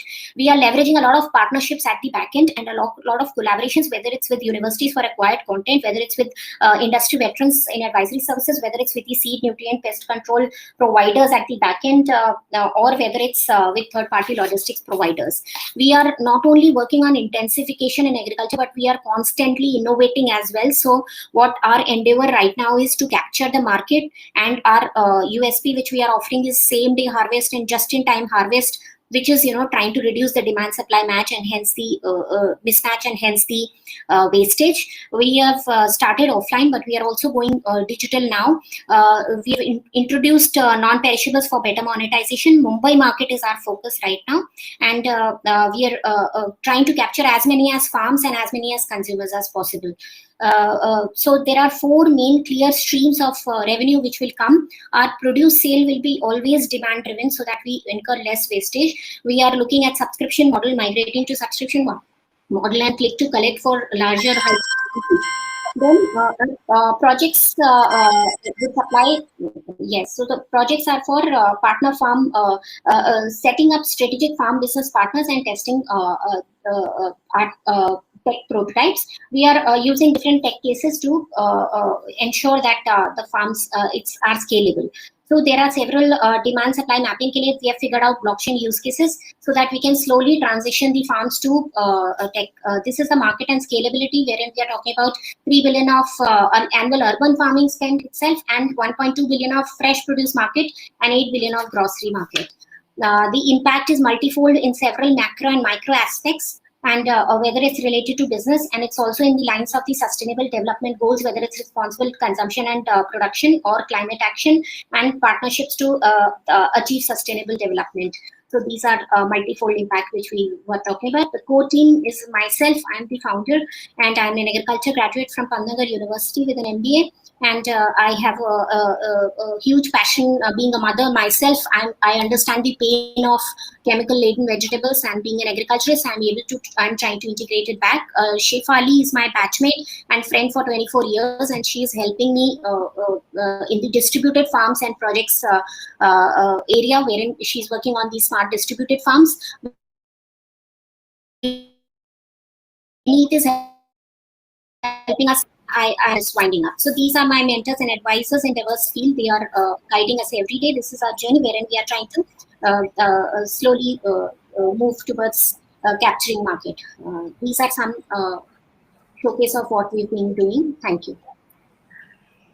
The floor is now open to questions. The jury can use the join button and request to come on stage and ask questions. Hi, Shafalika. Congratulations, sir. This thing looks very good. So I have one question, like, how much of the tech thing you talked about, like, blockchain, IoT is already implemented or is just going to happen in future? There are some things there is frugal tech which we are already trying on farms, like temperature sensors, humidity sensors, and irrigation linked controllers, which we are all taking to IoT and capturing data at the back end and trying to streamline the data. So that work is happening. Plus, we are in talks with some couple of blockchain accelerators wherein we are trying to see those agri wallets and tokens, how they work, so that they are through NFTs, how they are directed to be used in a small community of SHGs. So we are working with a women SHG of 20-30 groups and trying to see how it works with them. So from tech front, we are, post 9 to 10 months, honestly, that's when we will really pick up the tech aspects. We want to transition the farmers slowly because agriculture is really still, it will take a long time to get to that level of agri-tech. Yes, yeah.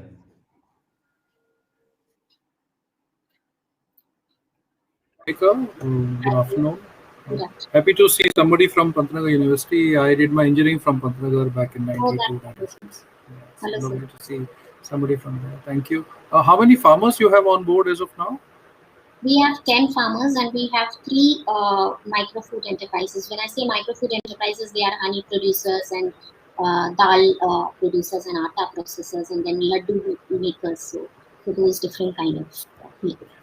And then since you mentioned you work on the consumer side, so you help these farmers reach consumers, or you have your own marketplace to kind of sell their produce? So what we are doing is we are doing it in a D2C mode right now. So through WhatsApp and referral mode, we did a pilot. So through WhatsApp and referral marketing, we reached 600 consumers. And now we are taking it online. So we are working on a platform as well so that we can digitally do it. Plus parallelly, sir, what we are trying to do is we are trying to identify clusters-based retailers who can, on shelf put the produce and sell so that it's always available. Sure. So in terms of significance, what is your first milestone? How many farmers, how many customers you would want to reach first and say, that you're seeing some success? Mm-hmm. So this year, by March, we want to onboard 3,000 consumers in subscription mode so that the demand is set and we can, effectively map them to the farms at the back end. And we are looking at least 50 partners when we talk about partner farms. So there is a lot of work which is going on in Maharashtra. Then we are getting produce from Meghalaya, from Uttarakhand, from Kashmir. Because when I talk about concentricity of supply chain, which we are working on, so the consumer is in the center and we are trying to see that agar sabzi paas mein hogna hai, it should grow close to the consumer. Then yeah, because the time to market has to be short. Yeah, within 2 days, within a day, it has to be exactly. So consumer's plate. Yeah. at the same time, what happens is the consumer wants a fuller basket. So we are adding non-perishables as well, so that the consumer, we have consumer stickiness. The consumer doesn't leave us. So we are adding dal and honey and sweeteners as well, where again quality and standardization is an issue. So I would love to know more about this, Shreya, and would love to reach out to Shefalika, let others also have a chance to ask questions. Yeah. Thank you. Yes, we'll make that. Thank you, Shefalika. Thank you, sir. All the best. Thank you, Nancy.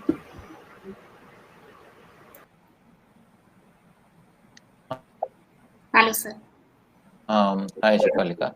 How are you differentiating yourself with from others? Because a lot of players, even big players, are trying to get into the Yes. market in a similar space. So how are you really differentiating yourself from them? See, one is, the network would play to my advantage. So the moat which I'll develop because of the interconnected communities which we are trying to build, and the kind of technologies which we are trying to adopt at the farm level. Because what is happening is the techniques which are available right now, they are not adoptable, because either they are not user friendly, or they are very expensive, which cannot be adopted at the farm level in India. So I think that's one of our differentiator, wherein we are working with these growers and trying to figure out what are the techniques which can be adopted at the farm level, and then try to scale. And the other thing which we are trying to do is we are trying to hold on to these to the market as well, capture the market as well. Otherwise, this is another problem which the other counterparts are facing, that they grow using specific techniques, and then they don't have a market to sell. So the third thing I think is we are not we're not holding on to certain specific technique, like let's say Urban Kisan or Clover. We are not holding on to soilless technique of growing. We are including a blend of both soil and soilless, wherever what is required, based on what infrastructure I have and how close or proximity to the consumer I'm growing it. So that's what we think. Fine. Would be to Okay. All the best. Yeah. Thank you. Thank you. Thank you, Shefalika. Thank you. Before moving on, thank you. Before moving on to the next startup, I'll request the jury to please fill out the valuation sheets. I'll pause here for a minute for that.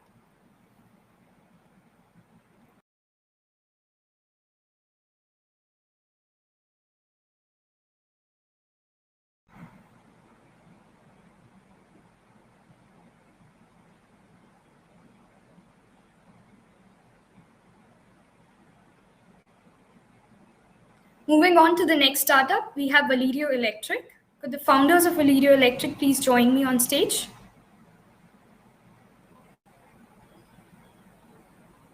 Hi, Sarthak. Hi, Shreya. Yeah, you're audible and visible. Hi, Moksh. If you could test out your audio once. Hi, Shreya. Yeah. You're audible. So you can start your presentation and let me know when you wish to start. We will start the timer accordingly. All right. I hope the screen is visible. Yes, it is visible. All right. We can start now. Okay. Yeah. Hi, everyone. We are Valerio Electric, and we want to make EV charging facilities accessible everywhere. The team comprises of 3 co-founders. All of us are from BITS Pilani. I'm Sarthak, and I, along with Nirav, who is the current tech lead here at Valerio, we have an experience of 3 years in designing and manufacturing 4-wheeler EV prototypes back at our university. And we even led a 70-member team for the same project. Nirav further on was a former cloud architect at Smart Helio, which is a Swiss-based solar analytics startup. And Moksh is our go-to finance guy. He's skilled in financial analysis, marketing, operations, and as well as UI UX design. He led publicity for Oasis, which is India's second largest cultural fest. And he was a former intern at Indian Angel Network and was a former product manager at Byju's. Coming on to the current charging solution that is used by EV owners.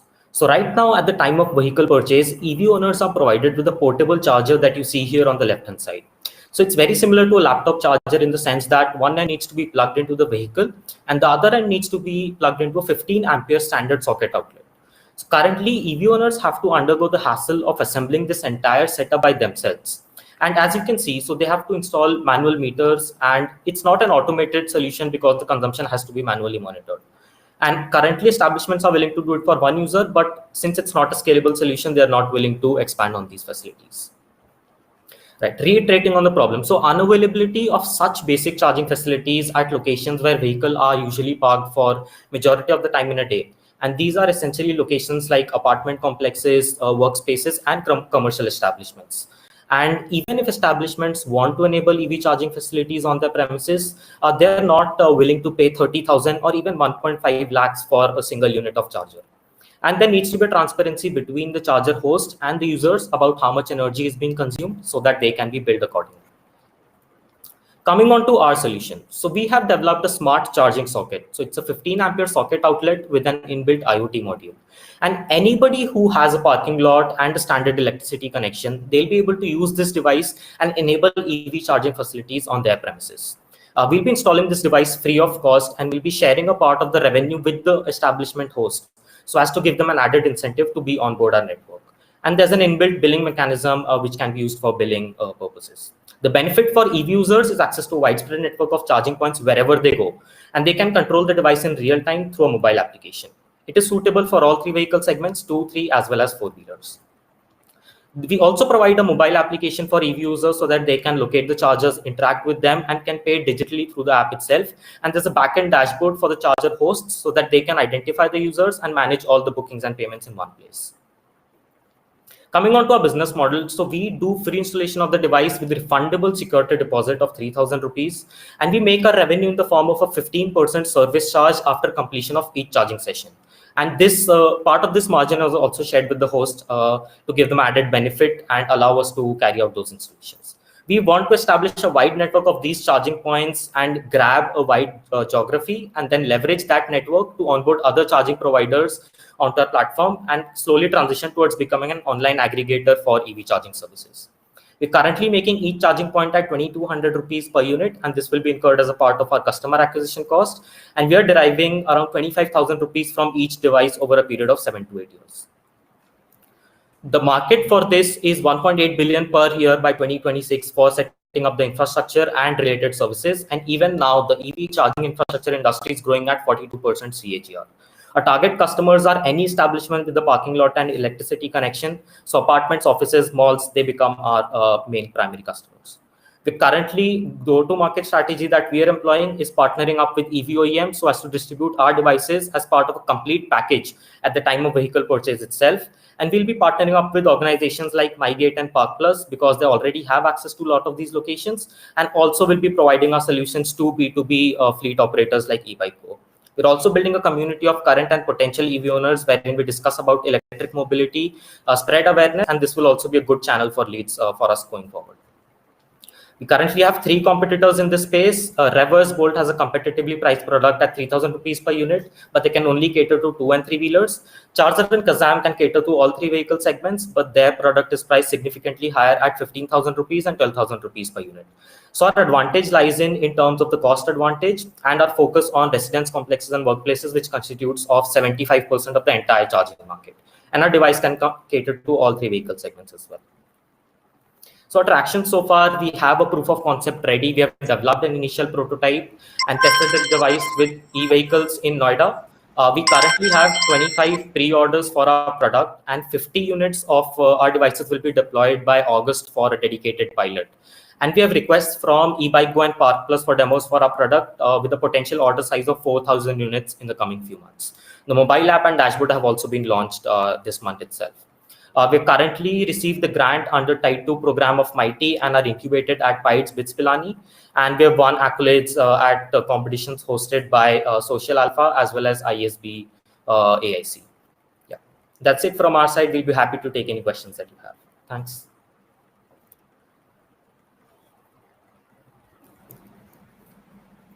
The floor is now open to questions. The jury can use the join button to request and come up on stage and ask questions.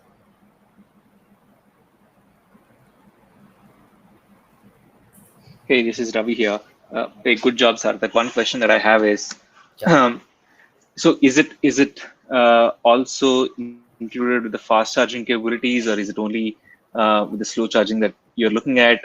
What are the different dynamics that you're looking at? Number one, and the commercial establishments who you would want to partner with, what is the potential revenue income that they're looking at on an annual basis? Right. So going to the first question. So this is a slow charger for now. So it's a 3.3 kilowatt power output charger.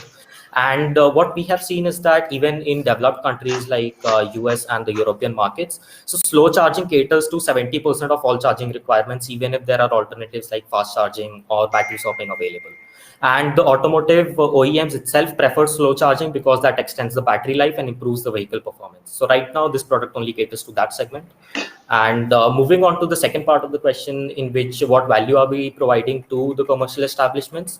So in a particular year, the revenue that we'll be able to provide to them is somewhere around 10,000 rupees annually. And the additional benefit that we provide to them is the long time that people visit at their particular establishment. So the footfall increases and they'll be spending more time on the shop floor, wherein they'll be purchasing additional services or products that those particular establishments offer. And that's another form of an indirect revenue source, even more so than what we can provide through our charging requirements is what we do. Sure. Okay. Thank you. Thanks. I'd like to reiterate for the jury, please use the join button to request to come on stage and ask questions.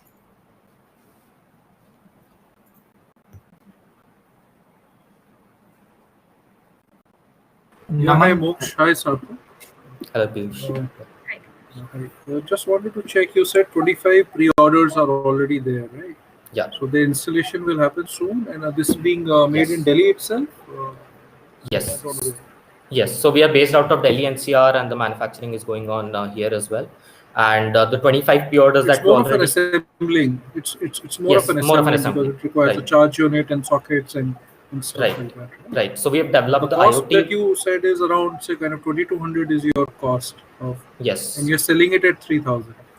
No, we take a refundable security deposit. So right now, when we have interacted with a lot of these establishments, they have an inhibition of paying an upfront cost, and that's why we are more towards the free installations and then get a recurring revenue in the form of a service charge upon each usage. So, but they just want to understand what's the cost of this for an individual consumer. So they have to pay the refundable security deposit of 3,000 rupees, and that's the only cost associated. And after every charging session, they pay a service charge of 15% on top of the electricity tariff that is provided. But are you saying this is B2C or it's only B2B? I mean, you want to install this across establishments and commercial spaces only, or if I'm a personal owner of a car, of a EV, and I want to install this, typically in the garage of my bungalow. Right. I can do that. Yes, so that's a smaller use case of our product. So most of the traction also that we have been getting, it's more towards the establishment side of things, wherein apartments, offices, commercial establishments, that kind of thing. But this product can also be used by individual homeowners as well. Yes. So what's the cost of that? So for them also, we'll be doing free installations and we take a 15% service charge. The second model that we are also exploring that we'll be validating in the pilot as well is the upfront cost, wherein we'll be charging 6,000 rupees upfront as a single time cost. And that's it that we'll be taking from those individual. Now, when you say 15% of the charge means what? So if I'm installing it in my garage, so you want to take 15% of the monthly bill that I get of charging? I mean, I don't know. Yes, for the commercial establishments or apartments, that's what we are doing. So if the electricity tariff comes out to be 200 rupees, so we add 15% of top of that. So 230 rupees in total has to be paid by the EV user.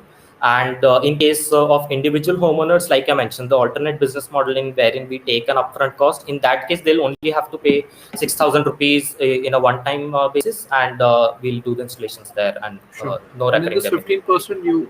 And in this 15% you do the entire maintenance, managing of each of these. Yes, which is that's right. Which is like 24/7. And are you also looking at minimum number of cars, minimum MGs from these establishments? Not yet. You would end up giving up free to certain establishment in the starting, but then if you don't get that 50% over 10 times, 50 times, 30 times, I don't know what number you have in your mind, to see value. So, right. Right, exactly. So even right now, the kind of response that we're getting, we are installing these devices, and 7 to 8 people in and around those localities have shown interest to buy EVs. The point about mitigating our risk is why we are taking the security deposit of 3,000. So in case there is no utilization, even that our cost of manufacturing is covered. And if the establishment also sees that there's no value, so they can return the device, in which we can install it at another place and at a higher penetration level, and have more usage of our product. Are you also dealing with kind of public sector here, Ministry of Road Transport, because there's a lot of focus by Nitin Gadkari on EV adoption. So Right, right. what about kind of public charging points? Yes, so we aren't officially partnering or tying up with those yet, but we're exploring options wherein subsidies for these devices can be provided to increase uptake of these devices. And we'll also be reaching out to municipal corporations or government establishments and utilities, offices, etc., to install these devices on their premises as well. So the government of India will soon be rolling out the standard with this respect as well. And how long does it take to charge on this socket? Right. So for a four-wheeler, if I take the example, so it can take 8 hours for a full charge, and that will provide a range of 200 to 30 kilometers or so. So you only need to do that full charge every 3 to 4 days for the entire 8-hour duration, or you can charge for 1 hour or 1.5 hours on a daily basis to take care of all your daily commuting requirements. So, but what you're saying, 8 hours of full charge is like 200 kilometers, right? Yes, 230 kilometers, 200. Yeah. Thank you. Thanks. Thanks.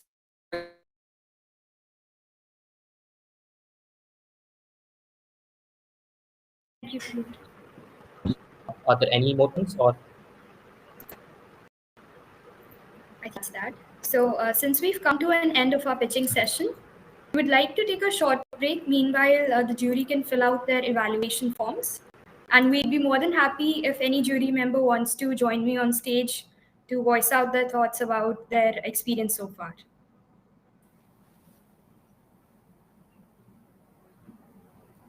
All right, just another addition. We will also be keeping the floor open.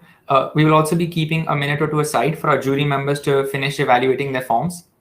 So please, jury members, please do take out 2 minutes to finish any pending evaluations that you have left.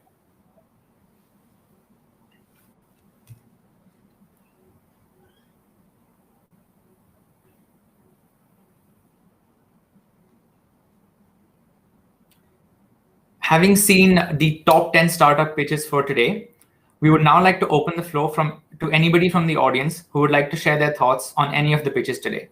If you wish to join and share your thoughts with us, please click on the join button on the right-hand side of your screen, and you will be accepted onto stage.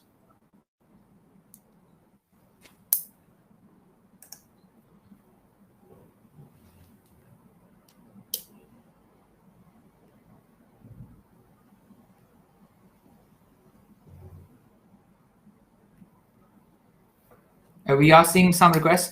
Could we please request you to not withdraw your request? You will be accepted one at a time.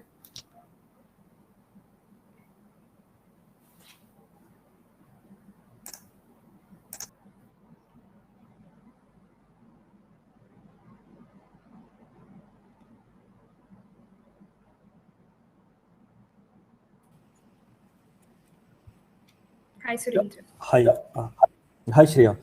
I think I congratulate all the presenter, and they have done marvelous jobs to presenting their unique idea and the solutions to the society basically. And all the presentation and pitch are very useful in a various segments, whether starting from the fresh vegetables or any of these segments, cloud solutions, basically sharing the data and different aspects, whatever has been presented by each customer basically here, presenter basically. So here I think all the ventures, whatever the 10 you have shortlist, have to become $1 billion ventures basically. They've been supported initially and have a really growth potentials in these segments, right? Agriculture segments market is there, or IT segments market is there. EV charging stations basically. This is also a very good unique solutions. where they will be able to monitor, present, and this is going to be the market for the futures basically. And most of the presentation what I found is basically holding the futures basically for everyone. And thank you so much for everyone taking their time and presenting their solutions to the society. Surendra, those were some really great words. Thanks a lot. Thank you. We'll now be taking a short break. We'll resume soon. The break is for the evaluation purposes. We'll be resuming in about 5 minutes.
All right, thank you. We are done with our evaluation process, and I would like to move further to welcome our keynote speaker for the day.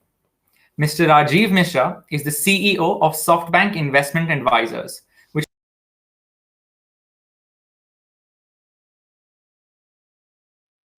and a Master of Computer Applications from the University of Pennsylvania, as well as an MBA from the MIT Sloan School of Management. With an experience of over 25 years in the field of finance, Rajiv has also been an integral part of Merrill Lynch, UBS, and Deutsche Bank. It is my absolute pleasure to welcome on stage our keynote speaker for the afternoon, Mr. Rajiv Mishra.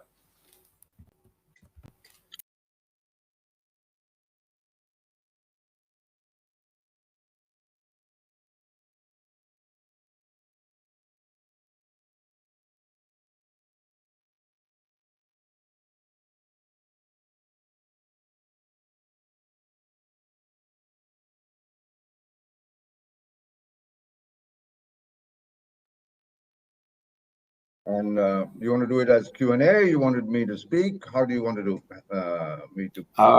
The floor is all yours. Good. Look, it's my absolute pleasure addressing young entrepreneurs at BITS Pilani. It's not long ago. It's actually quite a long time ago. I was your age. The world was different in the 80s. To tell you a little bit about myself, I grew up in Delhi. I went to IIT Delhi, mechanical engineering. I transferred halfway through 2 years into IIT Delhi to finish my undergrad with a scholarship at Penn, and then went on to do my master's in computer science and worked as a programmer. Went to business school at MIT, joined finance, and now for the past 6-7 years, involved at SoftBank, running all the tech investing globally. It's been an amazing ride because since 2016, when the Vision Fund was set up, the objective of the Vision Fund was were a couple. One, we had a vision that artificial intelligence and big data will have an impact and disrupt every part of the global economy. Unlike, if you look at tech revolutions in the late 90s, the internet started in 98, 99, and that enabled people to kind of come together, and it disrupted a few industries: commerce, through e-commerce, advertising, some of logistics, and so on. Then came the mobility revolution with 3G and somewhat 4G in the 2010-11. But the big catalyst in the mobility revolution was the introduction of smartphones. The first iPhone came out in 2007, 2008, and but it didn't have the mobility services, didn't have 4G to make it available. If you go back to early 2000s, India had, 20, 30 million landlines. You needed your desktop computer to access the internet. From 2008 or 9 or 10, compute power and compute capacity moved from the desktop to your palm through the smartphone. And that was a big catalyst which brought billions of people on the internet. And especially with the onset of 4G in 2010 and 11, and then with 4G, a light version of 4G coming into India with Jio and Airtel and others in 2012, 13, hundreds of millions of Indians got access to the internet, which gave them access to entertainment, commerce, basically information. And in 2016, when we set up the Vision Fund, we realized that this is just the beginning, because now we have 5G, which is faster, which is cheaper, and so we felt that, look, let us invest in disruptive companies around the world, across industries, whether it's in life sciences, which is going to be trillions of dollars of disruption on drug discovery, disease diagnostics, using genetic engineering and customized healthcare. And it's all going to happen in the next 5 years, where a lot of diseases, starting with oncology, which is cancer, and will have applications in neurology, on the brain, which is the last frontier. We saw that with BioNTech, how you could come up with a vaccine in 7-8 months for COVID, using mRNA technology, which was being used by small companies in Oxford, by a small company, BioNTech, in Germany. We'll find a lot of cures for diseases that cause mortality, and the biggest causes of mortality are cardiac, cancer, and diabetes, and of course then neurological diseases like Alzheimer's that happen. So longevity. So coming back to the focus, we felt, look, every aspect of the global GDP will get disrupted in the next 5 years, whether it's education, whether it's life sciences, whether it's commerce, whether it's logistics, whether it's entertainment. And entertainment is a big part of the economy, and that we are seeing being disrupted by TikTok or by dance, and now we have local celebrities on YouTube and so on. And Netflix, etc. So there won't be a single part of the economy, including the public sector, that won't get disrupted. And large chunks of GDP contributors, which are financial services, for example, financial inclusion. I mean, if you look at India, the wealth divide happens because of a few things. One is financial inclusion, one is education, as to where you're born and what circumstances you're born in, kind of handicaps you on what kind of education you get, what kind of healthcare you get, and what kind, and that leads to consequences that creates the wealth inequality, because you didn't get the right foundations early on. And AI and data sciences will level the playing field and democratize a lot of those disadvantages over time. And what happened in 2020 with COVID is it catalyzed what our vision was and made it even faster. What would have taken 3 years to happened in 1 year, as more and more people went digital. Whether to order their food, whether to get medicines at home, groceries, financial services sitting at home, entertainment, etc., etc. So that's what makes this world an exciting place. And as more data is gathered, and the catalyst for that is that the power of computation is getting cheaper. And we are now developing 5-nanometer chips, which are going to be more energy efficient. We have GPUs by NVIDIA, graphic processor units, which are not like CPUs, which can process large chunks of data through graphic processors. The cost of storage in the cloud is getting cheaper. And the cost of transmission of the data, i.e. mobile telephony, the cost of data on your handset is getting cheaper. So we can process large chunks of data, entire genome sequences in human bodies, and come up with customized medicine that was before only possible by large pharma, spending hundreds of millions, billions of dollars to come up with drug discovery. Now, small companies with 50 employees, 100 employees, are able to come up with medical solutions across the value chain because of companies like Pacific Bio and others who can read your entire genome sequence a lot more cheaper, and it'll get cheaper over time. Before you would take hundreds of thousands of dollars, now you can do it for 10, 15, $20,000.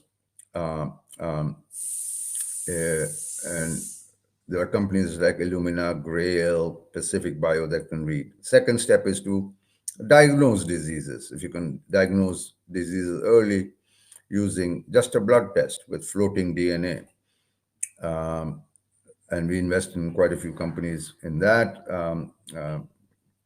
Guardant Health, and a few others that can early detect cancer, etc. And then the final frontier, which are neuropathics, which are customized medicine to come up with immunotherapy and drugs that provide customized care. And the final frontier, which is 5, 6, 7 years away, not far away, will be gene editing and gene splicing, where you go in and manipulate the genes to fix the gene that's causing a problem. And so we live in exciting times. I mean, the Vision Fund, if you look at it, Vision Fund 1 had $100 billion to invest. We stopped at 88 billion. And Vision Fund 2, we have invested $30 billion in the past 1.5 years, which is a $50 billion fund. So we went in and said, look, venture capital as it existed was a cottage industry. And the big ones like Sequoia, DST, and very successful ones, NEA, who've been there for 40 years since 1980s.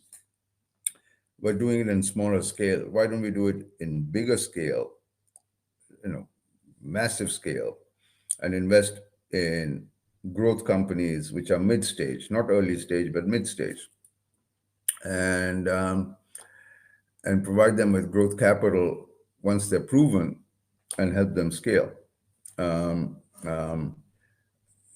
across industries. I mean, if you take just logistics, we invested across the whole value chain, not just ride sharing, whether it's Uber or Ola or Grab or Didi, but in food delivery, DoorDash, Swiggy, Rappi, but also in dark kitchens, because what's going to get disrupted is you don't need a full-scale Main Street restaurant to make the food. Invest in dark kitchens, and which are located in parking lots and so on, in dark stores, pop-up stores. You don't need to go to a 7-Eleven or a Wawa or to your corner store to buy things. You can stores which in half an hour can deliver your milk, your groceries, your ice cream, and what have you, without having to go out and buy your daily consumables. And that's the future. So large swaths of the global GDP is getting disrupted. Whether it's how you sell your house or buy a house in the US, and residential real estate is a multi-trillion-dollar industry in the US. Is perhaps the biggest industry in the US. It's a large asset class. How you buy and sell your used cars, how you finance them, how you get a mortgage or a car loan, and all that with big data, where it was inefficient to do before. How you buy insurance through Policy Bazaar, how your logistics is handled through delivery and other similar companies.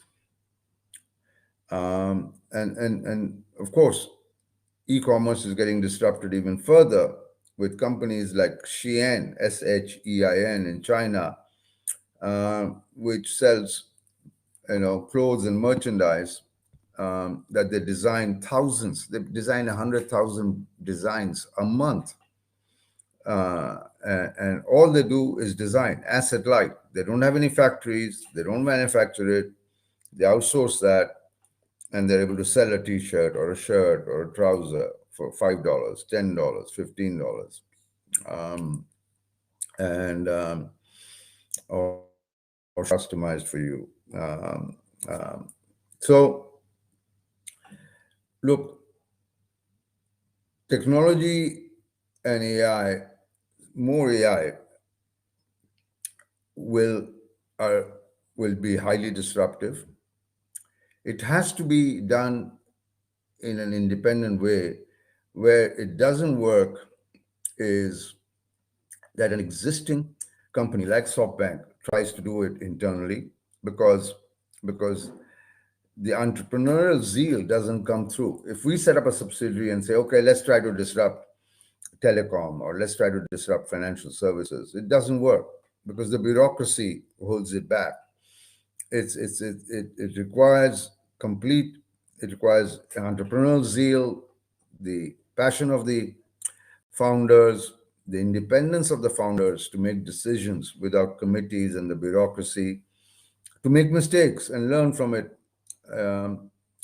So it's a great time to be an entrepreneur because you can take on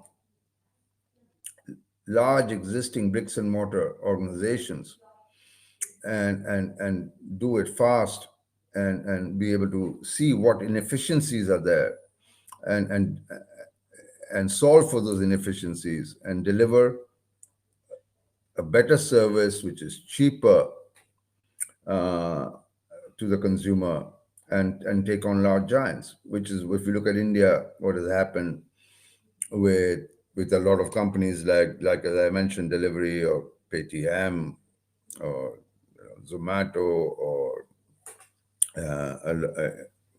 lots of other fintech companies, whether it's in sports with Dream 11, whether it's in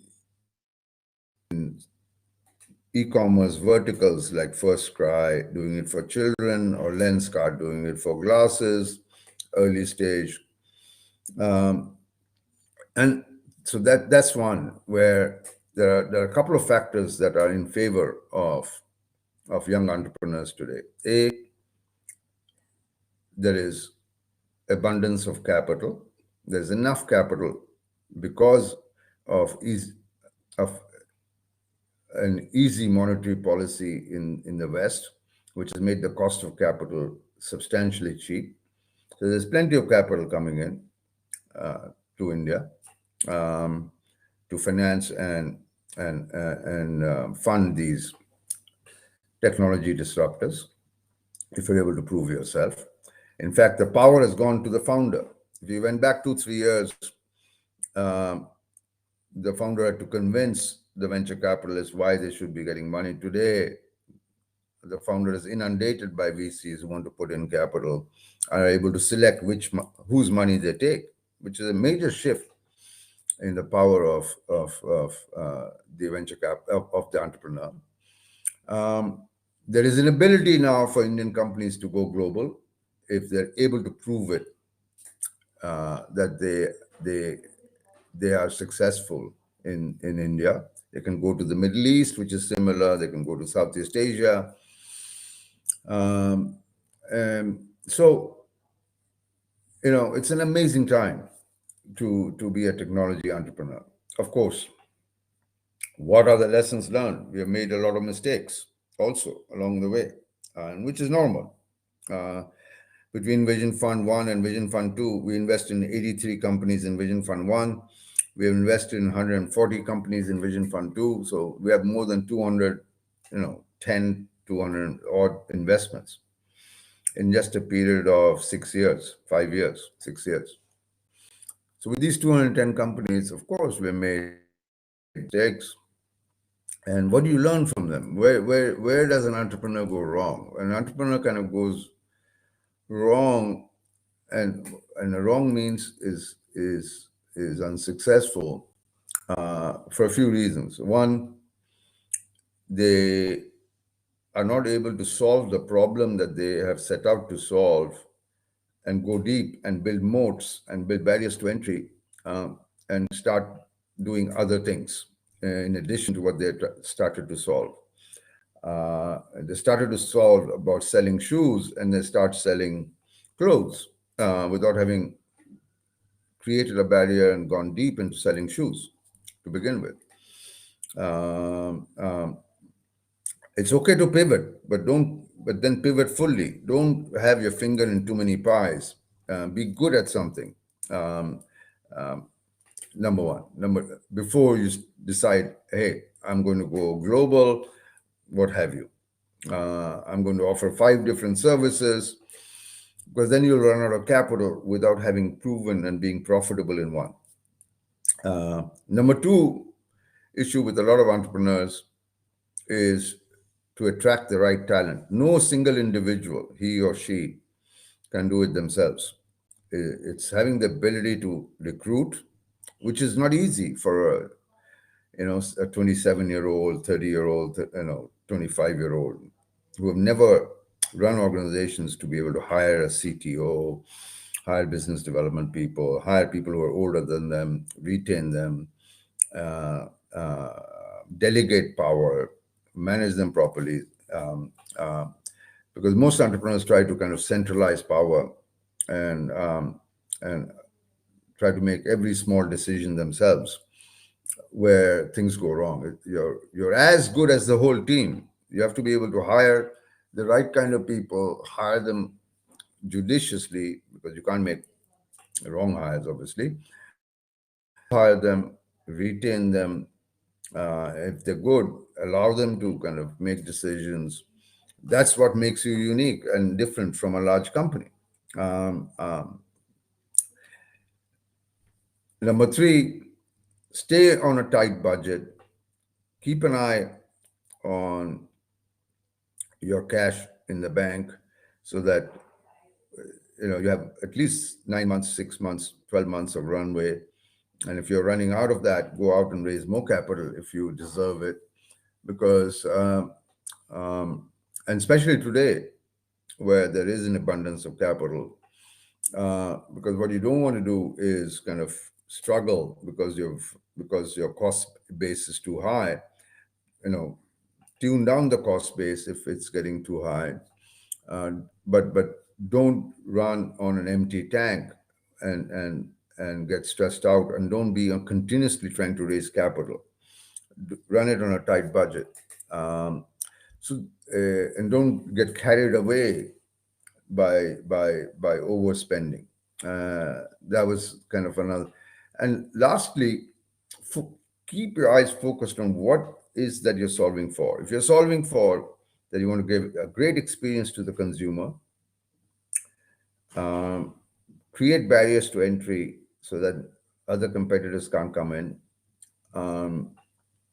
and not just experience, but providing a service or a product that's cheaper for the consumer or for an institution. It could be a SaaS company, which is doing B2B business. First, get the basics right and get the product right. Fix it, nail it, and then decide to diversify and grow. If you try to solve too many problems or provide too many services at the same time, you will either run out of capital or not have the bandwidth to do it. But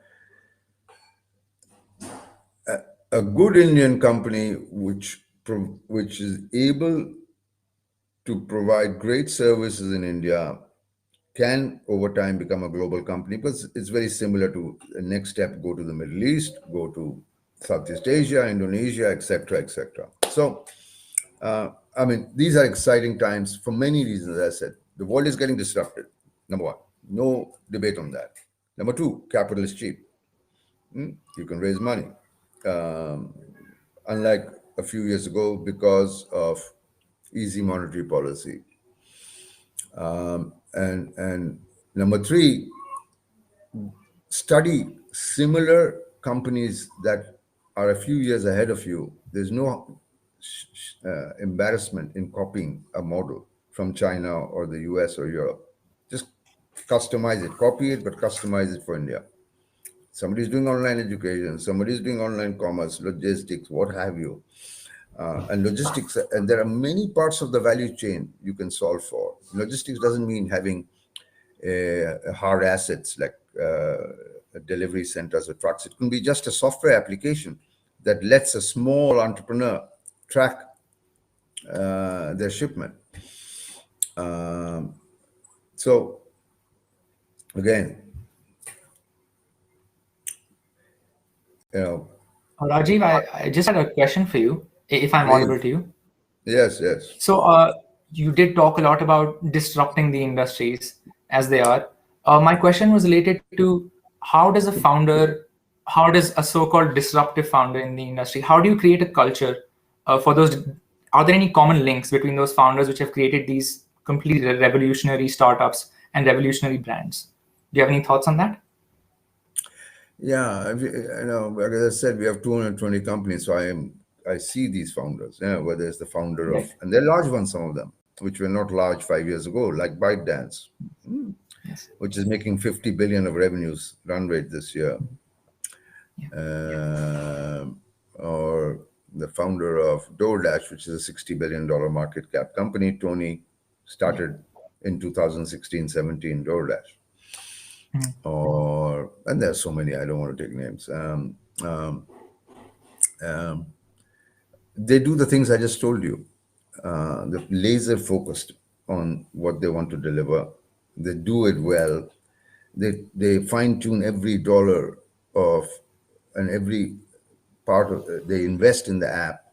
They just don't do it superficially just to grow the top line.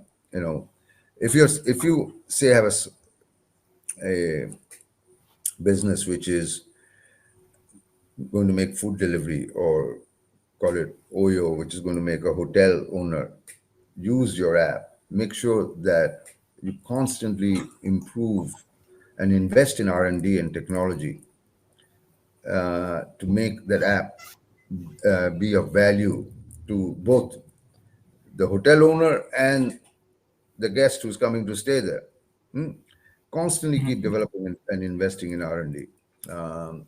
Because if you just get satisfied and you say, look, let me take on more clients, let me take on 2,000 hotels, or 10, 100,000 hotels, without investing in R&D, it's going to fall apart, because the guy will say, look, I'm not going to pay you 15% of my revenues because you're not adding too much value after a while.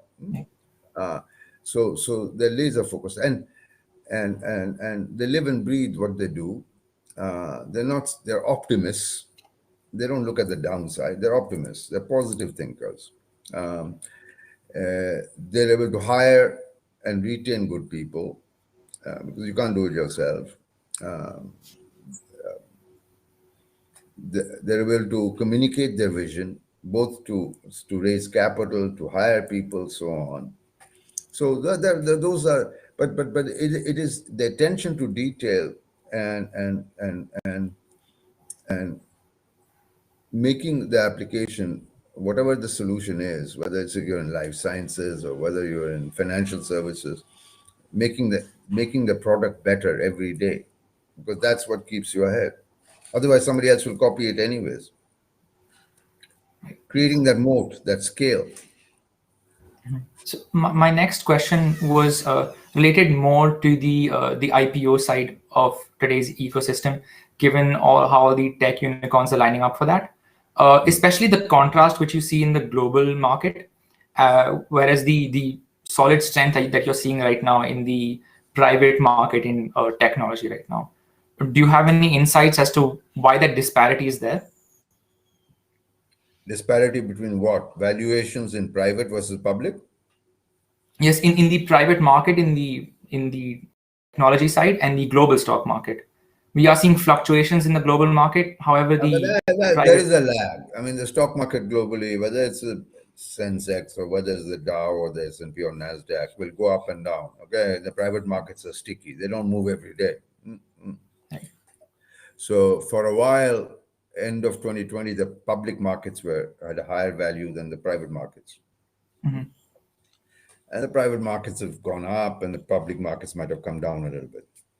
If you look at Zomato, look at Grab, the public markets are overvaluing them than the private markets because there is rarity value. How many Indian tech companies are public today? Only one, Zomato, in the Indian stock market. Hence, there is rarity value. As 10, 15 tech companies go public in India, and there'll be choice, and then they have to come out with quarterly earnings, and people, and the rarity value will go away. The private and the public markets will converge. So the private markets are giving lower valuation in India than the public markets, which are much higher. Public markets are much more expensive in India because there's only one, and as they go public, so that's just a lag because one is visible, one is invisible. Because the private markets only have institutional investors. Public markets, every retail is involved. It's 20 times oversubscribed IPO. So that's just a 6 months, 9 month lag, 1 year lag between private and public. That gets over time. Once you go public, you have to be with a public company CEO for 10 years. You shouldn't worry about the next 3 months or 6 months, whether, yeah. Right. Thank you so much. I really appreciate you coming here and offering us your insights in a very eloquent and descriptive manner. On behalf of Team Conquest, I'm just, I didn't have any prepared script. I just kind of spoke. There's a lot to talk about. We can spend hours in each sector. Life sciences, we can spend an hour. How healthcare is going to change, how people are going to live longer, healthier, how education is going to change, especially India with online education, where only the top 20% of the population is getting good education, which handicapped kids from being successful and kind of kept the wealth divide so high in India, because if you didn't get a great education, you were not going to be successful later in life. And that's going to go because we have invested in companies like Eruditus. I even forget the name of the companies. You might remind me, what's the other one? All the tutorial services. So Eruditus now, you can get certificates and degrees from MIT, Stanford, Penn, Oxford, LSE, sitting in India through online education.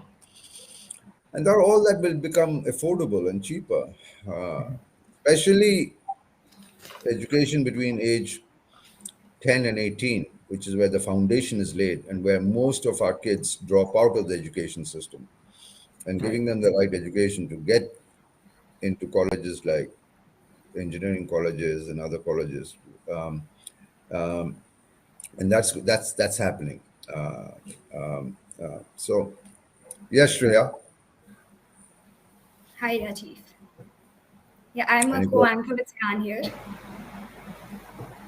And again, it was extremely, I'm sure our audience enjoyed listening to all the different aspects you covered, whether it was technology, biotech, the education system.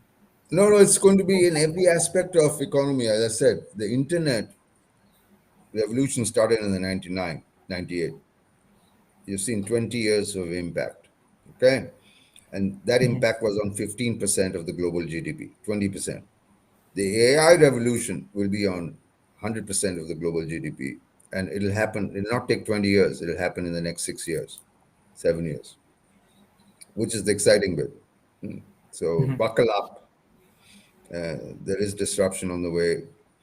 There is disruption on how every aspect of the economy functions, whether how you sell your house, how you prepare a legal document, how people get entertainment, how logistics, goods and services move, education, healthcare, financial services, every aspect of the GDP of the economy will be impacted in the next 5 to 7 years. I'm sure we could listen to you for hours on end. Unfortunately, our time together is coming at an end. We are strapped for time. So finally, on behalf of Team Conquest and our audience, I would like to thank you for joining us again. And yes. Thank you. All the best. Bye. Bye-bye. We will now be moving on to our next segment. I would like to welcome and thank all the panelists for joining us today. The topic for the panel is evolution of Indian startup ecosystem and the emerging trends they believe will shape the ecosystem's trajectory. I'll now start introducing the panel. First up, we have Phanindra Sama. Phanindra is the founder of Redbus, India's first online bus ticket booking service, and is the founding patron for Kakatiya Sandbox. Joining us today, we also have Sanjeev Bikhchandani. Sanjeev is the founder and executive vice chairman of InfoEdge, which owns Naukri.com, 99 Acres, Jeevan Sathi, and Shiksha.com. He is also the founder of Ashoka University and has received the Padma Shri in 2020, as well as the Ernst & Young Entrepreneur of the Year Award in 2008. We also have with us Richa Kar, the founder of Zivami, a Bangalore-based startup for women's apparel. Richa, an alumnus of BITS Pilani, has previously worked at Oracle, Spencer's, and SAP. We also have with us Aviral Bhatnagar. Aviral is an investor at Venture Highway and has previously helped set up Guild Capital's investing practice in India and is also the founder of a trailblazing organization, a junior VC. Aviral will also be moderating the session today. Joining us from Antler, we have Rajiv Srivastava. He is known as the maverick of the e-commerce world.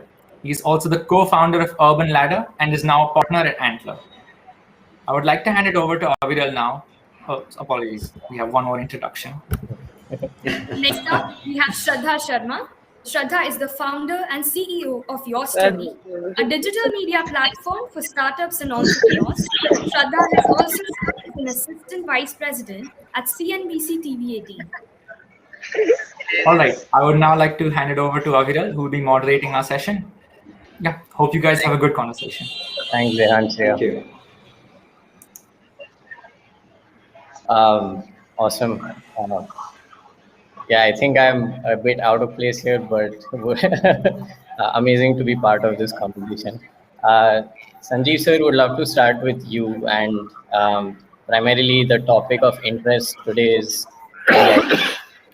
do you think India is ready for the IPO wave, or is it a little premature? And congratulating you on the success of Zomato and a bunch of IPOs in the pipeline, but would love to get your perspective to begin with on how IPO is looking up.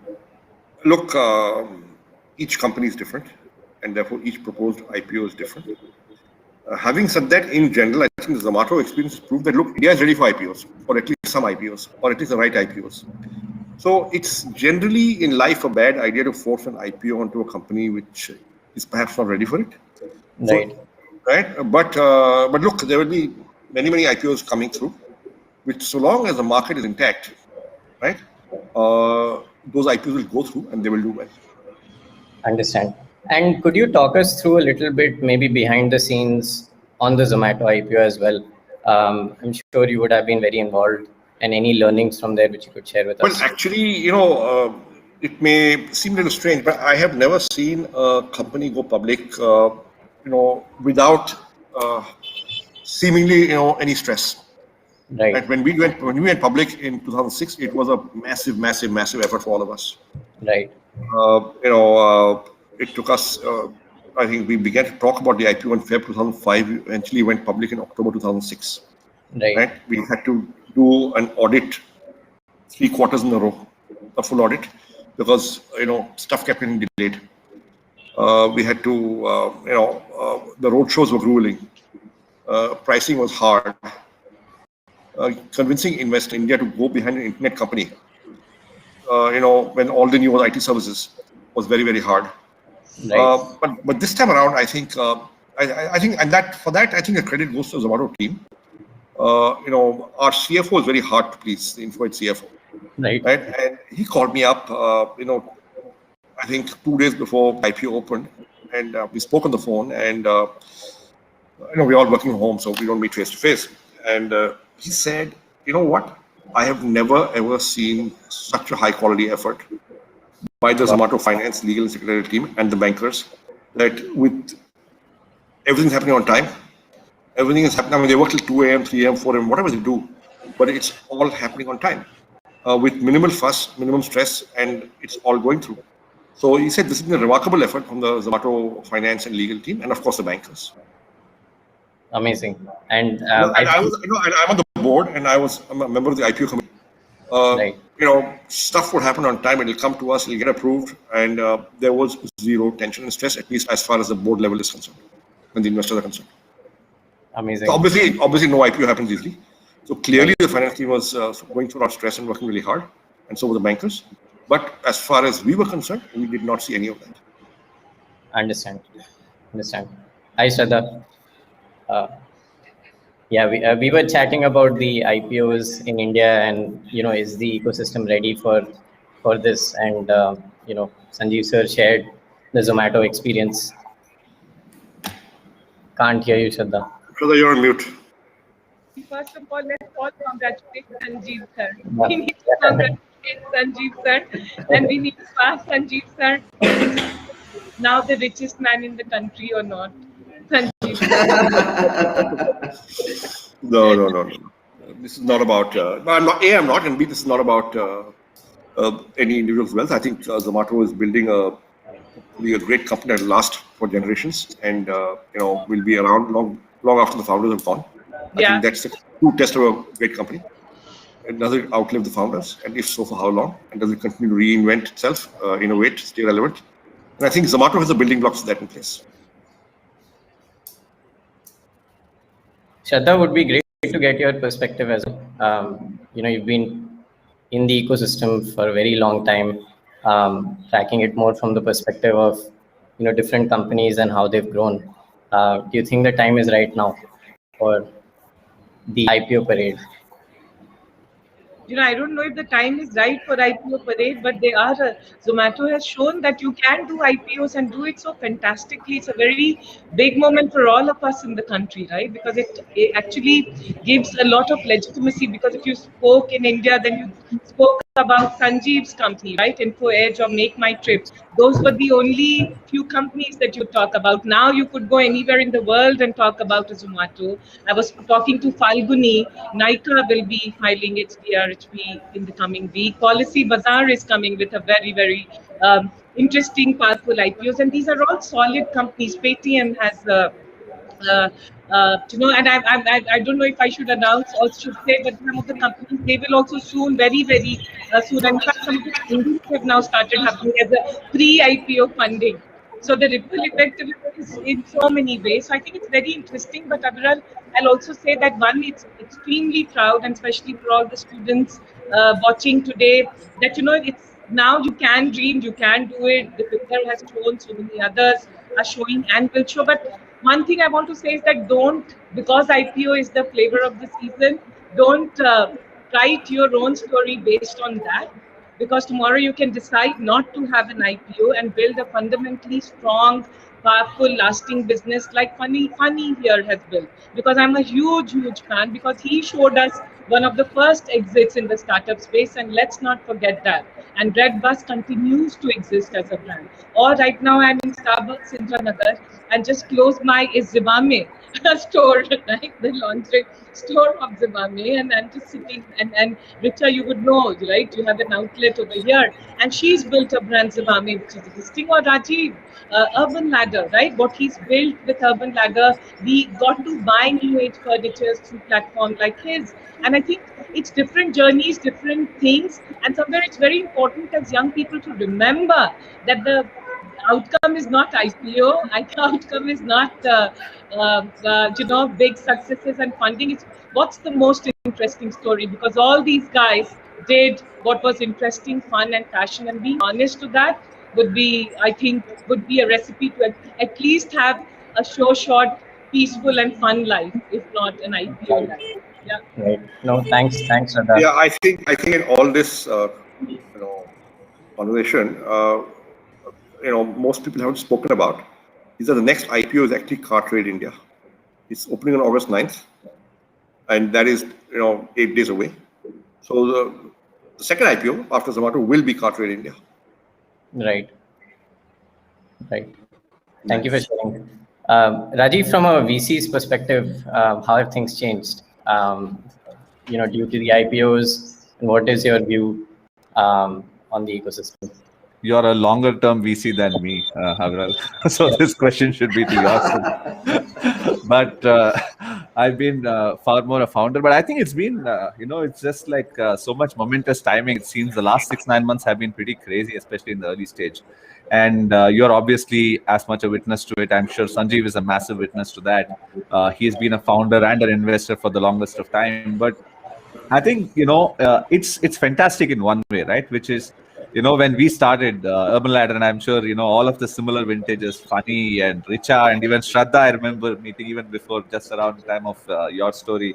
When we started, it was like, it was certainly not as many people to look up to. Maybe there was Sanjeev and InfoEdge, there was Deep Kalra and Make My Trip, there was Just Dial, there were these 3-4. And of course, Buns, Sachin and Binny and all of these guys. But really what changed is today, the number of people that's coming and becoming founders, and you see what VCs call the deal flow. The number of people become founders every year is in the few thousands, right? And the quality bar, which maybe, earlier it was 50 out of 5,000 that will be really good quality. Today, that's probably already 300, 400, I don't know, right? A few hundreds for sure, right? And that obviously is a phenomenal change in the amount of capital. We raised $1 million as our first round, and we called it Series A. Right. Today, I don't know, Series A is, seed is 40 million and some, crazy numbers like that. So the amount of capital that's available is insane. And so when you have so much talent, so much capital in so many different sectors, there are companies that are, sending satellites to space, and the number of sectors and climate change and, stuff like that. I think when ideas, talent, and people, all of it compounds to this level in just a span of 1 decade, it's just 1 decade. That's phenomenal for whoever's in the ecosystem, whether that's a VC, whether that's media, whether that's ex-founders. I think it's a fantastic time to be. Some madness is also happening as a side effect of any great time. But hopefully all that settles to get the best founders. But I think founders today are far more mature. When I started, for example, they're 22-year-old founders, 23-year-old founders. They're just far more mature than 33 when I started. So it's good to just see that. Right. No, it's a excellent segue into the next topic I want to talk about. And Funny and Richa, you would be probably best placed to answer these. The ecosystem has changed so much. When I was graduating, that time startups were probably not the place to go to versus today. The ideal, coolest workplace to be at. What do you think has contributed to the shift? And you guys are founders who were the first wave of founders to start in India. So you've obviously observed it over the last decade. Would love to get your inputs on this. Sure. And Shraddha, Rajiv, Sanjeev sir, great to get your opinions too. Yeah, Richa? Funny, you go first. Okay. Sure. I think the sheer magnitude of the success of the startups, I think, is the big attraction. Like during the Zomato IPOs, we all have read like Zomato's valuation is bigger than all the other like Domino's and everything put together, right? If you look at how old Zomato is compared to all these other companies, food companies, right? In a short period of time, startups are able to create that huge value, right? And I think that is the big attraction for people to just jump into this this wave. I have a personal anecdote. Like one of my classmates called me last week, saying, and he's working as a big consultant, handling 150 people at one of the consulting firms. And he called me saying, "Hey, can you refer me to some startups? I would like to go and handle product there." Right? I could really feel that. Right? And it is a big contrast from our days, like where we had to really go and pitch and talk about startup to attract somebody from right? And some of my ex-colleagues thank me now, saying, "Hey, because of you, we moved from that large company to startup, and if you had not pulled us, we would not have come to the startup." So I'm just contrasting with the time then to now. Right. Understand. Richa? Avril, I'm just starting to learn how to work with 21 to 25-year-olds. Okay, so and the number of people who are actually looking to work in startups is astonishing. When we graduated out of BITS, I don't think we ever thought about startups. I remember when Funny had started Redbus, and I was like, "What are you doing?" Like, I remember one conversation with him, and he was just starting. It just was so out of the whack. But right now, this is the normal, right? So this is what people say that, and most of the people, like, personally, I worked with a Bitsian 21-year-old, and he told me, "Hey, I won't be working with you anymore now because I just sold my product, my independent product. I have made X whatever millions of dollars. Now I want to take 2 years and figure out what it means for me." 21-year-old. I'm like, so it's a very interesting time, which also means there is a lot of competition even amongst the 21-year-old, 25-year-old, etc. So everybody's trying to figure out what they want to do, and I think that makes it a little difficult because then everybody starts to jump into startups. May not be right for them. Maybe they could get some work experience, etc. So it's interesting. I don't know. It makes like founders' job easier because there is a lot of high quality talent available. And now everybody wants to either work for a startup and then quickly start something of their own. That's their reason to work in a startup, right? Or with founders, etc. So it's all good. We have to figure out how it actually sort of phases out, right? Sometimes you also feel that having experience in big stable companies also is important. And I come from that phase where we worked in companies and then decided, okay, now we will do. And there was a lot of corporate learning that we could leverage in our startups. So I don't know whether the absence of that helps or does not help, but what we are seeing is a completely new bunch of brave young people who are risk-taking by nature. And they're okay. They're not like saying, "Oh, I need this. I need this much of money to survive, and after that, I want to learn." And that is fantastic. Right. Shraddha, your thoughts on this?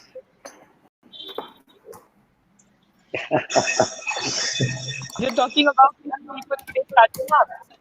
Yeah. Like, what has changed working at startups, from 7-8 years back to today? It's a very different world. It's exciting. It's become sexier, cooler, glamorous. Front page headline. ET was not giving it front page headline attention. Now there are lots more 5-star meetings. Now, of course, Zoom meetings. A lot of money flowing in. It's become. अब ऐसा नहीं है कि पटना में अगर parents बात करेंगे तो उनको नहीं पता चलेगा कि अगर बेटा स्टार्टअप कर जाए तो वो बदला है और वो बदला है because of the legitimacy which where the money has come. Anything becomes glamorous and cool and big and meaningful and powerful when there is money. When Sanjeev was doing this, he was नौकरी एक रहा है iconic क्योंकि उस जमाने में मतलब अब Sanjeev I am making you feel old but वो जमाने में मेहनत और एफर्ट ज्यादा था राइट क्योंकि वहां पे रगड़ना ज्यादा पड़ा था अगर अब जो आज शुरू करेगा उसको people like Sanjeev are there to handhold and support and talk, right? Funny is there, Rajiv is there, everyone is there. World has changed. So 5-6-7 साल में तो actually in the changing and it's for the it's for and Prime Minister talks about new India, great India, Atmanirbhar India. I think young India is making India, and I'm telling all the young people all the very best because even failing is cool and sexy now. So just go ahead and start up. There is no other thing. It's fun, it's madness, and you'll have a great life. So just don't think about a job because it's going to be boring. It will age you faster and you'll feel miserable. And it's one life. Pandemic has taught us it's one life. Go and live your life and start up. Do something. Yes. Awesome. Agreed. Sanjeev, sir, your thoughts, Info Edge to today, very different. Well, if I look at the startup environment, say 24 years ago when you started Naukri and how it's evolved to now, look, in some ways it's easier now. In some ways it's harder. See, each era, each time has its own challenges, its own. Now, what was hard in our time? The market chota tha, the small market. When we launched, there were 14,000 internet accounts in the country, maybe 200,000 users. Venture capital was in 97, there was no venture capital in India. It came in 98, 99. We didn't know what it was. I didn't hire a lawyer. I didn't hire a banker. I went ahead and signed 80-page SHA and IA through common sense. I don't know what all I signed afterwards. But okay, infrastructure was poor. We bootstrapped for 3 years. Infrastructure was poor. Bijli nahi aati, 160 volt aati thi, AC nahi the. We couldn't afford batteries for the UPS. So we had only 20 minutes of power backup. Delhi mein power problem tha, so there would be 3 hours for us in a stretch when you shut down the office and just people are sitting there and sweating. Delhi garmi mein. Okay. So no, look, all those things. But the flip side is there was no competition, right? Which basically meant that we could make our mistakes cheap. We could be so imperfect, but still we're the best because we're the only one, right? And because we bootstrapped for 3 years, we understood the value of money, and we understood how to make revenue and how to break even. And if for a long, long time we were the only profitable, or one of very few profitable internet companies in India, it's because of those 3 years of bootstrapping, right? Now, what abundance of capital can do is it can make you, if you're not careful, see, it gives you, it fuels your growth. But growth, it fuels your top line growth. Does it fuel your profitable growth? You don't have to make a profit if you're confident in next investor round.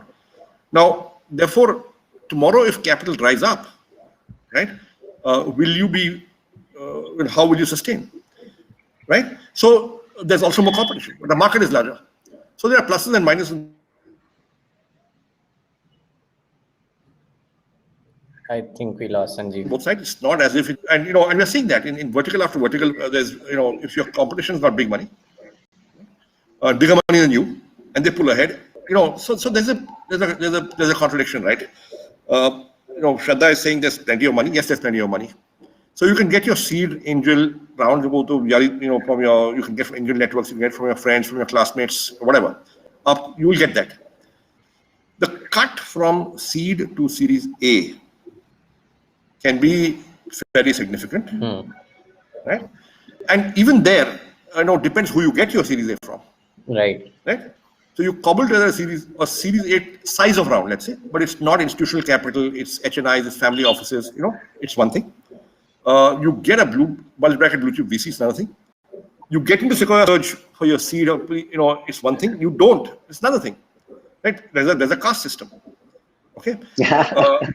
Okay, there is a caste system, right? Who you get money from and how much money is important, right? Because that will determine what will happen next round, right? Then Series A to B is an even more cruel cut, right? You have to show some results before you get that. So it's not easy, right? You still have to work hard. You still have to work smart. And if you run out of fuel, then you're in trouble. Right? We saw what COVID, the first lockdown did to people, second lockdown did to people. There are enough companies that got seriously damaged, and enough startups got seriously damaged. I mean, there are challenges here. We didn't have a pandemic 24 years ago when we started. If we had, I don't know what would have happened. Right. We had a meltdown in the year 2000. So har ek age ka alag challenge hota hai. Every age has a different challenge and different set of challenges. And so entrepreneurship was never easy. Even today, it's still not easy. Even if you get money, it's not easy because success is not raising money. Success is running a sustainable company. Right. And beautiful point. And should give a applause to that. Yeah. Successful. That's a headline, right, Sanjeev? Yeah. Running a success. So therefore, I feel very happy when I see so many young entrepreneurs trying, and I also know that it's not as if it's easy now just because they may have got some more money than we did. It's a different challenge. Right. And therefore, entrepreneurship has always been Darwinian. One in X number will succeed. It's survival of the fittest. It always has been. Okay? And it remains so. Right? What is, however, very heartening is the social acceptability for educated people to take up entrepreneurship as a matter of choice when they could have been working in large multinationals. That has changed, and that's a big one. Which is why you're finding so many great entrepreneurs coming out. So when I see some of the young entrepreneurs today coming out, I'm thinking to myself, my God, what are they doing when I was that age? They are so much smarter than I was when I was that age. So the quality of entrepreneurs has changed, and that's good. But if you are not hungry for money, if you have too much money, that's not so good. You've got to have a little less money than you actually need or want. That's how you stretch. Right. But of course, it's rational for any other to take as much money as he can get in this environment. Because if he does it and competition does it, then then he's in trouble. Right. Not for any other reason. Right. No, it's a great segue into our next theme, and would love your opinion first, and then probably we'll go to Shraddha. Do you think the focus on funding rounds and valuation has probably taken away the focus from building sustainable long-term businesses? I mean, you touched upon it while you were, describing your journey. But over a 10-year journey, or to actually succeed, so Zomato was founded in 2008. It's taken 13 years to go public. Right. Date of founding. So IPO is never a short journey. It's never an easy journey. There were at least 3 or 4 near-death moments for Zomato along the way. Right? And let's understand that. Almost nobody builds a large successful company without facing enough serious bumps and roadblocks on the way. Over a 13-year period, 14-year period, it has to happen. हमारे साथ हुआ है, Zomato के साथ हुआ है, almost everybody has faced it and will face it. So it's not as if the entrepreneurs who make it to IPO and build a large company are spoiled and pampered. They are not. They have seen enough challenges. Okay? So when I look back on Zomato's journey, and we've been with them since 2010, some of the stuff that they've been through and come out is the ability to do sort of adapt, be flexible, still grow, reduce burn. I mean, it's quite remarkable, truly remarkable. Okay, to innovate, to accept mistakes and say, "Yaar, ye galti ho gayi," and cut it. Understand. So I mean, so can Zomato make a profit? It can make a profit tomorrow if it wants, or if it has to, and we've seen that in the past. Right. You cut your coat according to your cloth. So अब जब कपड़ा ज़्यादा है तो you will make one kind of coat and go for a different kind of growth and different kind of ambition. कपड़ा कम है तो they will adapt. Shraddha, your opinion on this? Valuation chasing. See, I am tweetable tweet from Kapra to sustainable business. Sanjeev has said everything.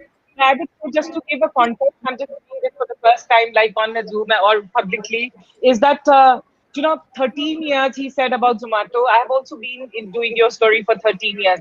And unicorn, babycorn भी नहीं है, समझ रहे हो? Unicorn को छोड़ो.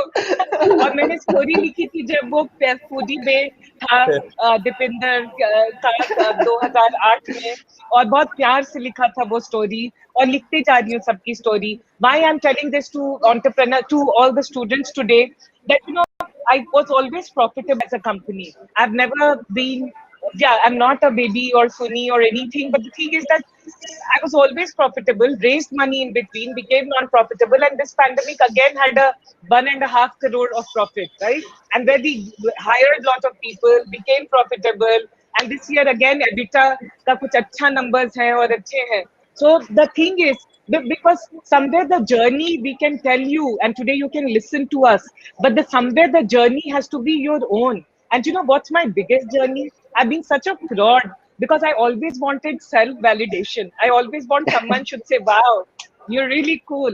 And that has been my journey because I needed the world to applaud. I think now's the time, guys. Shraddha, we always hit you with a chorus. Wow, you're really cool. Cool.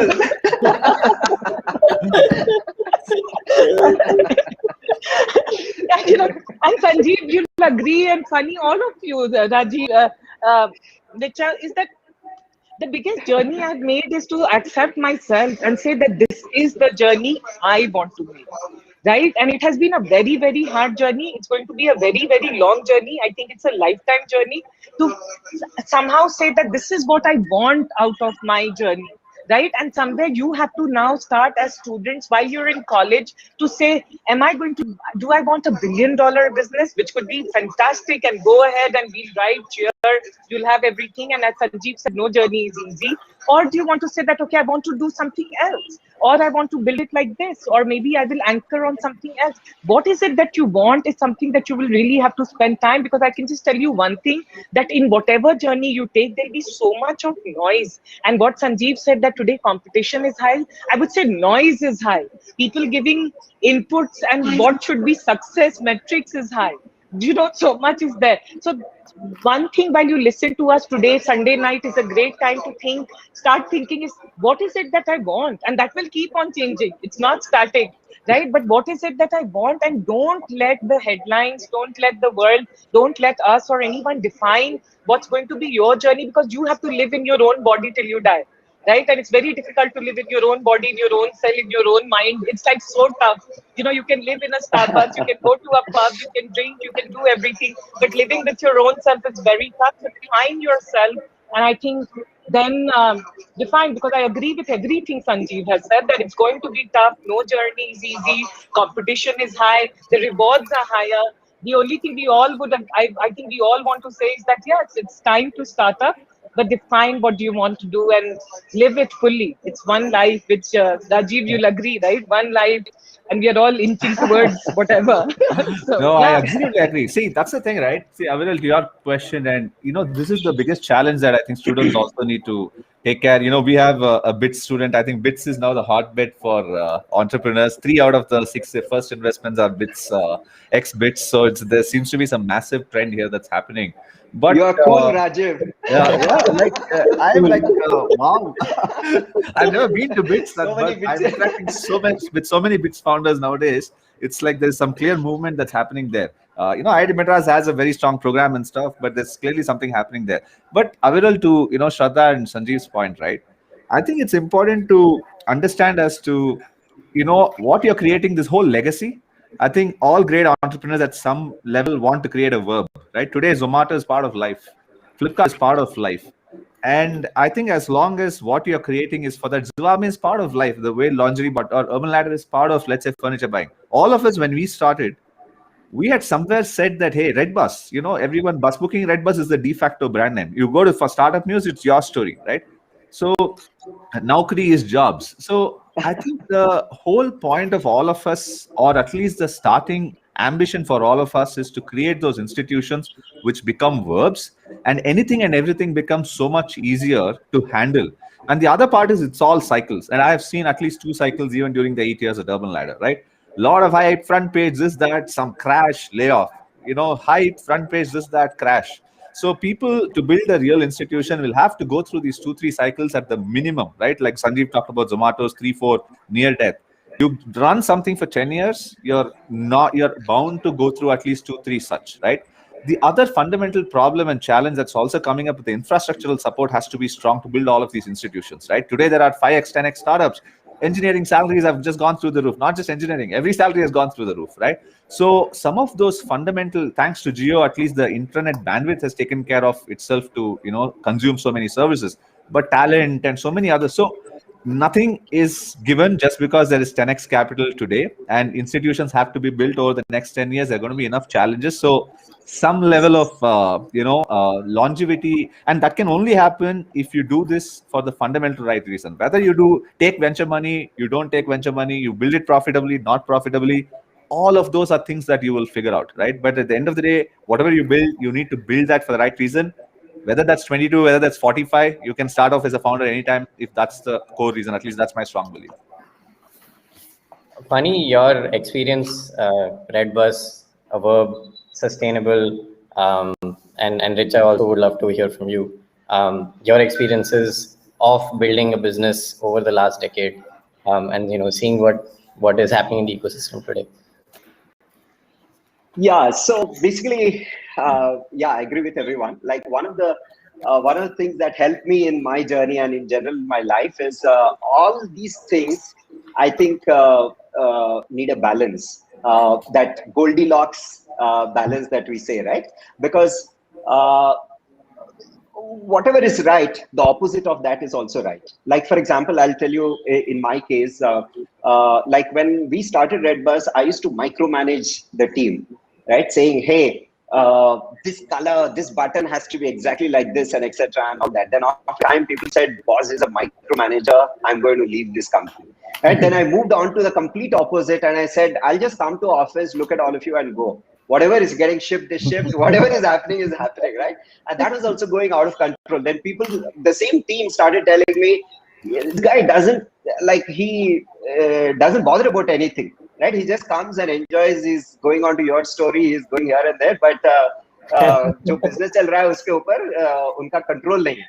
Right? So when I was doing the other thing, there was a complaint. When I was doing this, there was a complaint. And many other places, when I saw this, then I realized that actually it has to be a balance. So I'll micromanage when there is a need for micromanage, and I let go when there is a need for letting go. And where I balance that, and that's my that is a decision purely out of my art of leadership, if we make also, right? So where I draw that line defines me. And if I get that wrong, then people will leave me and go away, and the company, whatever that I'm trying to do, will collapse, and I'll have to own up that consequence. But if I balance it out well, then it's going to be very good, right?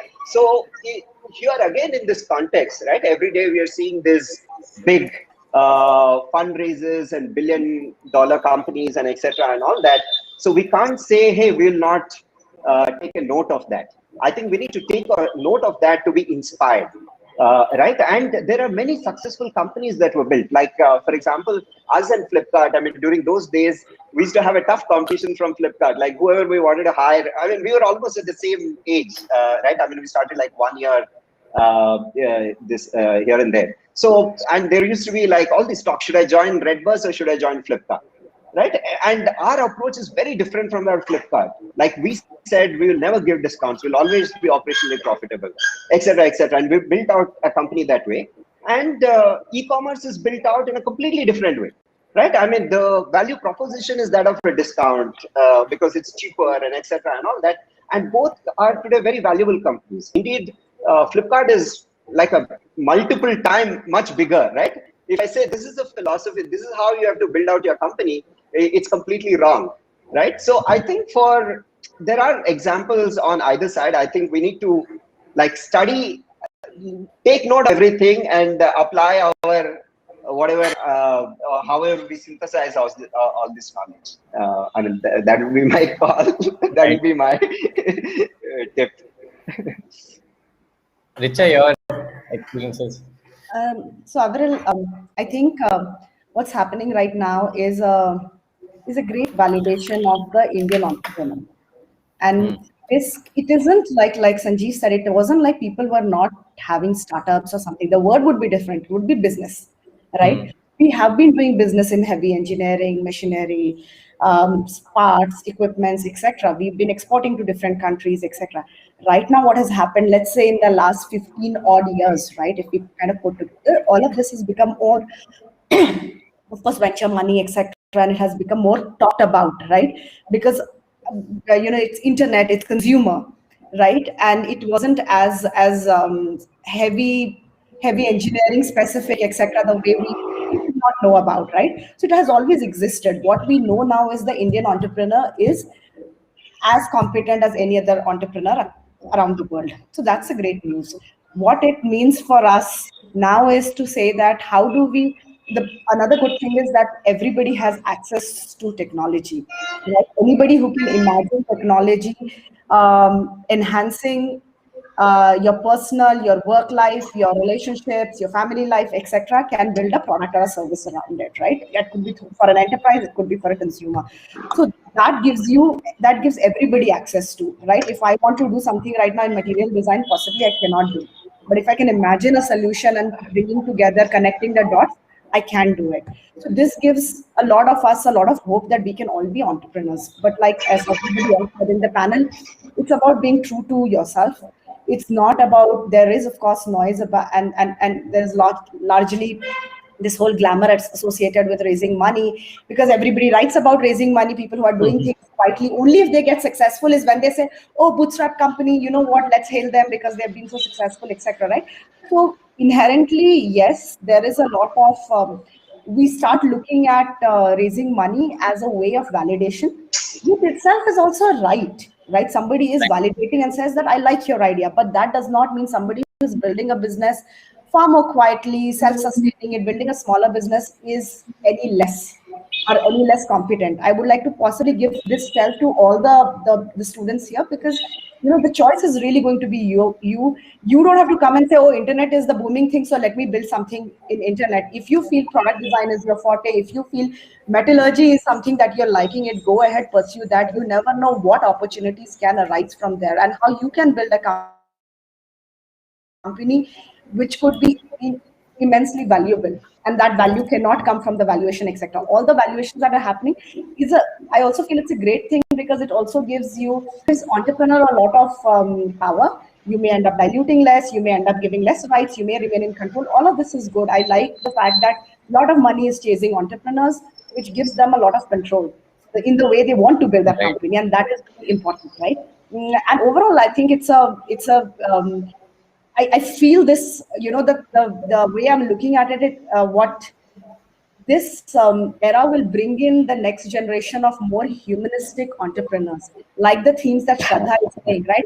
I want to be an entrepreneur because I want to be true to myself. We are able to, like Funny said, that I want to have a balance, right? So this sort of a thing where you actually start looking at you being an entrepreneur with a very human side, and you apply that human side to the way you do your business and to the kind of service you build for your enterprise, for the enterprise or for the consumer that you're building, where you're making very deliberate connections, imagining technology to actually enhance lives of people, right? And that's the thing that we should be all looking forward to. No, absolutely. Thanks a lot, Richa. I think one question everyone in the audience has, and I'd have to get quick thoughts from everyone before we close. What would be your advice to a founder starting today? Sanjeev sir, we could start with you. Any key thoughts, advice, choosing bootstrapping or VC? Maybe we'll ask everyone. You're on mute. Sanjeev, you're on mute. Sorry, I said I've got a long answer and a short answer. Yeah. The short answer is the same answer I would give 25 years ago, which is focus on your customer. Just stay close to your customer. Understand. I mean, look, tech businesses are about tech, but they are ultimately harnessed for the customer. So if you know your customer, you know his unsolved problems, you know the gaps in the market, right? And if you solve someone's unsolved problem, chances are you'll make money. And ये हमने देखा है in Naukri, in Zomato, wherever you're solving an unsolved problem, you hit a hot button, the stuff goes viral, you get traffic without advertising, you get customers buying without you having to sell. If the customer is buying without you having to sell, you're onto something good. So solve an unsolved problem. Amazing. Funny. Okay, this time you changed the sequence. I was not ready, but okay. So, yeah, he went for the youngest first. Funny. Good. Okay, sure. So no, like one of the things, I mean, because if people are starting out right now, I would say that often we say, "What's your idea? What's your idea?" Right? So people tell their idea, but I think I think the question should be, what's the problem you're solving? I think it's a completely different, it's a change, right? I mean, I was reading some survey somewhere, it said 40% of the companies fail because they're creating something that nobody needs, right? So when you start with your idea, you're creating something that you think is cool, and you put a lot of effort in creating it, but nobody is using it, right? So please don't fall into the trap of that. Even if you have a cool idea, right, go and figure out if it solves somebody's problem and how deep is that problem, or how many people have that problem, that area under the curve, right? Or ask this question to yourself saying, what's the problem? Look for the problems around. I mean, if you have an idea book, right, don't call it an idea book. Don't go and start writing your ideas there. Call it a problem book and write down all the problems, from waking up to sleeping to the worldwide problems that are there, like how should we change our democracy, right? I mean, any one of them, right? I mean, create a list of problems is what I would say. And wherever you have a possible solution, go after it. Understand. Rajiv? I'm extremely sorry to interject at this point. If you could give us a few minutes, is that okay? Just wanted to... So we've in fact gone 15 minutes over. Fine. for the scheduled time. I'm sure we could listen to this very lively and engaging conversation a lot. Unfortunately, we are out of time. So I would like to thank you all, Shraddha, Rajiv, Richa, Sanjeev, Fanendra, and our gracious host, Aviral. It was a lot of fun having you on here. And thank you on behalf of Team Conquest. Sure. Thanks. Thank you. Thank you. Bye, guys. Thank you, Bye. guys. Thanks, Aviral. Thanks. See how you're throwing us. All right, it is now time to move on to our next segment, and I would like to introduce our speakers for the fireside chat, Kunal Bahl and Anirudh Singla. Kunal is the CEO and co-founder of Snapdeal, India's leading e-commerce company. He's also the co-founder of Titan Capital, a seed-stage VC firm which has invested in over 150 startups across India, US, and Southeast Asia. Kunal's alma maters include University of Pennsylvania, the Wharton School, and Kellogg School of Management. He has also been involved with various industry associations and think tanks in leadership roles. Joining Kunal, we have Anirudh Singla, the co-founder and CEO of Pepper Content, a one-stop destination for content creation for vernacular, voice, and video. Having made it to the Forbes 30 Under 30 list of young entrepreneurs at the age of 21, he is an inspiration for all the aspiring entrepreneurs of the country. He graduated from BITS Pilani with a bachelor's degree in electrical and electronics engineering in the year 2020. I would now like to hand over the mic to Anirudh to carry on the conversation. Thanks, Zihan. Thanks, Shreya. Hey guys, I think very good to be here. I think Conquest obviously has fond memories from BITS. We used to have this CL club, and they used to do this annually. So I had a lot of friends doing this. Thank you so much, Kunal, for taking out time. I think with each event we're meeting more in Bitsin events than we're meeting normally. So very good to see how the Bitsin startup ecosystem is growing and how you're championing it. So thank you so much for coming here. Thanks to the BITS team, and thanks for having me. And Anirudh, always great to see you in different contexts. But you're right, like BITS seems to be a common context, even though I myself didn't have the privilege of going to BITS. But nonetheless, it's a pleasure being around such amazing people. Thanks, Kunal. Thank you so much. I think Kunal, would love to talk about your journey at the initial, and then move on to how this entire Bitsin entrepreneurial buzz is scaling, and also talk about your investing journey after we speak about your founding journey. So curious to understand, right? What was your first prompt of wanting to start up? What was that one switch that led you down the road of building a company? Yeah. So, I think like many founders, not all founders, but like many founders, I think I had that kira from when I was quite young. And everyone in my family used to call me the Vyapari, and where they said, "Ye bada hoke business karega." I don't know whether that was meant as a compliment or some sort of a backhanded criticism. I never cared to ask, but I think there was always something within me that felt that I want to do something of my own. I always did have a issue with authority at some level. I think I never really did well with authority. I learned to deal with it when it came to parents, but otherwise, didn't really do particularly well around authority. So I felt that the only way to do something meaningful in life and create impact was to do something of my own. And so I think serendipitously, while I had gotten involved in a detergent startup when I was in college, but because of visa reasons, I couldn't pursue it. But thereafter, when my H-1B visa was rejected and I was asked to leave the US, it seemed like serendipity, where it was almost meant to be. That God was saying it in 5 different ways, that it's time for you to do your own thing rather than work for someone. And so that's how I got started. It was partly driven by an innate desire to be my own boss, partly this internal impatience and agitation to create some sort of impact around me, and partly driven by serendipity of not getting a visa and staying on in a comfortable job in the US, and having to figure out what to do, right, from pretty much point zero again. So I think Makes it's a sense. combination of things. Wonderful. And curious to understand, this is, I think, late 2000s we are speaking about. I think we already had a crash, 2008 crash at that time, and a lot of uncertainty in general in building businesses and so on.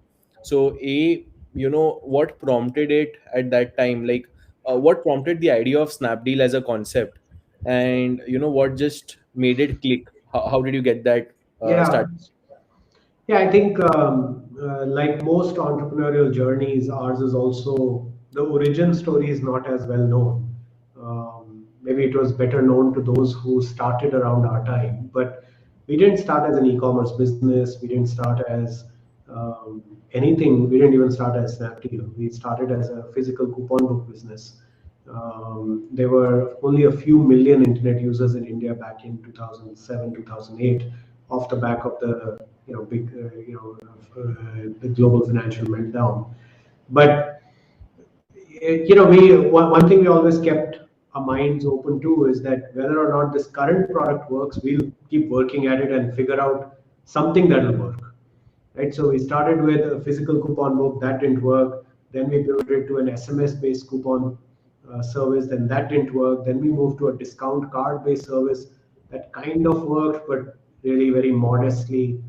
But then we kept our ears to the ground.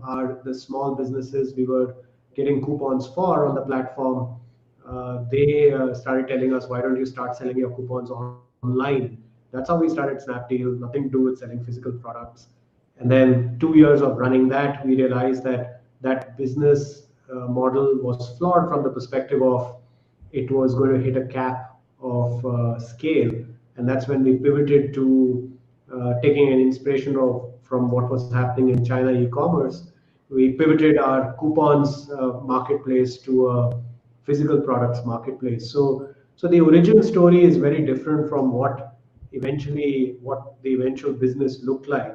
But I think that's not necessarily unique to us, but probably we've gone through more pivots in our journey than most companies do, and survive to tell the tale. Wonderful. I think it's a shining example, right, for all of us. When you're starting out, especially in college, I think been there where I think you never get it right at the first go. So you just need to be keeping at it. And I think I love this one thing you keep telling us about focus, that how that's extremely critical, because there's always going to be 10 things they'll disturb you. So yeah, I think very interesting to know. And I think one question that strikes almost every young founder is, how do you go about choosing the right co-founder? Like, what elements do you think are very essential to build up a great journey, like to find the right person? So would love to know more about that. Yeah, I think it's a great question, Anirudh, and it's such a pressing question, but it's actually not asked as often. Um, and look, I believe it's nearly impossible to start and build a company without the right co-founder. At least one, sometimes more than one. Right? I don't know many successful businesses that have had success, that have done it without a co-founding team. Oftentimes, we may not even have heard of the co-founder, but almost 100% of the times, they are always there. Like, a lot of people don't know Steve Wozniak, right? They all know Steve Jobs, but Steve Wozniak was there, or people didn't know Paul Allen as well as they knew Bill Gates, and so on and so forth. They may be behind the scenes, but they are definitely there. Look, from my perspective, the most important thing to look for in a co-founder is whether you have mutual trust and respect. Do each of the co-founders respect each other and understand what each one of them brings to the table? Right? No single co-founder at any point in time should feel that they have a superiority complex over the other co-founder or co-founders. That almost always ends badly. Like, no one can think that I'm better than the rest and I'm sort of carrying the load of the others. And if you're feeling that way, you've got to have that conversation honestly amongst yourselves and sort it out and decide to work together or not work together as early as possible. Right? Because if you have respect for each other and believe in each other, you'll be honest with each other about your insecurities, about the problems you're facing at work or in your personal life, knowing that the other person will always be there for you and not judge you. Right? So I've had a great co-founder relationship with Rohit for many years, and we share a lot in common, and there's deep amount of respect and admiration that is mutual in nature. But it's also very important to have the right have one front as a co-founder, co-founding team when dealing with your team members, your employees, your investors, because the smallest of issues will get blown out of proportion otherwise by people around you. Irrespective of whether you disagree on some things, which you will, it's important to sort out those disagreements in private and not in public, and always have a united front in front of the outside world.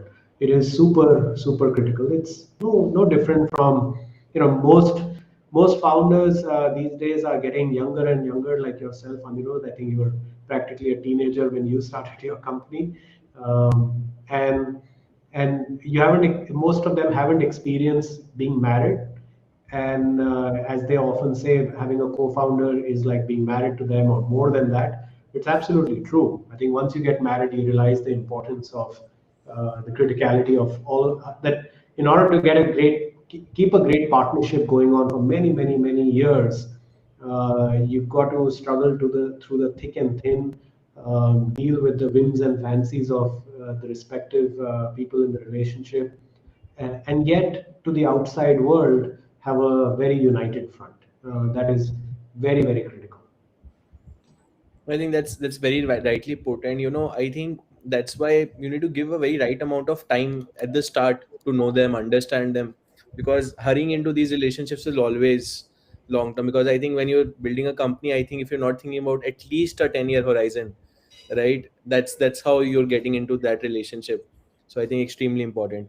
And I mean, Kunal, Rohit and I have been now business partners for 14 years and Wow.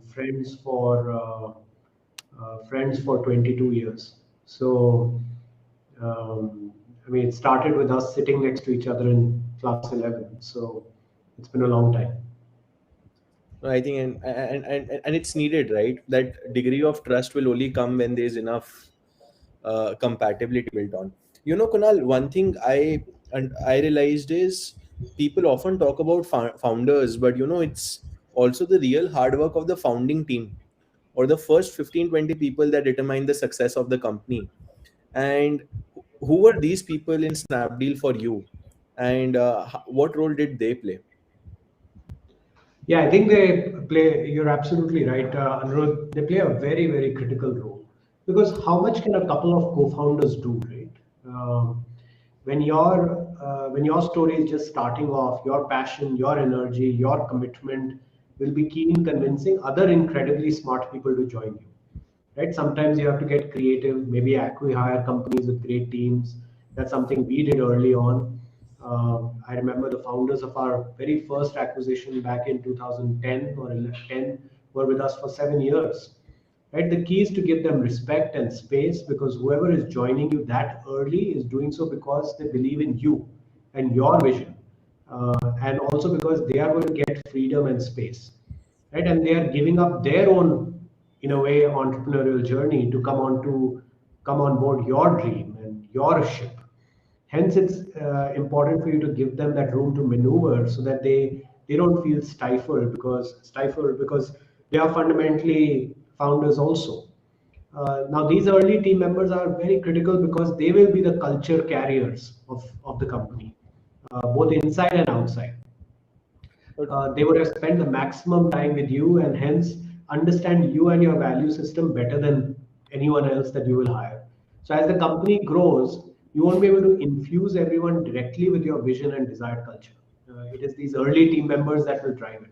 Hence, their role is absolutely crucial. I think most successful companies have this small group of early team members who almost are like co-founders in some ways, right? And it's not unique to the startup world. If you go to traditional companies, you go to IT services companies, and you talk to the founders of those businesses, even manufacturing companies, they will also tell you that there were some early employees that have been with them for 10 years, 5 years, or 15, 30 years sometimes. And essentially, they are the glue that bind the back end together of the business, the backbone of the business. Yeah, I think people often talk about celebrating entrepreneurship by saying, founder ban jate hain. Yeah, everyone likes the CEO title, CXO title, all of that early on. And I think at the end of the day, any person who's coming in as a third person, fourth person, or at least a 10-15%, I think they have an equal role in where your company is. Like I remember, I don't know if you remember this, but there's Himanshu who had come in together when we met you for the first time in your office. He was like the third person in our team, and today he's taking key part of product operations in our team. Like we had 3 founding team members. Today also, it's I think 4 of them live together. I live with my family, but I think the bond is just so strong that today if we have to work on a Sunday, all 5 will come. Equal dedication, equal amount of hours, and I think if you get a chance to even do that, right, I think anyone should really get on it, because I think their journey is as special as yours and a very important role to play there. So thanks for that, Kunal. Agree. Yeah, agree completely. And Kunal, what qualities as a founder have you identified that it takes to build a large enduring company? You mean in the founder? In the founder, like what do you look into them when you're investing or you're speaking with them? Yeah, I think, see, the stage at which we invest, which is literally like in the case of Pepper, two, three smart guys, maybe right out of college or still in college. Like we tend to like backing founders that don't necessarily have a lot of track record, right? We like looking them in the eye and stargazing with them, or crystal ball gazing, go crystal ball gazing with them, to really understand how big are they dreaming, how will they get there, what answers do they have, and what questions do they still don't have answers to, which is also fine. And at some level, we do look for some amount of history of impact in their personal life, in their school life, in their college life, in their professional life if they work somewhere, just to find where is that fire sitting, right? Because there is that fire in every entrepreneur. And so it's good to find that, but it doesn't mean that you should have started a successful company, or you should have raised money before, or you should have invented something worthy. It doesn't even mean that you have to have done something so groundbreaking. But where is that spark, right? So at least I try to look for that, little spark which has shown its head at some point in the history of the person's life, however small that event may be. I think that's one. The second thing is I try to assess that does this person have that that charisma that tomorrow when this company goes from being 2 guys who are the founders to 1,000 people or 5,000 people or 10,000 people, would they be able to stand in front of them? Doesn't mean that they need like great oratory skills, etc. But do they have the gravitas where they can, if they say that the company needs to was moving in X direction and now needs to move in Y direction for whatever cogent reasons, everyone follows them in that direction. Most people follow them in that direction. Because almost every company, like we discussed earlier, has to go through so many transformations through its journey that if the founder does not have the ability to take everyone with them and convince everyone with oftentimes imperfect information and limited proof points, then it's always a challenge, because the company is really only going to be as good as the people who are dedicating themselves to building it. I would say the third thing is just discipline and focus, right? Does the founder have the ability to focus on one problem statement and figure out a very small set of ways of addressing it, addressing the opportunity, as compared to trying to solve for 5 different problem statements in 15 different ways, right? So while I'm not saying that that doesn't work, it's just that in our history of having invested in over 200 companies and having built our own company, seeing focus and discipline plays such a critical role. Given there will be so many distractions and essentially the trajectory of the company, like with a satellite, right? Like if it's 2-3 degrees here or there, you'll reach, Jupiter instead of Mars. So does the founder have that discipline to stay very, very focused in light of a lot of exuberance and a lot of ideas that may be thrown at them that may distract them? So I would say it's those three things. Makes sense. I think, Kunal, a lot of founders spend a lot of time, thinking too much about fundraising from the very start. You're seeing all these media hype, everyone's getting funding, all of that. But very often, very few people actually tell what the reality looks like. Right? Point is, ki it's always great to see you in like large media publications, but you need a lot of other things to build a business. And what are your views about that, right? What are things that an entrepreneur who's starting on, what should they be indexing more on? Today I see a lot of people index on funding more than actually building the business or thinking about like profitability, for example, or other things. So what are your thoughts there? Yeah, I think that's a good question, Anirudh, but every situation is different. Every founder is different. Every business, every market that a business plays in is different. Um, it's almost like, as the saying goes, the shoe that fits one pinches the other, right? So fundraising being a shoe, it may work for one company, but it may pinch another company, right? Or tech hiring may fit another company. Paying top, like atrocious salaries may actually fit one company's purpose, but may actually pinch another company. So I don't think there are. I want to be careful about generalizing advice in this very exuberant fundraising environment, because there are probably spaces where it is necessary to raise a good amount of capital to scale. Now, whether one is able to do it or not is a different point. But one can't fault those who are raising money because they feel that their business needs it, or because they feel capital in itself is a moat in their business.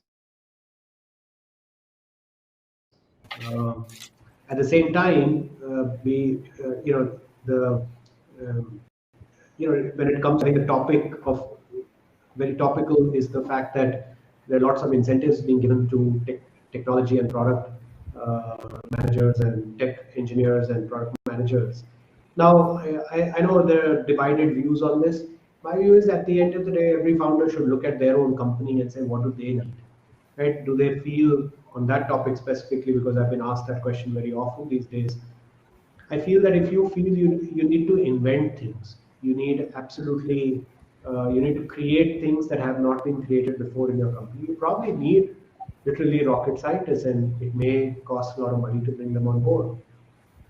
Whereas if you think of technology as an enabler in your business and not as as the source of invention in your business, that is not the core of your business. Then it's all right. Like, you don't need to be paying such high incentives to attract like rocket scientists like talent. So it's very important to assess what the needs of your business are, rather than trying to just follow what other. If everyone's fundraising, don't run in that direction and say, okay, I also need to fundraise. If people are giving away super bikes for hiring engineers, that doesn't mean you need to do it, right? You have to just assess what your business needs are, what your heart says as a founder, and do that, right, rather than follow others. I think, to end it, just one last question from my end. You become an unofficial ambassador of the Bitsin ecosystem. I think every founder I am speaking to has been asking, what really prompted Kunal's interest in Bit so much that, you've been going really, I think, championing all of us entrepreneurs from Bits here. So what do you think about the entrepreneurship culture in Bits? What do you think makes them different? Yeah, I think, look, we actually started investing in founders from Bits, maybe knowingly, unknowingly, almost 6 years ago. Right? Like, Off Business was one of our earlier investments, which turned unicorn, which we announced yesterday. Really fantastic company. It was one of the co-founders is from BITS, who also used to be a VP of engineering at Snapdeal Woman. But since then, Anirudh, I met really smart guys like you, and you introduced us to others, and who introduced us to others. And I remember the founders of Visit were also one of the first few founders we backed, I think in 2017, if I remember correctly. Since then, I think we now invest in dozens of Bitsian companies. It is a really special group of folks, I can tell you that. It's not that other colleges don't produce tremendously talented people. They do. They absolutely do. Some very good founders are from other colleges in India. But I think what sets BITS apart is two, three things. The Bitsians apart is two, three things. One, there is a very deep-rooted hustle of a positive kind, where there is this entropy that all of you feel that you want to create something. And I think you're able to think like that because you have the college gives you, the curriculum gives you the mind space, the time to do so, right? And you're not so embroiled in the in studies, at least in your final year. So you're reading a lot, you're talking to a lot of people, you're ideating a lot, you're finding co-founders, you're keeping yourself updated on where the trends are going. So I think that inherent hustle is very evident. Second is the humility.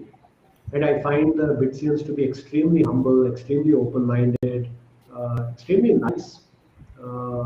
These are attributes that often nobody wants to talk about, but I find Bitsians to be really nice people, very easy to work with, very easy to have a discussion with, very open-minded to feedback and criticism, constructive criticism.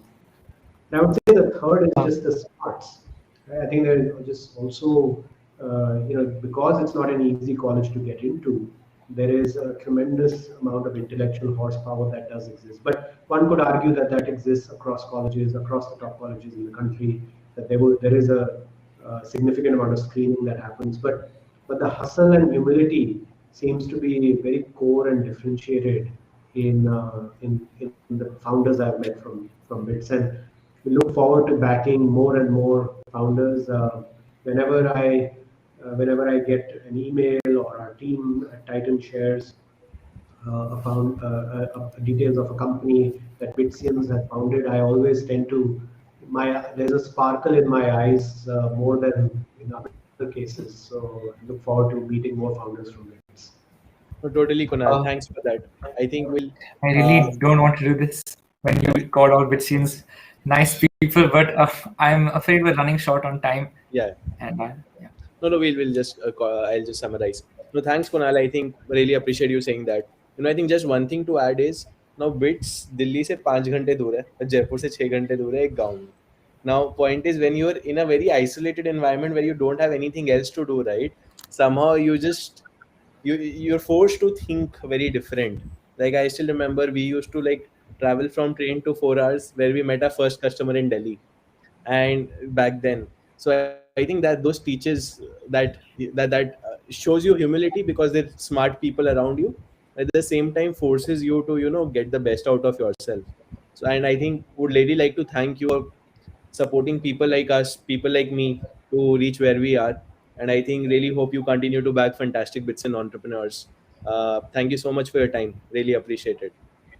Thanks, Anirudh. Thanks, guys.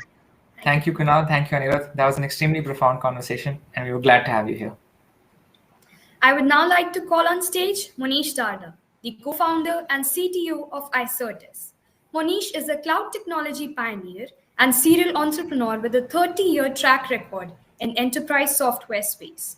He is also the co-inventor of 2 patents in cloud resource management and provisioning. He has led a string of successful ventures prior to co-founding Icertis, including the launch of BladeLogix India's R&D. I would now like to hand it over to Monish.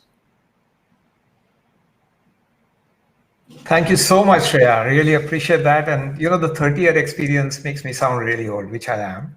But hopefully, it will help people relate to what I'm going to talk about. I thought this was a great idea and a great forum to kind of also lay down a little bit, break down the Icertis journey. We've as iCertis, if some of you have heard of us, we are an enterprise contract lifecycle management. And founders never wake up and say, I want to do a contract lifecycle CLM software company, and they never do that usually.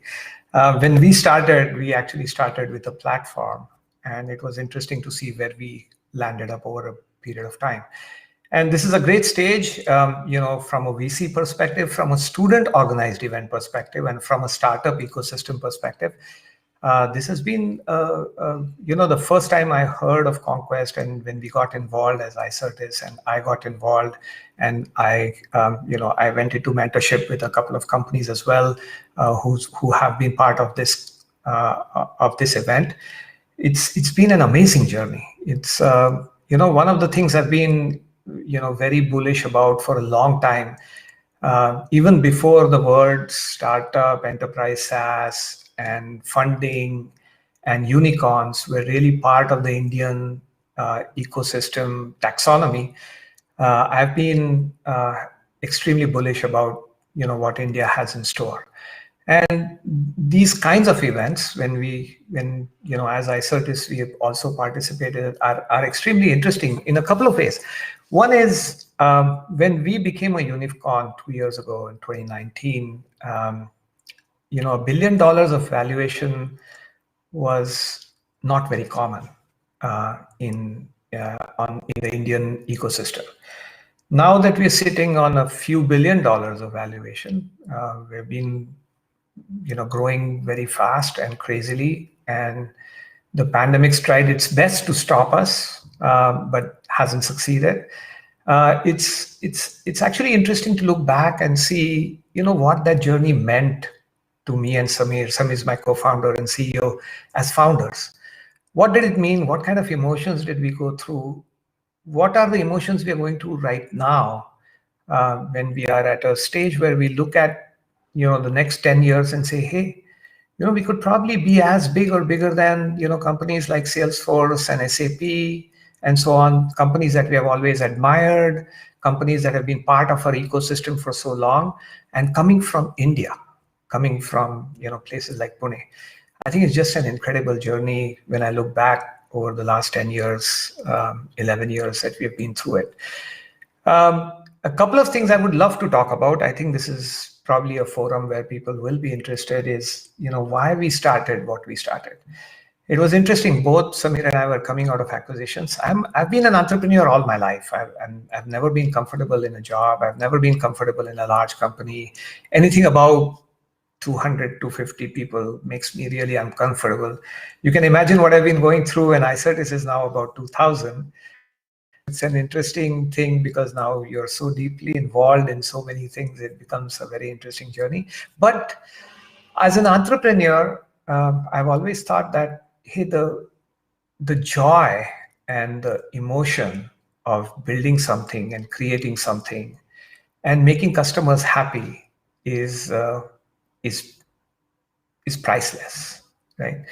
And if you remember the MasterCard ads that Sachin Tendulkar did a few years ago, all of it, some of these things where, fly your parents' business class, priceless when you use a credit card. That's the emotion that I feel really. It's an interesting thing when you look at, what you build. And so, one thing I must say at the beginning is, I salute all of you entrepreneurs, all of you out there in the audience who have started their own companies, who have taken that jump, who have probably gone through a hard, tough time since you started, probably who have celebrated, their successes. I think a salute to you, because I think that entrepreneurial spirit is extremely important. And for any country, for any ecosystem, for any domain, I think that passion and that emotion that entrepreneurs bring to the table and to a business and to solving a problem is extremely critical. So we started with that kind of saying, hey, after coming out of an acquisition, what do you do? How do you think about a company? And what I've learned are three important things that I would love to share today. One is when we started iCertis in 2009, we had a choice. We could have retired possibly at that time. We could have done something else, which was not building things from scratch. But we chose to do it for two reasons. I think we really enjoy creating. I think, and being part of a startup is creation. We also enjoy, and I personally do enjoy the making sure that you take on a problem, you go deep, and then you solve it in a way that customers really appreciate it. And if you think about that part of that entrepreneurship where you create something that people love and people are willing to pay money for, because that's how you kind of know that they love you. And once you do that, I think it's very precious, right? The second thing is, how do you take an idea? How do you take something that's already been done and make it special, right? And that's where I would love to share what we did in iCertis, I think, and this is the time to be a little bit modest. When we started and we thought about going into contract lifecycle management, there were about 120 vendors in the world who had CLM in their name, right, or in their what they do text. And the market there, the CLM market, was completely fragmented. People were doing point solutions. Our primary, our first 3 years, our primary competitors were IBM, Oracle, and SAP. All three of them had CLM systems. And it feels like, when I think about this, hey, that's what maybe, the Google founders might have gone through, right? Because when they started search, there was Alta Vista, there was Lycos, there were 2 or 3 very well-established kind of search engines. And now you come up, little Google, and start your own search engine. And what your USP is that the search bar, that's the only thing that you see on the screen. It's very simple. There's no, mess on the page, so to speak. And, and very modestly, of course, not comparing ourselves to Google. Hopefully we will eventually, but not today. It was something like this in the CLM space. CLM space, lots of people, lots of competition, lots of things that were being done well. But we came in with a different point of view. First of all, we came in with a cloud-first approach. 2009, 2010, 2011 were the years where the cloud started becoming mainstream, right? AWS was there, Azure were just coming up. It wouldn't be till 2012 till Azure actually went mainstream. So the cloud journey was just beginning. So we were lucky to be in that wave. We were probably not dumb enough to lose that wave and make sure we rode it. And we actually grabbed it with both hands. And we said, hey, cloud first, API first company. Nobody in the CRM space really claimed to do that. Very easy to integrate, beautiful UI and user experience. I think those were the USPs that we went through. The reason I'm sharing this with you as you look at your entrepreneurial journey, if you think about, hey, what do I do right and how do I think? I would say, hey, not worrying about the competition is the first thing you can do. Second is not taking advice. Listening to people who have experience, listening to mentors if you may have them, but never, taking advice or, making sure that it's not gossip is so critical, right? Because lots of people told us, hey, crowded market, no chance, you're not doing anything different. But that's not the point, is it? It's not always about doing anything different. It's about making sure that you're doing it right, And I think that's where, we've been trying to do that in iCertis, that, hey, are we doing these things right? Whatever the technology, whatever the problem you're solving, how do you make sure that it all comes together and makes things right? I think that was a big lesson that I've learned in the last 10 years at iCertis, that, hey, even with something like contract lifecycle management, which we ended up redefining as a category, if you look at the Gartner CLM quadrant, Magic Quadrant, or the Forrester wave, you will see iCertis right at the top right corner with a lot of white space in between, nobody really near that, is primarily because we did not focus on what people wanted us to do, but we focused on what we thought was right, and we validated it constantly. And I think that's a huge difference, right? Making sure that you listen, but you don't take advice always. Making sure that you build something that you feel is right, and making sure you go face your competition directly. In a stage where, I always get back to that famous iPhone first launch. If you guys, anybody in the audience remembers that, the first iPhone that I bought, the first one that was launched, did not have a message forward feature. You could not forward a text message. When text messages were king, that was a big feature that was missing. People didn't care. They loved the hardware, they loved the software, they loved the design, and they said, it's okay, we'll wait. This will get fixed eventually. And that's how that whole thing began. I think that is how we've seen the CLM, the whole journey kind of unfold before us. I remember the analyst saying, hey, you'll never have a CLM quadrant, ever. It's so small. And now it's a 10 billion, 20 million, $50 million TAM that we are a big part of, that we are the leader of. And I'm hoping we can actually go to the next level. When in one of my previous companies, when we went public on the NASDAQ, we thought we had got to where we wanted.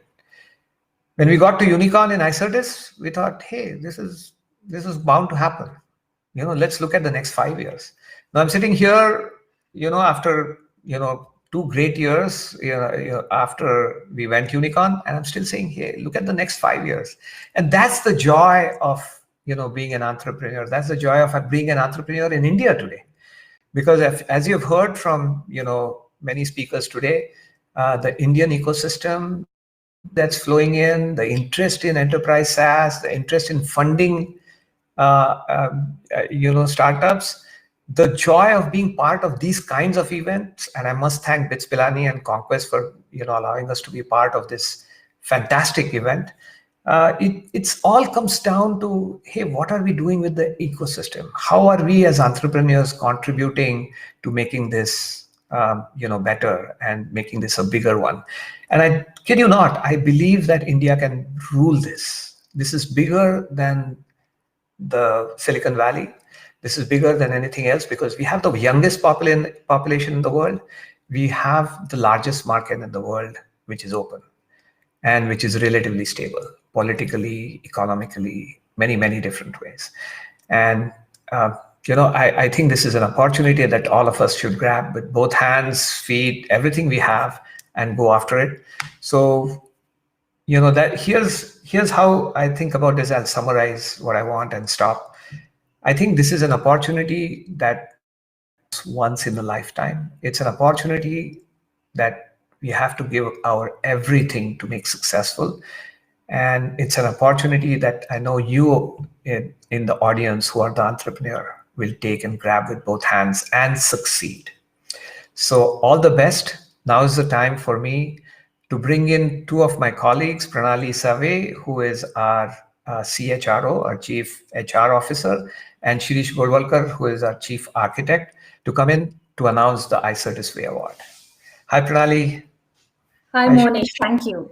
Pranali, all yours. Bit of an introduction of why we set up the iCertis Way Award, and I would love Shirish to announce that. Sure thing. So Monish talked about the iCertis journey, and 2 pillars that really differentiated us and got us to where we are today have been the iCertis values, which we hold really dear, which is our forte values, and then our own way of working, which we have now formalized into a framework which we called our 4 rings of responsibility. So, every startup starts with a brilliant idea. There's technology to back it up, talent to accelerate it. I think 2 other secret ingredients there are really about how you involve the ecosystem and the community, and then how do you stay true to your values. And I feel at iCertis we've done both those. So 4 rings of responsibility, it's a very simple framework, starts with the first ring that says, take care of yourself, which is very important because it's when you're healthy, safe, and in a way to really be your best. That's when you can be of the most use to anyone else. The second ring is take care of your family, since families are an integral part that we bring to work, and in fact, work is now invading homes, so that makes it more relevant. The third ring, which is where today I think it really matters, and the reason why we are so happy to be part of Conquest is taking care of the community. And we really believe that we are all connected in the ecosystem, and what we give to the community ultimately is going to come back to us. So that's a big, big framework. We've been doing a lot in this area, be it in the areas of supporting in the last 1.5 years, especially the COVID related activities, whether it's getting our ICM platform, helping the Pune police, in fact, for COVID related information, to many, many more things. But that's really where we are proud, we are here, and we are also helping to catch the whole entrepreneurship bug really young. As we heard with the previous speakers, founders are getting younger, and we are also getting closer to catching them younger. And that's our third ring. And interestingly, the fourth ring is where we say take care of business. So as you note, community, we really put up in the serial order much more higher there. So it's been a pleasure being part of Conquest, and I'll hand over to my colleague Shirish here to talk about how the whole methodology went and to announce the winners. Thank you so much, Pranali. As Pranali and Monish mentioned, it's been nothing but pleasure to be part of this event. We have had the pleasure of participating as mentors with couple startups that we mentored with.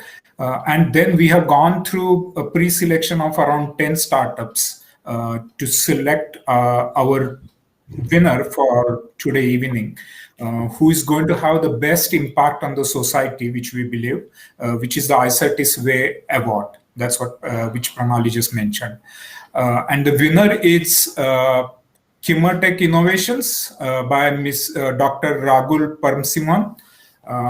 They have been really great and innovative work in creating this handheld device, which is going to help farmers, milk producers, etc., to detect the mastitis, the onset of mastitis, really, in order to help the farmers detect these conditions earlier, which will help them in the long term produce more milk.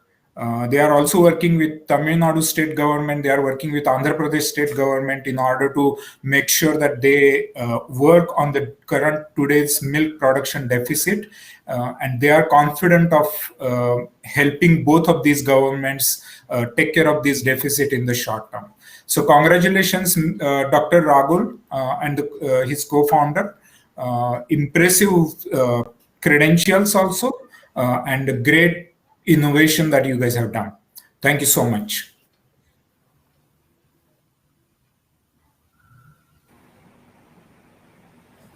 Thank you, Monish. Monish, you're on mute. If you could.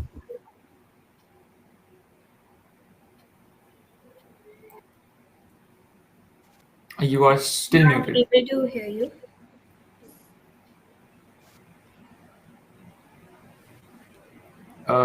Manish, we are not able to hear you. In case you are facing some tech issues, we would like to request you to refresh your page.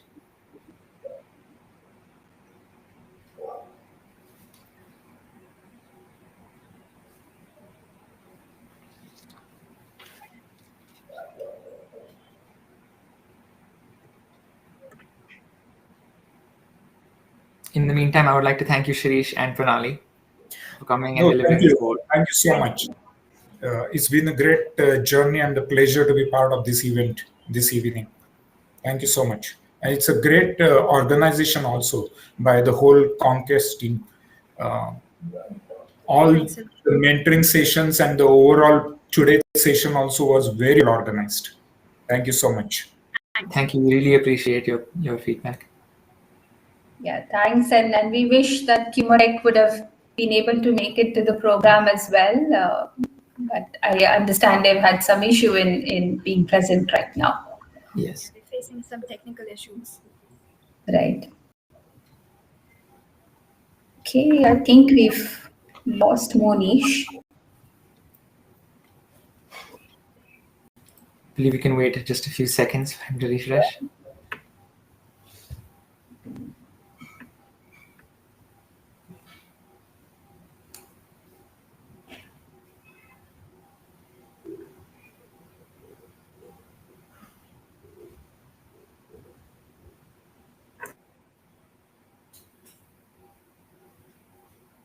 We are nearing the end of our journey and have arrived at the moment everyone has been eagerly waiting for. After tallying the feedback from our esteemed jury, it is now time to announce the winners of Conquest 2021. I would like to invite Professor Satyendra Sharma to announce the results of Conquest Bitsian track segment. Thank you, Jian. Thank you, Shreya. So it was very eventful day, and I really congratulate Conquest team that they had put very great effort, hard effort. Not only today, even this is journey of 6-7 months that they start. And Arithro, last two Conquest had two CEOs, but this Conquest only one. Arithro and his able team, he was able to provide the same impact that last to last Conquest had. So thank you, and I thank all the guests. It was really proud of moment that we had many Bitsians on our guest list and guiding the young entrepreneurs. And with this, I want to announce the Conquest 2021 Bitsian track segments winner. So I congratulate Valerio Electric is the winner of the Bitsian track Conquest 2021. Valerio Electric is a very smart idea in the EV sector, and they are providing the smart handful charging stations that can be installed anywhere, and that is also linked with the app. So this is very pride moment for all of us that very smart startups are coming from our own student. I wish them all the best for their future journey. Thank you. Congratulations, Valier Electric. Now we would like to invite Professor Arya Kumar, Dean Alumni Relations, BITS Pilani, to announce the second runners-up for the Pan-India track of Conquest 2021.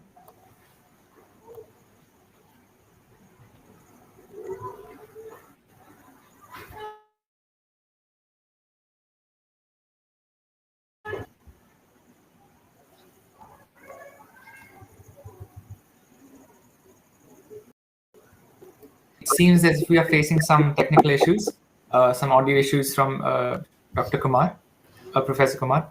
We'll just be waiting for a minute and resuming shortly.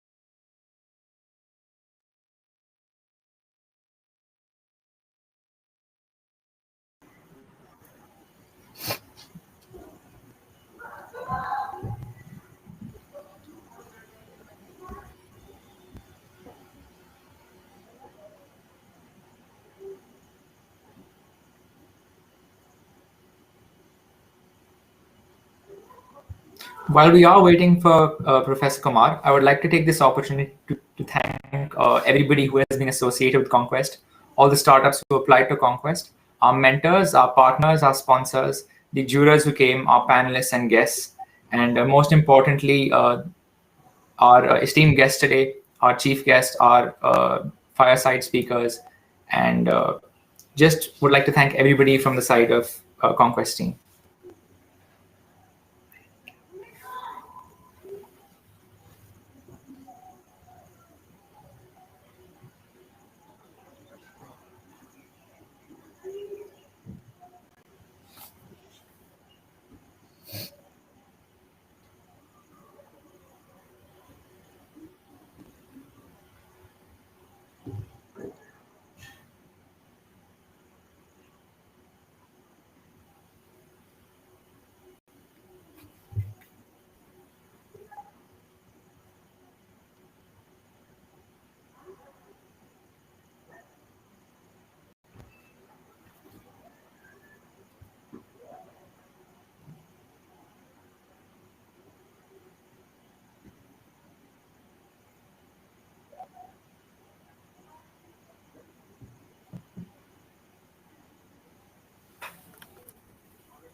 everyone. Am I audible? Yes, Arithra, you are audible. Yeah, so Professor Kumar seems to be having some issues. Nevertheless, I will be announcing the third runners-up for the Pan India track. So it was indeed a great day with a lot of talent up for display. A common theme among the startups present was that the impact they had on society and the pure motivation of putting something useful out into the world. Without further ado, I would like to announce the second runners-up for Conquest 2021. As second runners-up, we have Backyard Creators.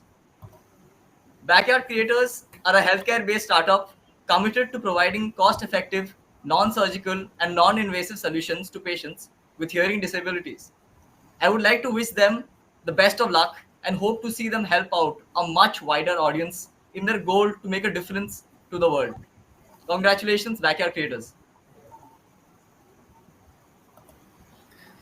Thank you, Arithra, and congratulations to Backyard Creators. We would now like to invite our director, Professor Sudhir Kumar Barai, to announce the runners-up of the Pan India track of Conquest 2021.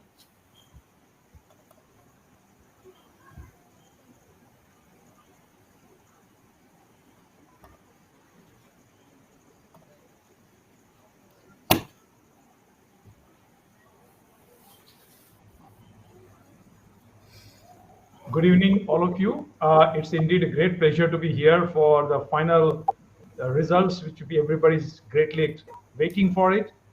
On the CanBank VC and the IRTs presented Conquest 2021 has been a great experience for me. I had the opportunity to attend some of the pitches in the morning time. And what I find is that very heartwarming was that most of the startups proposals which have come up, they were more related to the society.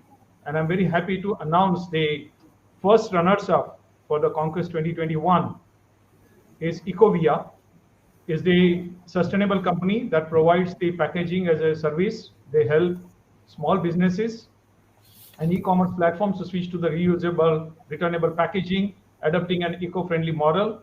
I'm absolutely very happy because I myself work in a construction and demolition waste utilization, and how the one side, when we are talking about creating an ecosystem, we are talking about eco-friendly as well. And this is absolutely delight to announce the name. Heartiest congratulations to Ecovia, and the heartiest congratulations to those who are not making it to the winners list, but I'm sure they have come up to this stage itself is admirable, and I wish them all the best. Thank you so much for inviting me for announcing this. Thank you, sir. Congratulations, Ecovia. Now we would like to invite our respected Vice Chancellor, Dr. Ranendra Narayan Saha, to announce the results for the Pan India track of Conquest 2021.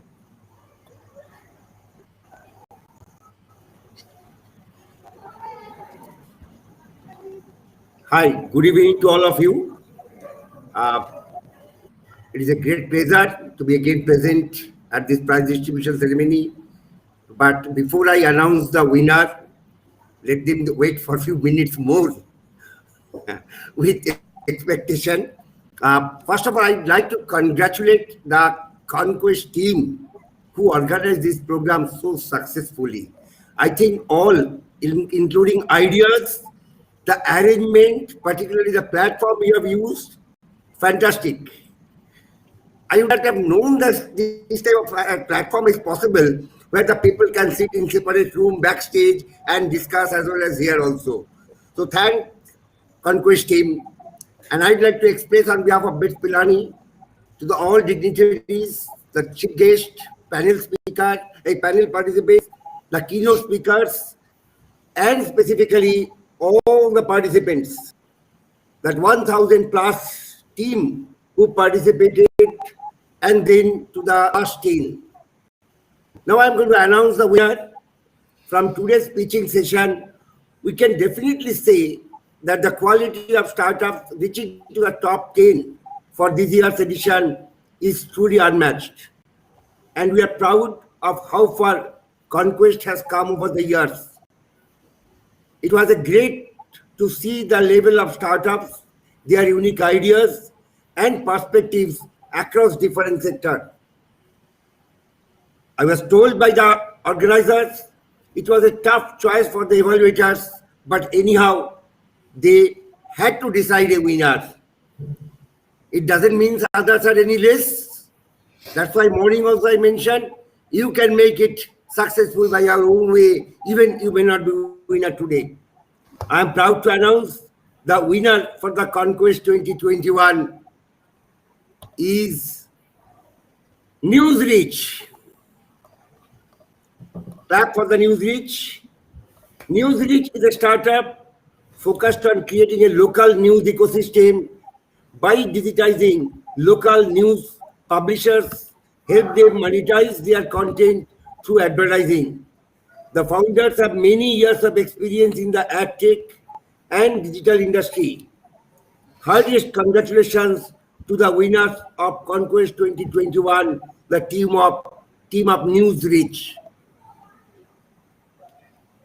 Thank you very much.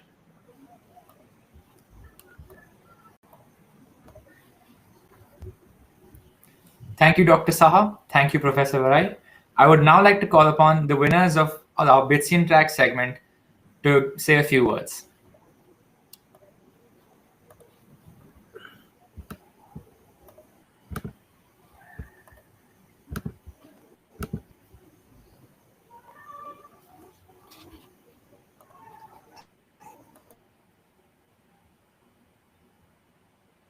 Again, this is our call to our Bitsian Track winners to come up on stage and say a few words.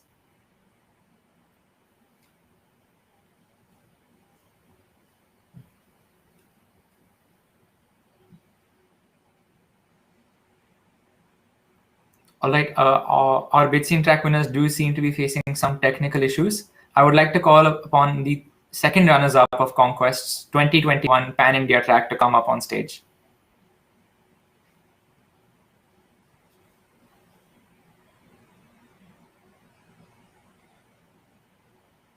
All right. Thank you, Sarthak, and congratulations on winning the Bitsian Track event. Thanks a lot, Zian, Shreya, the entire Conquest team, and every one of the mentors who helped us in our journey so far. Really appreciate it. Thanks. Thank you. It was a pleasure having you here.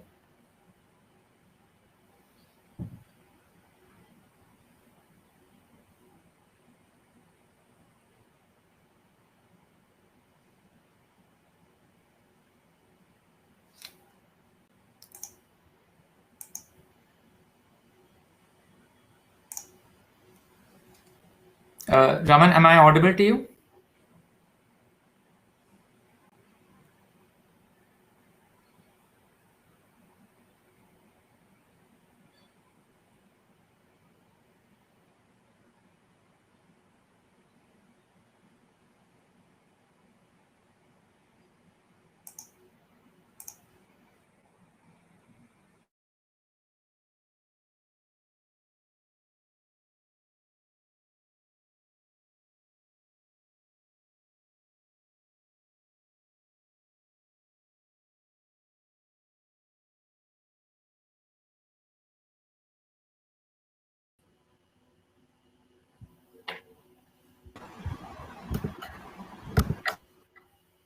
I would like to call the founders of Backyard Creators back up on stage to say a few words.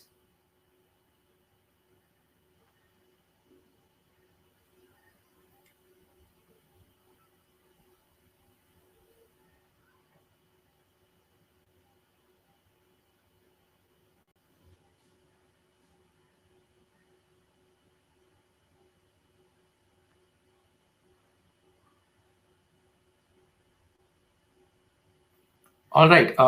They are seeming to have some technical issues. I would like to call the founders of NewsReach up on stage to say a few words.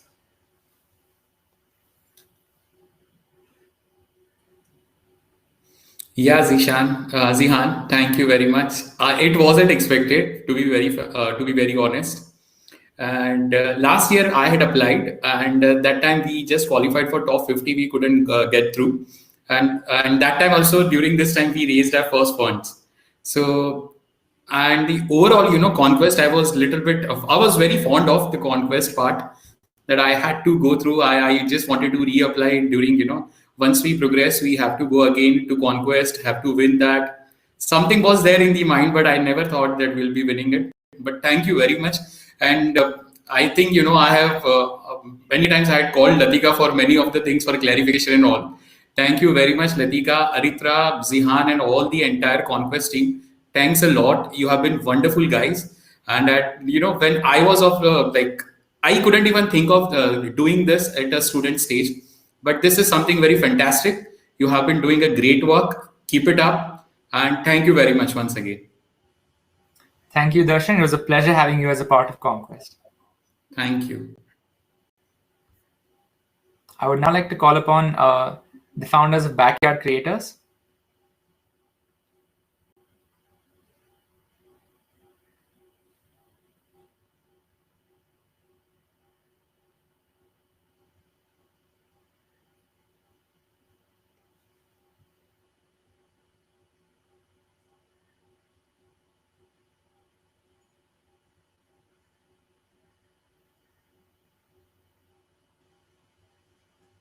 Raman, could you please refresh your page in case you're not able to see me?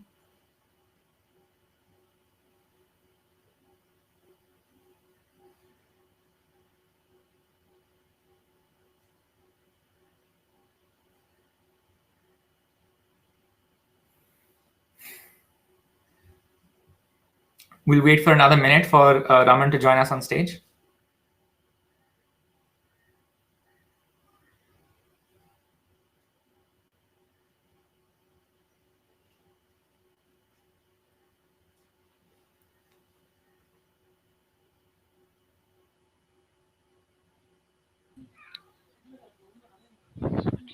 Hello, am I audible to you? Yes, sir, you're audible to me. Right. Congratulations, you have the floor. Yeah, thank you, sir. So we would like to thank every Conquest entire team who is supporting us during this journey, and also we would like to thank every mentor who is supporting us during this program.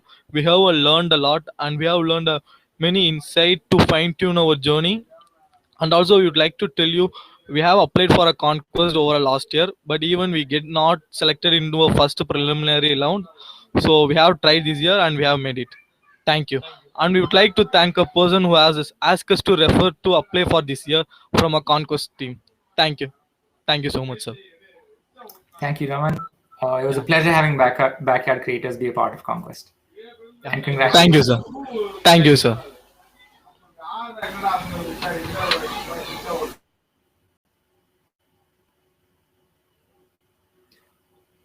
All right, next up, we have Dhwani coming up from Ecovia. Hi, Zehan. Pranjal's wife. Congratulations, Pranjal. Firstly, thank you so much. And I mean, Dhwani can't be here, but thank you so much, Team Conquest. This couldn't have come at a better time. More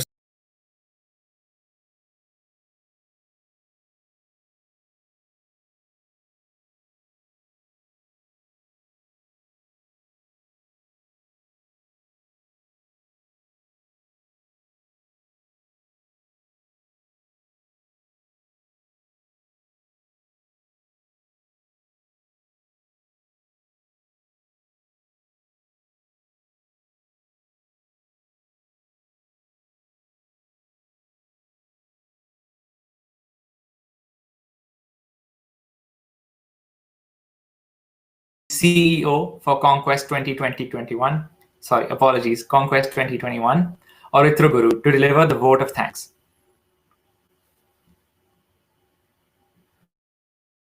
Hi, Zehan.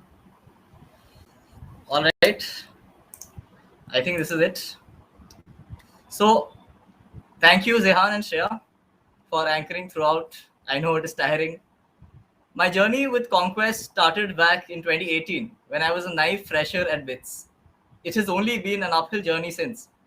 With fantastic year-on-year growth, we have Conquest have tried to fulfill our guiding principle, which is providing value to our startups.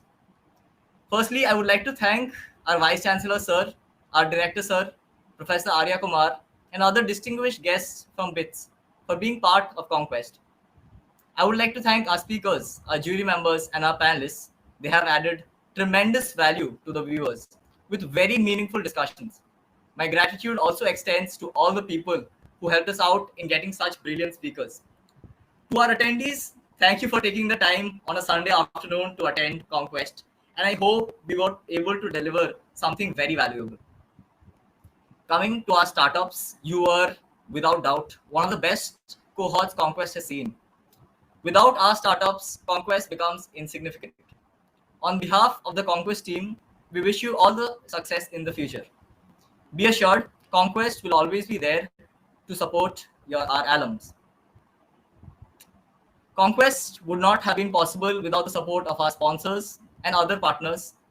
Canara Bank, VC, and iCertis have been strong pillars of support for this edition.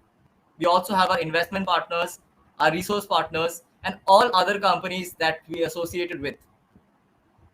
Our mentors are our strongest resource. I would heartily thank each and every mentor who gave time for Conquest and gave their valuable advice. I would like to thank our professor in charge, Dr. Satyendra Sharma, and Mr. Vijay Rinthala for helping us whenever and wherever we got stuck. And lastly, I would like to come to the Conquest team.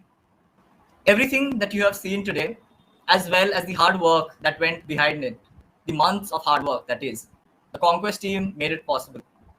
Not only are anchors whom you have seen today, but the team also consists of 25 very capable individuals who made sure that the legacy of Conquest remained bright.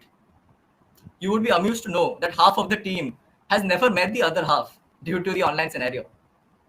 There is a saying that no one can whistle a symphony, it takes an orchestra to play it.